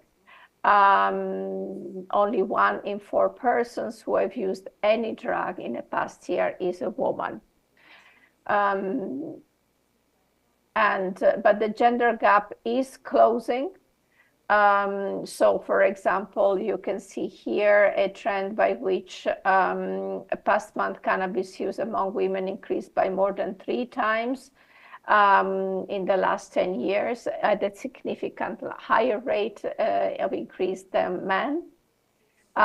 Even if overall we still see that trend that in general cannabis use as the use of other drugs remains higher among men than women. With this data on the use among young people is similar to the one that was presented last year. In general, the prevalence, especially of cannabis use among adolescents in the past year, is higher than that of adults globally, and in some region in particular. And cannabis use disorder in particular among adolescents remains a concern in many regions, with many young people reporting to treatment. So in the past, what I've done all of the trends, and then I've put some updates of what we are doing. I've decided to change a little bit, to change the pace. And so starting from this data that shows that people keep on starting to use drugs. And in fact, this is also increasing as a phenomenon, and starting from the point of view that we need to do something about this, in addition to what we have already been doing collectively, promoting evidence-based drug prevention based on the international standards. I would like to present our most recent initiative. We launched it this year at CND. We started working on it last year, and it really tails in very nicely with what Lou was discussing just before I started to speak, which was the importance of a system approach. And this is the initiative by which we said, look, we have been in many countries promoting evidence-based programs with families and schools. We have shown that they work, but we need to do more. We need to try and go in a few countries and really turn around the system and make it so that the system, the prevention system, follows science and focuses on helping children develop healthy and safe from birth to adolescence. So really moving from piecemeal programs to prevention system. Brazil is the first country that is partnering with UNODC. I think I've seen Marta in the room. I'm not entirely sure because I could not see very well. And yes, I know, of course, that you are in Brazil. Oh, good to know. Hi. And we are really, really excited to start this new adventure. We have some other countries that have expressed very solid interest, but they have not done that public announcement yet, so I don't want to spoiler. But we hope that like this, we can really show the effectiveness of a systems approach, like Lou was mentioning, And we are very grateful to Brazil for believing in us, believing in the science of prevention, and super excited to start this new adventure that hopefully will involve many other countries as well. This is where we're doing our most recently more normal, in inverted commas, work, promoting evidence-based prevention among families and schools. And I understand that Maria Mercedes is also there talking about the importance of families. So we are all very well covered. In terms of health and social consequences, of course, drug use has some serious consequences, and of the almost 300 million people who use drugs, 64 million people worldwide were reported to be suffering from a drug use disorder in 2022. And also this is an increase of 3% over the last 5 years. Of course, one of the more harmful pattern of use is injecting. There are 13.9 million people injecting drugs worldwide, with a particularly high prevalence in North America. And we all know that this is connected to living with HIV and hepatitis C. And I don't know if I have the slide. No, I don't. I took away this slide that was showing the proportions of death and how by now the first cause of drug-related death is in reality liver disease connected to hepatitis C. Then it's overdose, mostly opiate overdose, and then of course is HIV, and then other kind of comorbidities, mental or physical. And then of course we know, and I certainly don't need to present to you more data. I'm sure that Lou has done a very good job about presenting also this perspective in terms of the all of the harms related to the potent opioids that are available and are being used especially in North America, although we are seeing reports also in the rest of the world. And in terms of services, these are the latest data in terms of harms. I'm hoping I am promoting the idea, and please help me to my colleagues in the World Drug Report to not only look at physical harms associated with drug use, but also to start looking more not only at drug use disorder, but also other mental health disorders as well, to provide a more complete picture. But I don't have that, and I'm hoping to present this in future World Drug Reports. But the World Drug Report did provide an overview of services for people who use drugs and people with drug use disorder. And this is where let me move this out of the way. For me, this was the most important piece of information that should spur us into action. I disagree. What Marta was asking about the decline in the overdose deaths is, of course, a fantastic piece of news that you could also see very slightly in one of the graphs, probably because they have the data from the year before.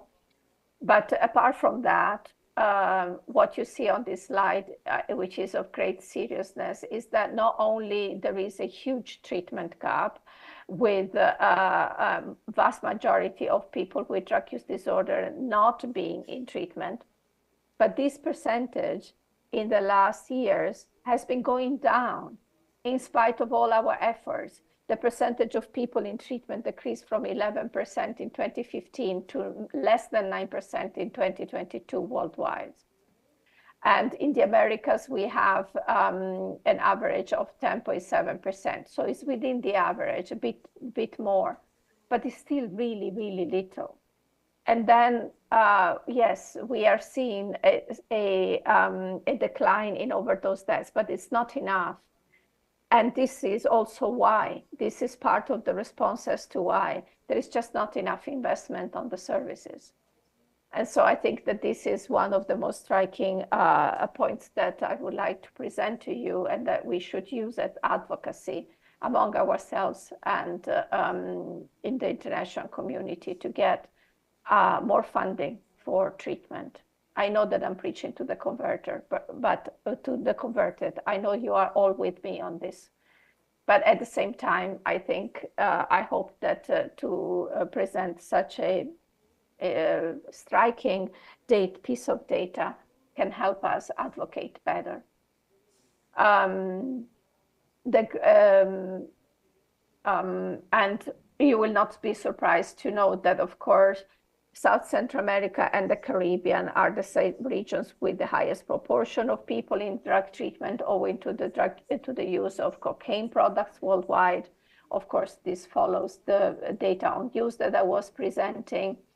Here there is the gender gap. I moved to the young people on treatment, and then I come back to the gender gap, because also South America, followed by Central America and the Caribbean, are the continent where the biggest proportion of people in treatment is under 25 years old. So it's really young by the definition of the United Nations. And while people between 18 to 15, 25 years of age, they are really young adults.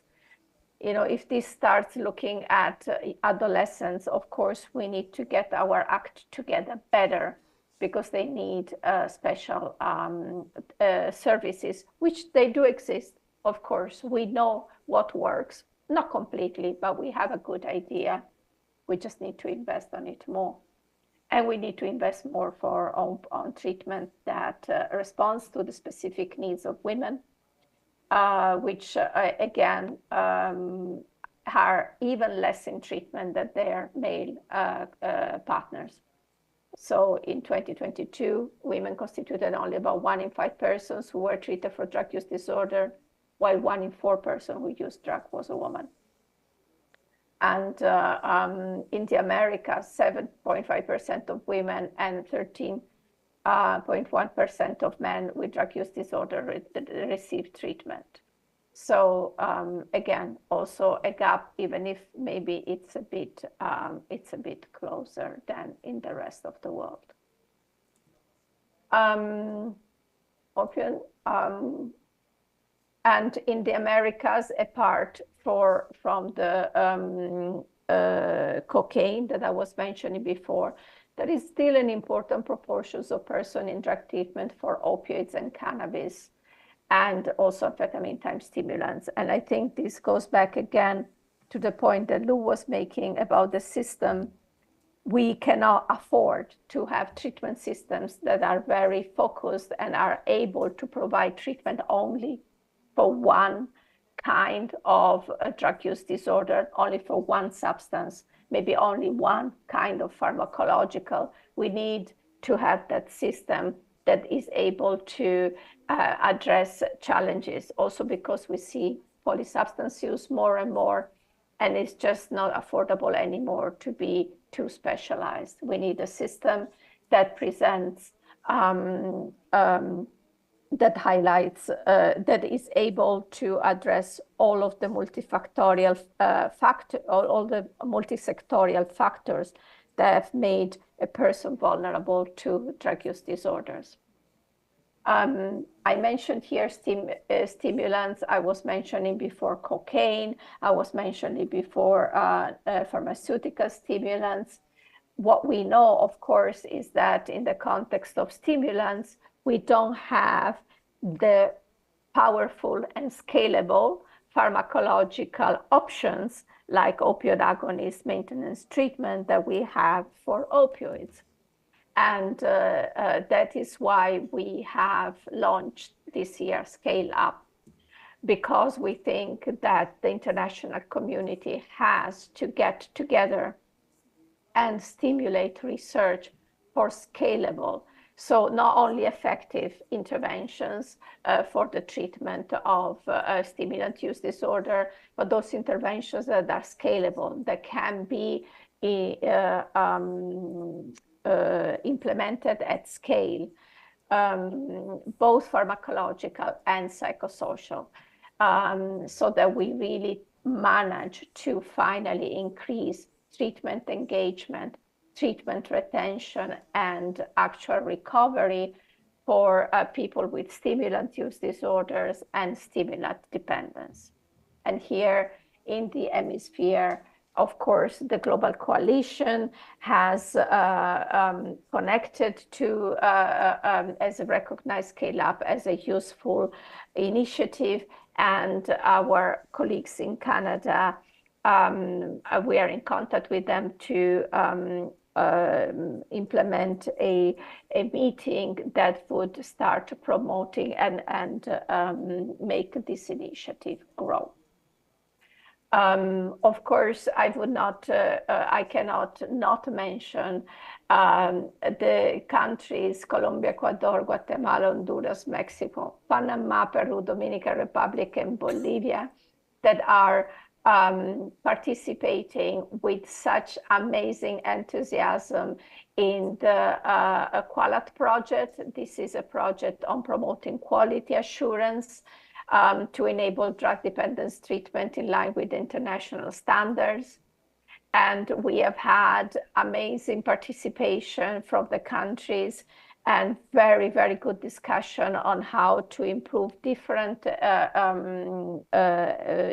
aspects of quality, and also for different target groups. For example, we had a few very good discussion on addressing the special needs of indigenous populations.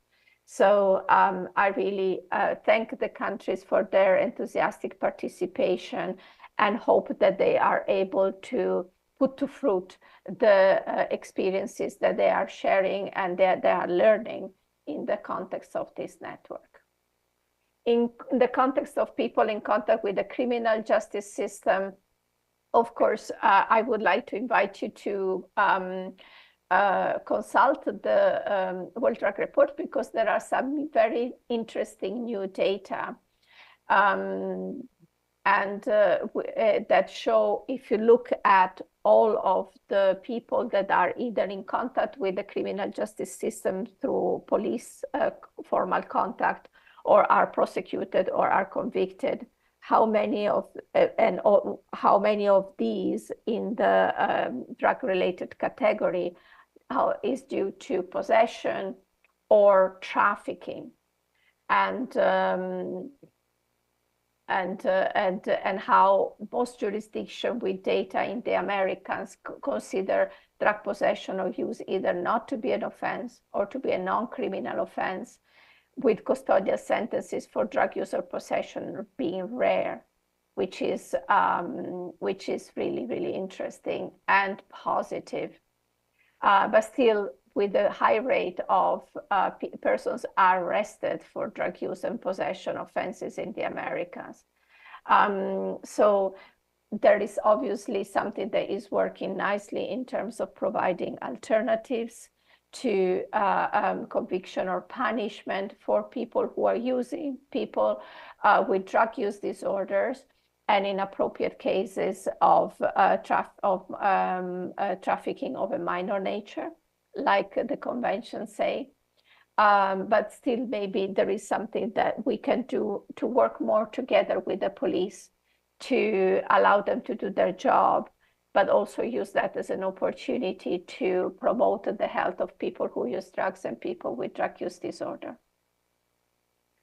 And this is especially the case for women, where we have a situation by which the proportion of women in the criminal justice system for drug offenses is highest in the America and Oceania. So we would need to look very seriously of how to promote alternatives in a way that benefits also women who use drugs and women with drug use disorder that are in contact with the criminal justice system. And I know that, of course, CICAD is already doing a lot in this field. And I commend them for that, and I really thank them for the cooperation. I just think that collectively we should do more, but this is no criticism to any of the colleagues with whom that are doing an amazing job. And this is our, of course, point of view. We are mostly active in Africa, and we're starting to be active in Asia. But of course, I'm not worried because we have very good cooperation with CICAD, as I was mentioning, the African Union, and of course, CICAD. I was also to mention that in the context of drugs and health, we also need to look at both sides, right? On one hand, the side of the fact that we want to prevent drug use disorders, their consequences, and then, of course, if there are problems, provide services that are evidence-based and allow people to protect their health, promote their health, and promote their recovery. But on the other hand, if there are people that need controlled medicines, for example, for the management of pain, we want them to be available. And the fact of the matter is that worldwide, there is a huge, huge disparity, with 87% of the world population that live without adequate access to pharmaceutical opioids for pain relief and palliative care. And this is where I don't have a slide, but we have a program. I know that countries are concerned, but we also know that it is possible to achieve a balance where access to these pharmaceuticals is ensured for the people who need them, while preventing diversion and while preventing no-medical use. And we're very proud of our program that is small but is growing, and hopefully we'll be working with many member states to change this situation. And finally, I have a small concluding message. I think that our collective work in promoting evidence-based drug prevention, treatment, and recovery and support is more relevant than ever. And I'm really, really sorry I'm not able to be there with you, because I know that we would be able to discuss more concretely how to work together more and how to change some of the challenging situations that I have presented. We have to make do with some good connection. Thank goodness for the good connection, so that at least I can send you this message, and hope to see you all soon, and wish you all the best in your deliberation. I know that I will, contact Jimena very soon after the meeting, for hopefully to know the wonderful things that you have discussed. Maybe you have taken some decisions, some new initiative. It would be very, very interesting to know and to participate, so that we can really make sure that people that are vulnerable to starting to use drugs, especially children and youth, do not start, and we protect their health and their development, and that people who are using, we really provide services that are evidence-based, effective, and that really protect their health and promote their recovery. So I'm looking forward to keeping in contact with you all. I miss you very much. I'm sorry I'm not there with you, but I'm looking forward to, to be working together anyway. Thank you so much.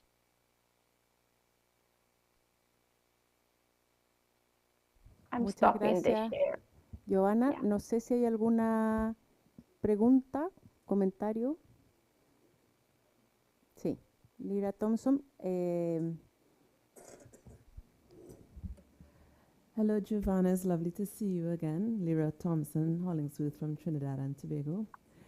I have a question. I've noticed that there are guidelines for the treatment of various substances, and in some of our countries, particularly the ones in the Caribbean, where resources are limited, our treatment facilities will often have a more holistic treatment modality to look at substance use disorder recovery Mhm, as a mhm. whole.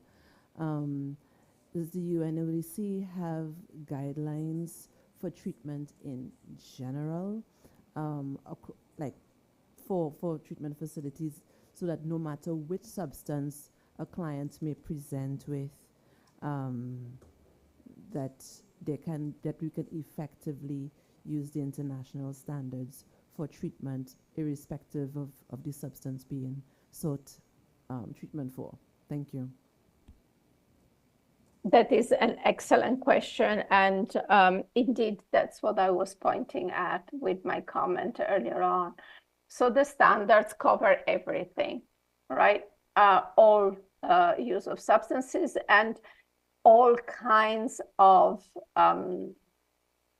psychosocial and pharmacological services.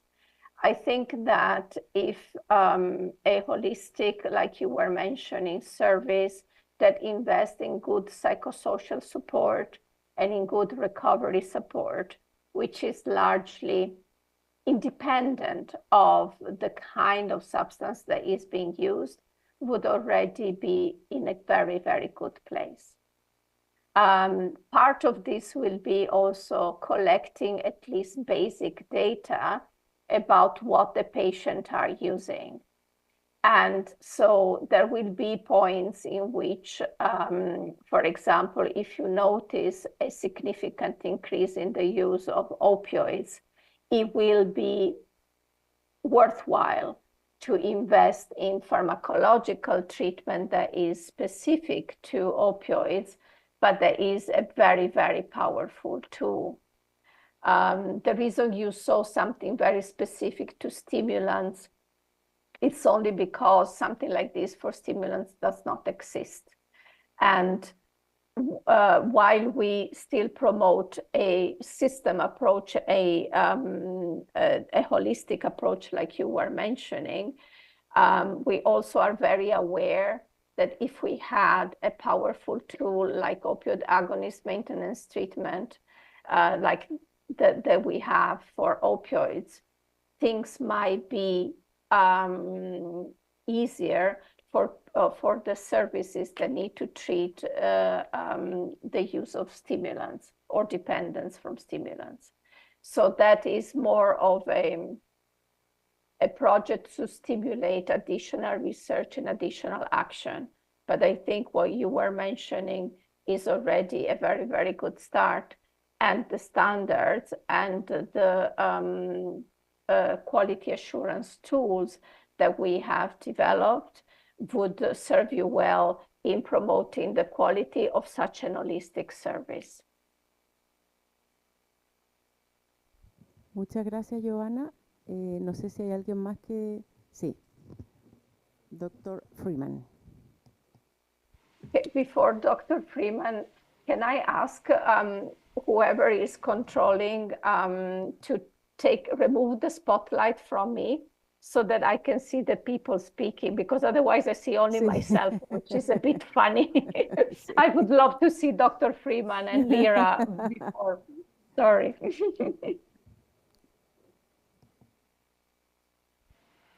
Thank you so much for the opportunity, Travis Freeman, Guyana. I just wanted to make some reflections, and if I might remind Lou, our first conversation we had on Monday, I spoke to him, we were discussing proportional investment in treatment. We spent a lot of time developing excellent policies and SOPs and guidelines, but if that isn't transition into the package of services, if that isn't transition to what people are accessing, then people are not going to come for service.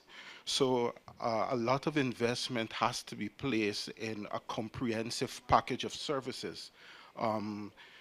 We should be wary of when an individual comes to the facility, we are treating them for their alcohol addiction. In Guyana, what I try to promote is for when an individual comes, we treat them comprehensively, meaning they might come with another need, another health need that we can take care of at the facility at the same time. So you might be You may come for alcohol addiction, but you might be dealing with cirrhosis of the liver, and those services must be accessible as well at that point. When we speak of investment, we invest a lot in policies, like I said, but what about the health products that should be available during those services? Health products such as testing kits. Our testing capacity needs to be improved. There are other health products such as nicotine patches and other medications that are used for the assistance of therapy. Look at, we can learn from COVID. From the COVID phenomenon, we were able to develop an enormous testing capacity in a very short period of time. We've been dealing with substance misuse for decades, and yet our testing capacity is limited. Medications to address the needs of those persons are limited. And so I think there needs to be more investment in that. And in addressing those two, we will be able to remove some of the structural stigma that we're seeing. Yeah, so I just wanted to thank Giovanna again for her presentation, and it was well done. Thank you. Thank you. Muchas gracias, Dr. Freeman. No sé, Joanna, si quieres, do you want to add anything more? No, just thank you, everybody. My best greetings. And now for us here, it's a bit late. So I wish you a good night. In reality, you still have quite a bit of work to do. And I wish you all the best and looking forward to seeing you all, who knows, in Vienna at the Commission or in other occasions and working together. Muchas gracias. Agradecemos entonces a Joana Campelo su presentación y seguimos con la agenda.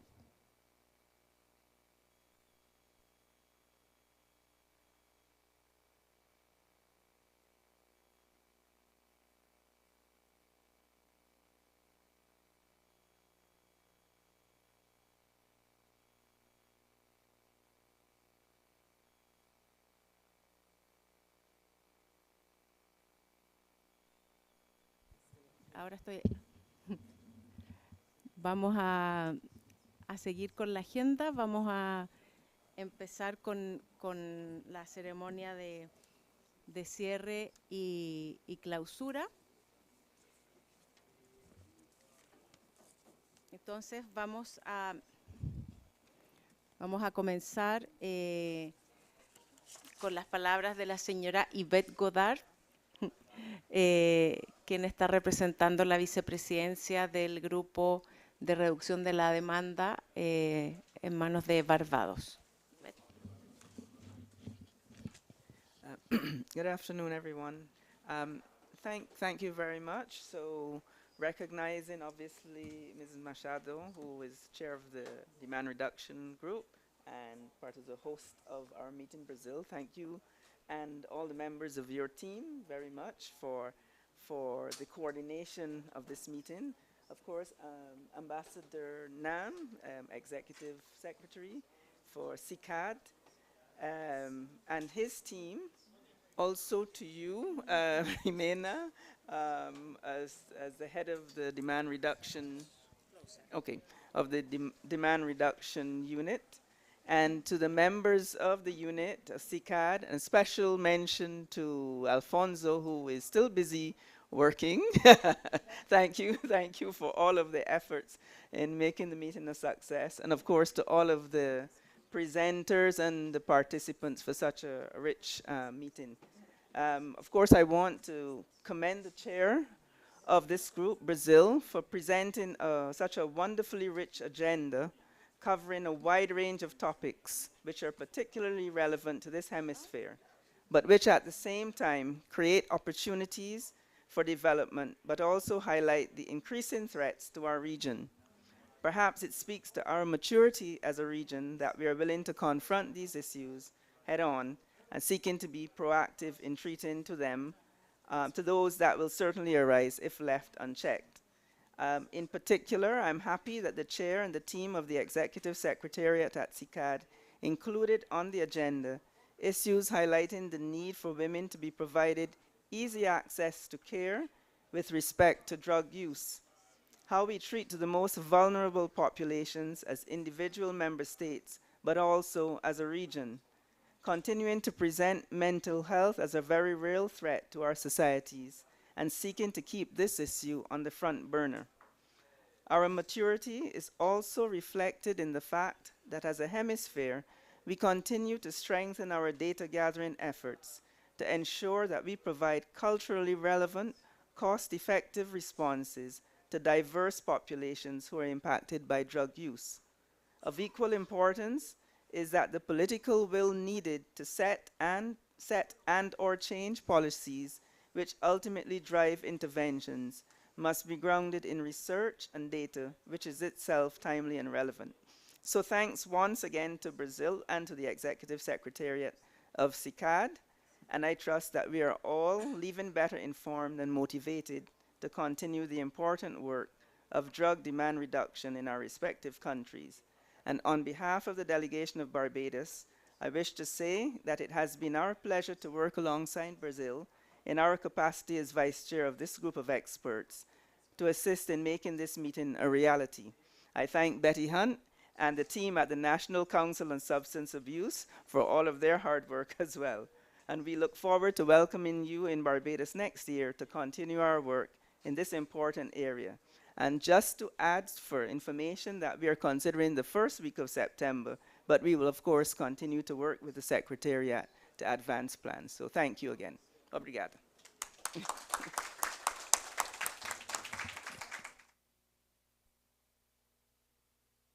Muchas gracias por esas palabras tan cariñosas. Le damos la palabra ahora a Marta Machado en nombre de la presidencia del grupo de expertos. Obrigada. É com muita alegria que a gente chega ao final da 25ª reunião do Grupo de Peritos em Redução da Demanda da Comissão Interamericana para o Controle do Abuso de Drogas. Foi, enfim, um encontro muito intenso para todos nós. Eu gostaria de iniciar agradecendo mais uma vez a todos vocês pela participação, pelas valiosas contribuições que trouxeram ao longo desses dias de intenso debate, tanto os que estiveram aqui presencialmente, quanto os que nos acompanharam e apresentaram virtualmente.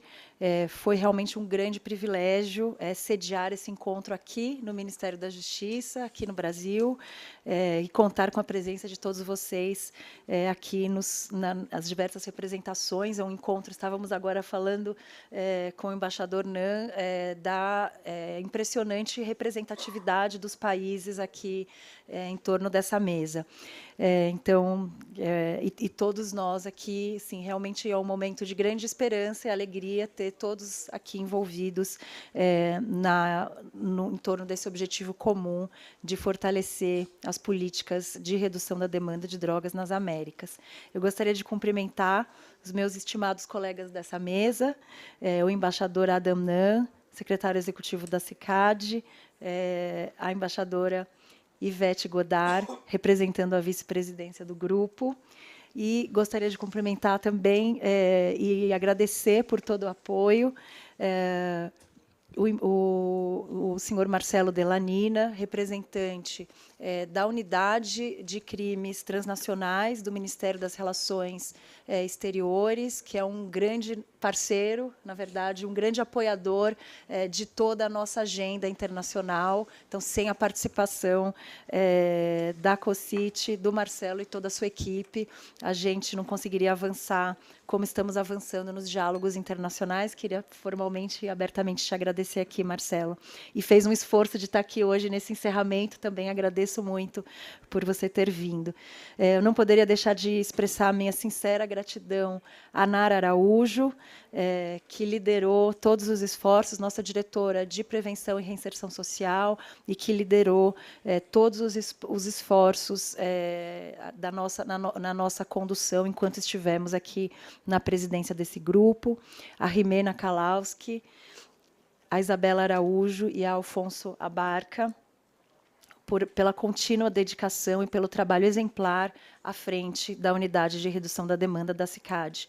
Eu agradeço ainda muito enfaticamente a todos e todas da equipe, tanto da Senad como da CICAD, que tornaram possível a realização desse evento e trabalharam muito nos últimos meses para que esse evento pudesse acontecer de forma tão fluida. Realmente agradeço a todos vocês. Acho que nesses 3 dias tivemos uma programação muito intensa, abordando temas de grande relevância e urgência para a nossa região.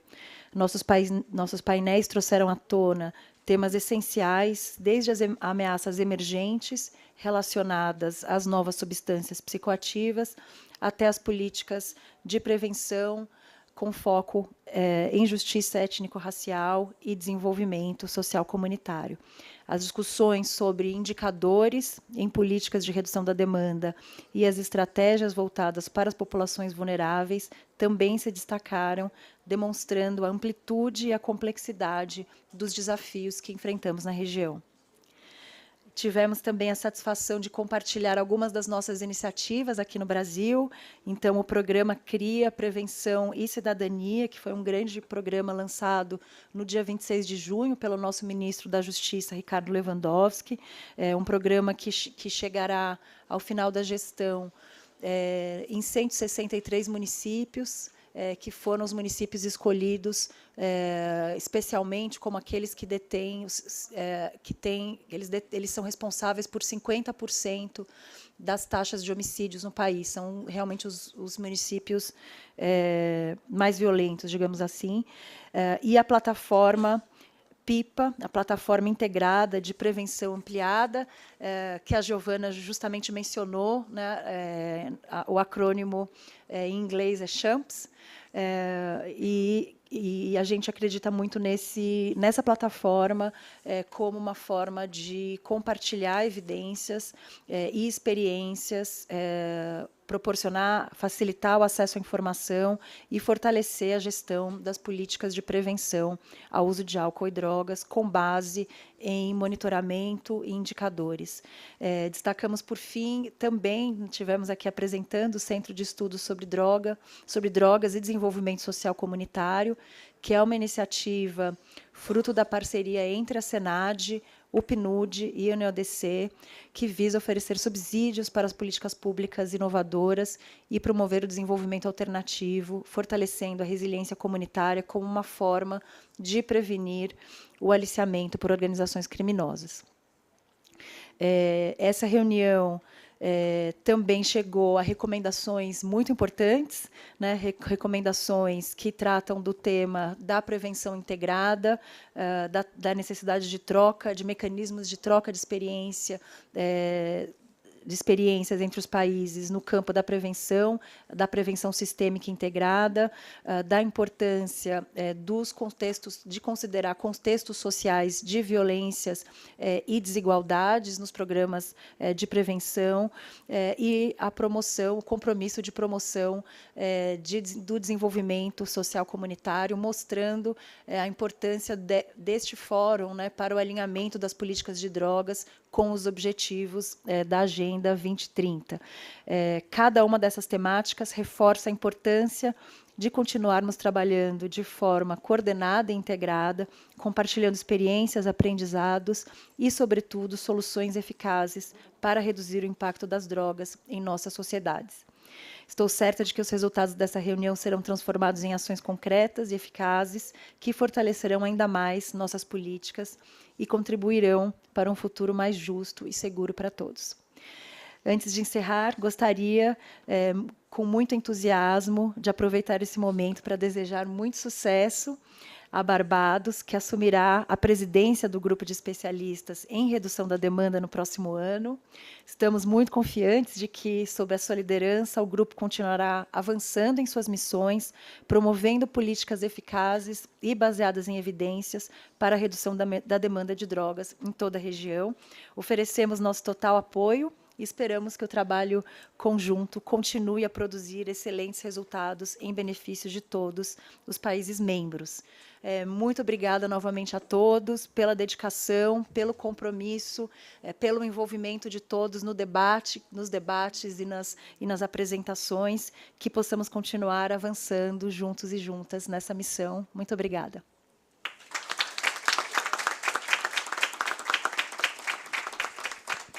Muchas gracias. Le damos ahora la palabra al embajador Adam Nam, secretario ejecutivo de la Comisión Interamericana para el Control del Abuso de Drogas, CICAD, de la Organización de Estados Americanos. Embajador. Gracias. Thank you, Jimena. Good afternoon to everybody. First of all, I want to congratulate Brazil on chairing a terrific meeting. 26 OAS member states are either around the table or virtual. And I think that that's a record for the Demand Reduction Experts Group. It may be a record for any CICAD experts group meeting in history. 26 out of 32 active OAS member states. And I'm sitting here, and some of you may be also thinking, what percentage is that? And I can't do it that quickly in my head, but it's somewhere between 80 and 85%.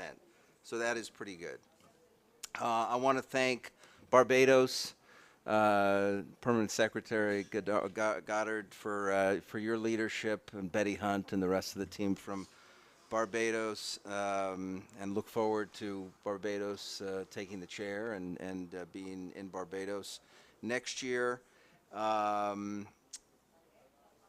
Several commissioners around the table and also participating online. I am very much in awe of the work that all of you do in the area of demand reduction.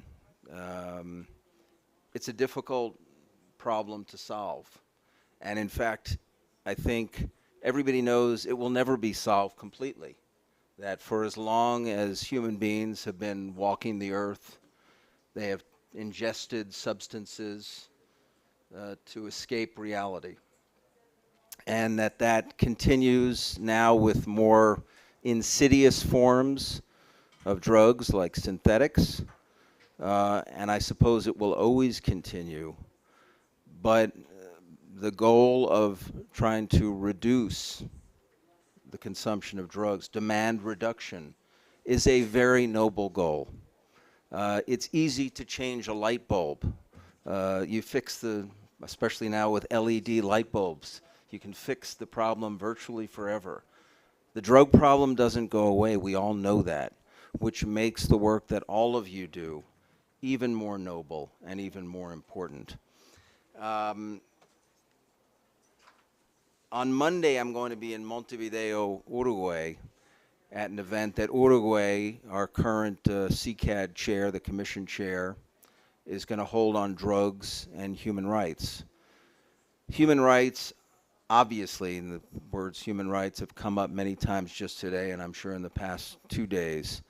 It is absolutely crucial, and it's one of the reasons I tell people I'm very proud to work at the OAS and to be the executive secretary of CICAD is because the countries of the Americas take a public health approach to the problem of drugs with emphasis on human rights, with focus on gender, et cetera, et cetera. All of you are familiar with the hemispheric strategy and corresponding plan of action. There are not many areas of the world that have adopted that approach. Western Europe, few other countries, but I have always felt and continue to feel, and listening to the presentations today and the questions, that the Americas is in the vanguard in terms of the approach it takes to the drug problem, and especially in demand reduction.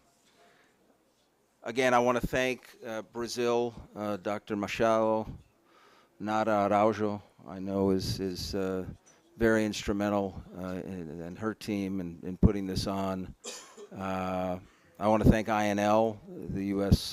Department of State's Bureau of International Narcotics and Law Enforcement, whose funding has helped to put this on and travel many people here to Brasilia.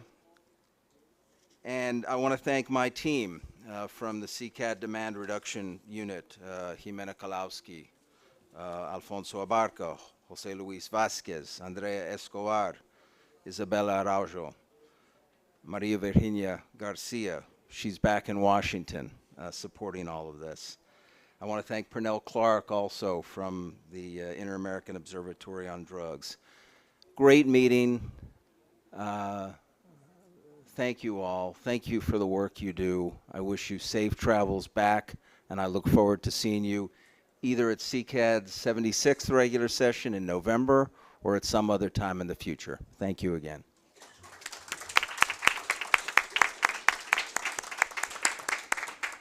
Muchas gracias, embajador. Y para finalizar, le vamos a dar la palabra al señor Marcelo de la Nina, del Ministerio de Relaciones Exteriores.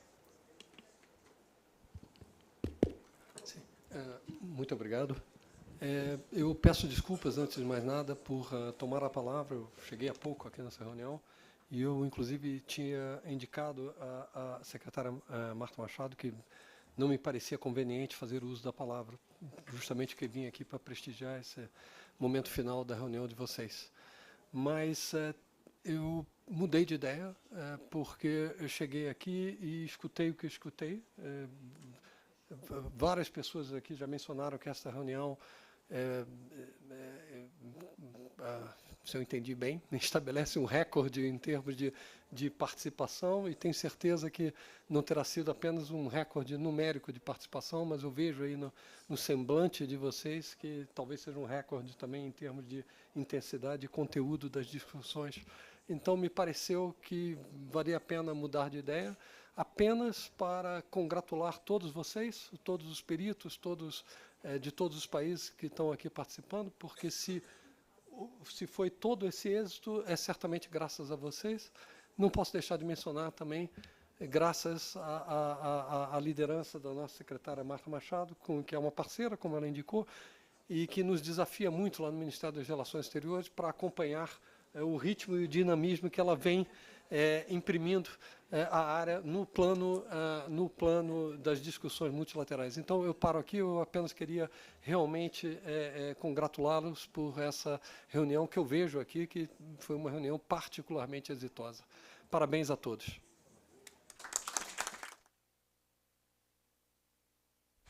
Bueno, con esto terminamos la ceremonia de clausura. Muchas gracias a todos y todas. Esperamos que tengan un muy buen regreso. Seguiremos en contacto porque tenemos varios compromisos pendientes. Las presentaciones están y van a estar también en el sitio web de la reunión. Agradecemos a todo el apoyo que hemos tenido de los intérpretes, del equipo a cargo del audio, sonido y transmisión, que los pusimos en problemas a veces.